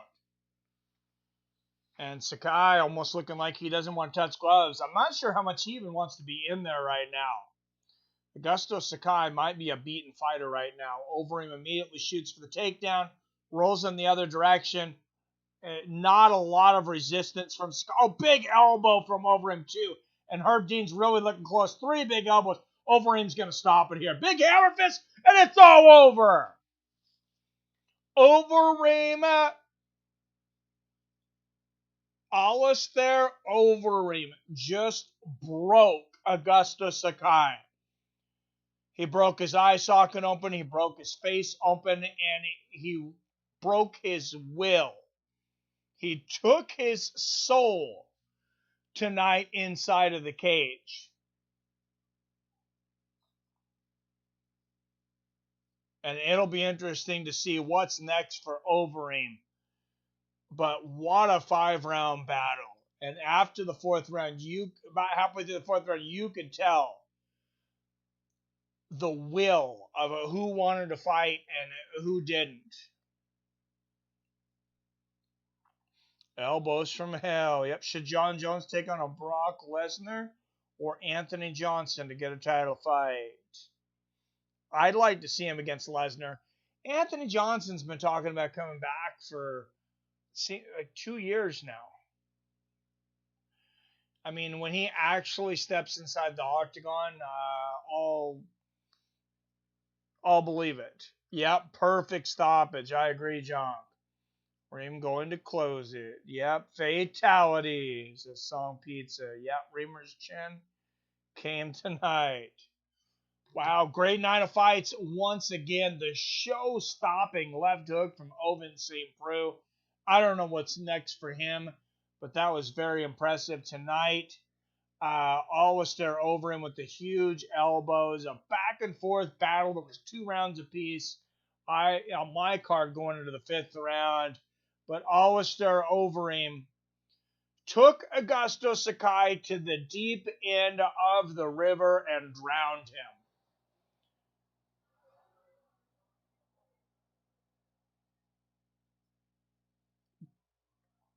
Anthony Johnson is returning to light heavyweight. I've been hearing about his return for a long time. The Lesnar to Bellator, they're throwing money at him. Well, Billy, I'm sure you probably already seen Bellator and Scott Coker wants to make Brock Lesnar versus Fedor Emelianenko. And that's a big money fight.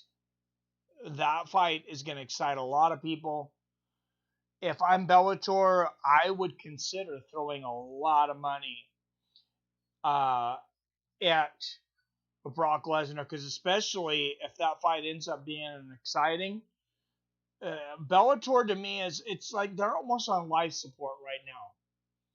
They weren't doing great before COVID, but they are not doing good now at all. Their numbers are atrocious.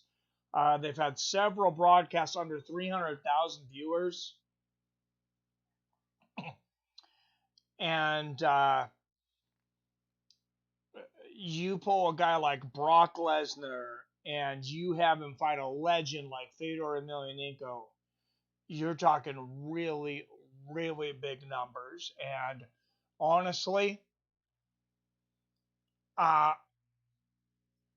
they're over on Paramount. It's kind of a weird home for them. They're owned by Viacom. Put it on CBS. Build it and put Brock Lesnar versus Fedor Emelianenko on CBS in prime time on a Saturday night.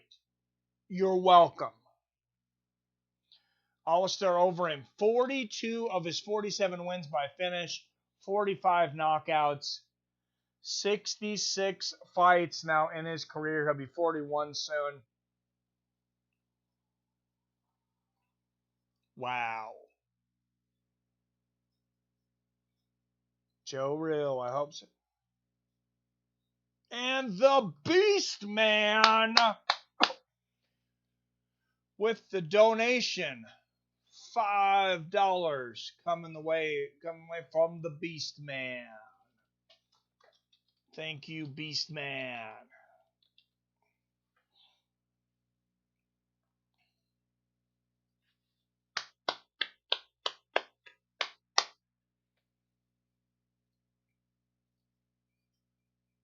And moving the pot up to $36 tonight.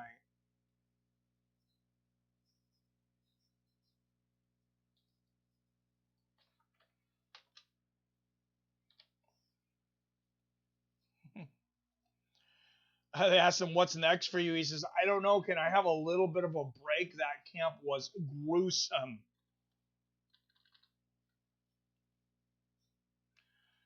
He said, maybe I'll be in action later this year, maybe next year. You know, I mean, you got two things to think about. Yeah, like you said, he just went through a grueling camp. You got the other side of it. He's going to be 41 years old soon, so time's not on his side as far as his age. The Beast Man with the donation. 6-month mandatory waiver. I think you're right, Snake. Both guys who back in 2021. Yep. Pretty sure Anthony Johnson's back in the USADA testing pool. Need to double check though. I would love to see him fight. Put Lesnar versus Fedor on CBS and then showcase your 4 best stars on the rest of the main card to gain exposure. Perfect plan. I like it, Billy. Let's get Pitbull out there. Let's get the brothers out there. And if they are able to re-sign Michael Chandler, you got to have him in there. Get a star guy in there. Have maybe Benson Henderson fight a showcase fight. Patrick Mix, that kid is very exciting. Juan Archuleta and Patrick Mix, I think that's already scheduled. You can move it though. And then Brock Lesnar doesn't have to go into the USADA pool. And he doesn't have to worry about the possible suspension of the UFC. There's a lot of things that kind of move the needle over for Brock Lesnar possibly going to Bellator now that we talk about it. Yep, MVP too. Yeah, you could make a great card. Now I'm going to watch the free highlights on YouTube. That's Beastman. All right, good thing. Great fight, boys. Great fight. Yeah, great night of fights, man. Let's wrap up real quick what we just seen and what's coming next week. I know everybody's not, a lot of people maybe not real happy about the main event next week. I love Angela Hill. Angela Hill versus Michelle Waterson, maybe not the UFC's first choice for a main event because we have a fallout, but that card is very solid. There's some really interesting matches on that card.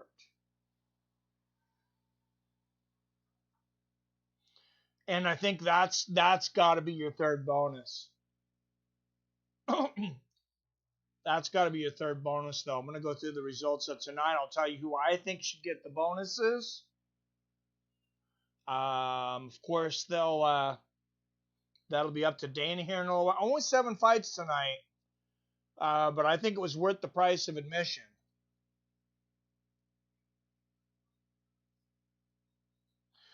I mean, geez, out of 7 fights, 5 of these I would tell people to watch right away if they hadn't watched them on the replay. And I think Viviane Araujo versus Montana De La Rosa is worth a watch. Cole Smith versus Hunter Azure, it's just so-so, but everything else, my goodness.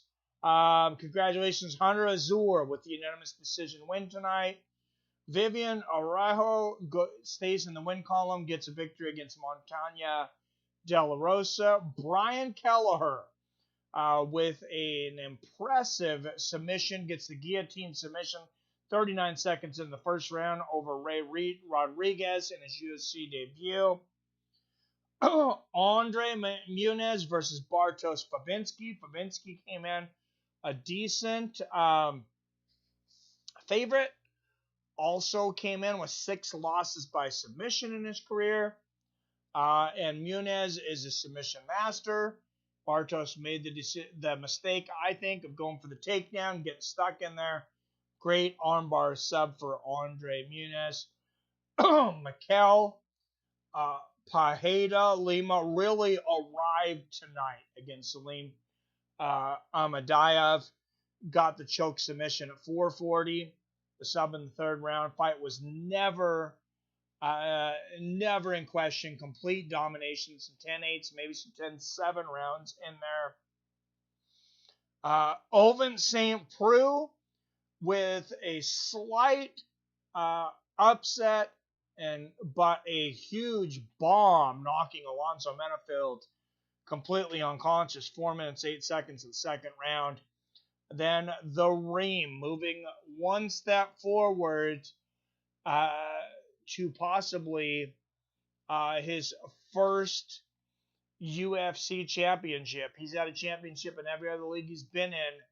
This is the one that's eluded him. It was a war tonight against Augusto Sakai. But at the beginning of the 5th round, the Demolition Man broke him. OSP had a great knockout. Yes, he did. Yep, Julian Lane versus Thiago Silva, main event. BKFC on Friday, too. Yes, we are doing bare knuckle next week. Lesnar free agent as of right now. AEW is trying to recruit him. Oh, everybody's going to throw the money at him. Archuleta is fun to watch, a little careless, but that's why. Pat, if there's a fight that most MMA fans, I think, are probably sleeping on right now, it's Patrick Nix versus Juan Archuleta for the championship. That fight is fire. Isn't Lesnar still under MMA contract with the UFC? I don't know, JP. That's a good question. That's a good question. And I don't, if he is, I don't know how that works when he went over to WWE and stuff. If he is under contract with the UFC, if he didn't finish his contract, I don't think the UFC would be as willing to just let Bellator sign him as they were to let him take Corey Anderson. Good night, Beastman. OSP had a great KO. Remember, link on the top for fantasy football. Just 3 spots left. Actually, I'm going to refresh this and see. Yes, 3 more teams, and we can do our draft. Let Julian bang, bro. Adam from Allen. Yep. Brock is 4 or 47, and Rich AF. He's probably done. He's 43. But Wyatt wimped out and now won't play this year. What?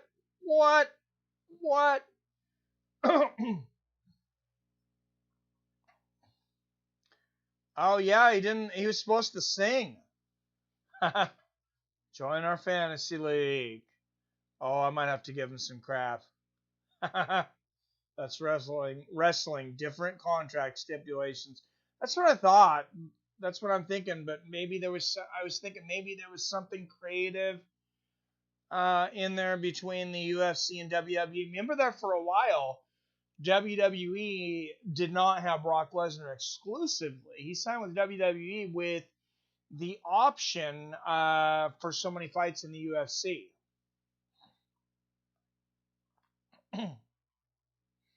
Nobody had to sing. Damn, said it from Ellen. Hey, Billy. All right, guys. 19 people watching. I think everybody's a hit the thumbs up tonight. Thank you to the new members, only member PBR Street Gang. Thank you for all the donations tonight.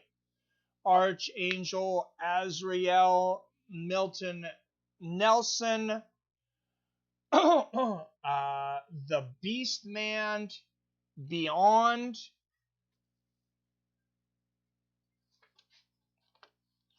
Dean Hamper, the big donation, $36 in the tip jar tonight. And obviously, I need a new microphone because for those that came in, I was kind of happy the UFC had to postpone an hour because the fights dropped because I was playing my audio for the first 40 minutes of the stream. So thank you for your patience. Adam, do you know anyone else who will play fantasy football? Yeah, I just need 3 more. What's tall, dashing, and out of here in seconds?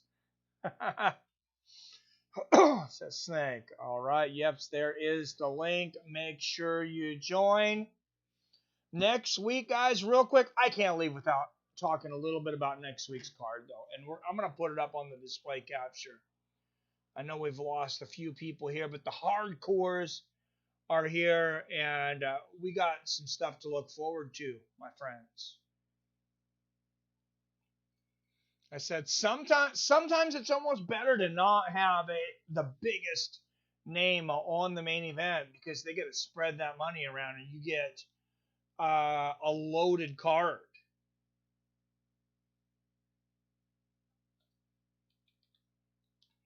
So let's go over to UFC.com.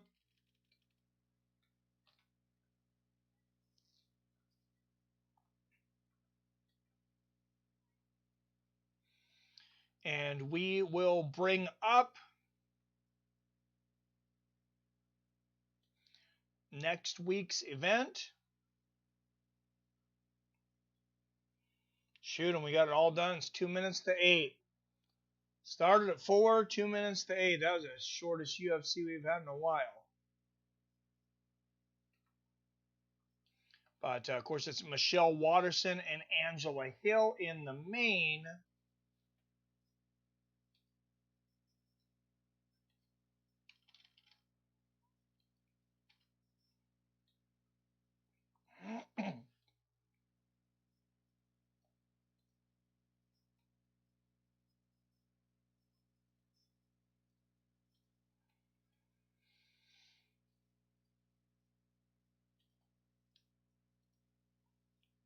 But here we go. Michelle Waterson versus Angela Hill. Very cool picture. Very cool photo. This we're seeing the main card here. Uh-oh, I've seen a lot more before.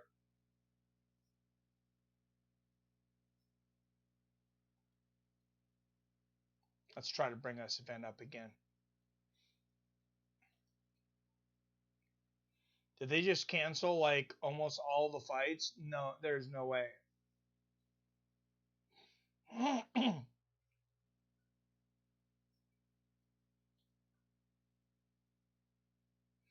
Because I seen Ed Herman on there. Well, friend of the show Kyle Nelson versus Billy Quarantello. Main event of Michelle Waterson and Angela Hill.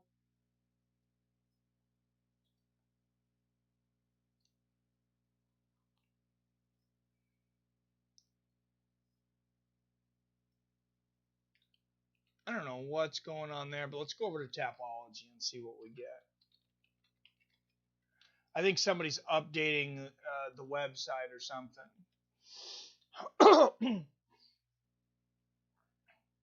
Tapology is a great site to find fights.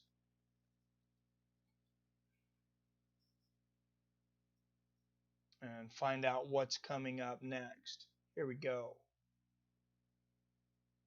Like I said, we have next week, we have Bare Knuckle. You have Bellator. You have UFC. Here we go. This is what I'm talking about, boys and girls. Wow. Okay, there are a lot of fights. We got Kama Worthy coming back. One of the biggest upsets in the history of the UFC, taking on Ottman Azure. Roosevelt Roberts versus Matt Frevola. Brian Barberena. I love that guy. He's fun to watch, and it's fun to say his name. Barberena. Missed it. The Dream win. Yes, he did. 5th round finish, though. Great fight. Copy the link in case you can. All right. Friend of the show, Kyle Nelson against Billy Quarantillo. I told you guys this is stacked. I told you. Now you know. Matt Schnell versus Tyson Nam. Julia Villa versus Jura Eubanks. What a fight here. Mike Rodriguez. This guy looks impressive, taking on veteran Ed Herman. Bobby Green returning. Longtime veteran, always entertaining against Alan Patrick. Then you got a female fight in the co-main and the main event. Andrea Lee taking on the Happy Warrior, Roxanne Modafferi. And then Angela Thrill Hill taking on the Karate Hottie, Michelle Waterson. 12 bouts on tap for UFC on Vegas 10.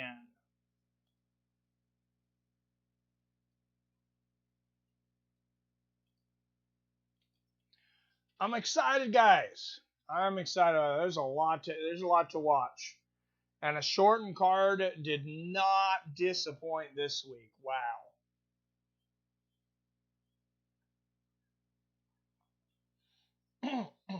On my phone, though, I'm trying to copy the link, but I get sent to sign up. Green Fighting Patrick.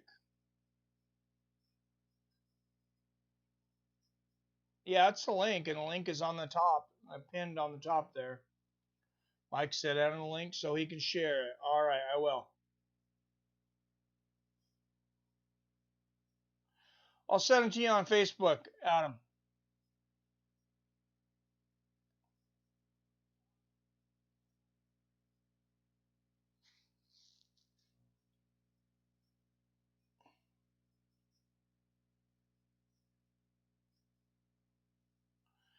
All right, and I'll put it down here again in the bottom, because this is the link. 3 more league members we got.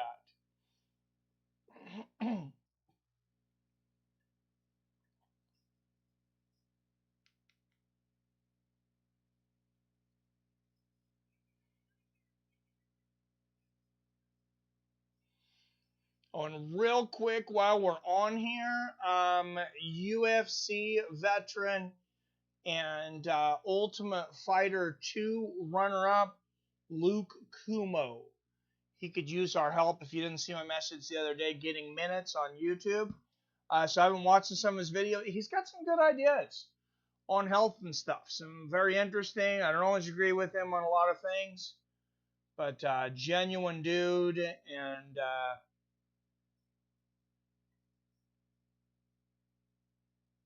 I like the support. I like to support him. I like him.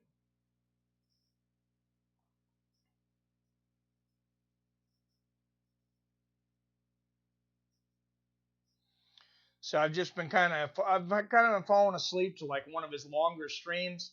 He's got to get up to 4,000 hours to get his monetization because he's over 1,000 subscribers already. So sometimes I'll watch a shorter video first, because it really does have some things that have been helping me some with my diets, cleansing different things. He's got some good points sometimes. And then, like I said, I'll fall asleep to like one of his long videos, something that's like over 2 hours, and help him get those watch minutes.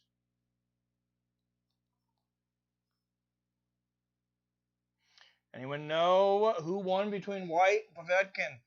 Yeah, Povetkin knocked him the frig out, Greg. White knocked Povetkin down, I believe it was in the 4th round.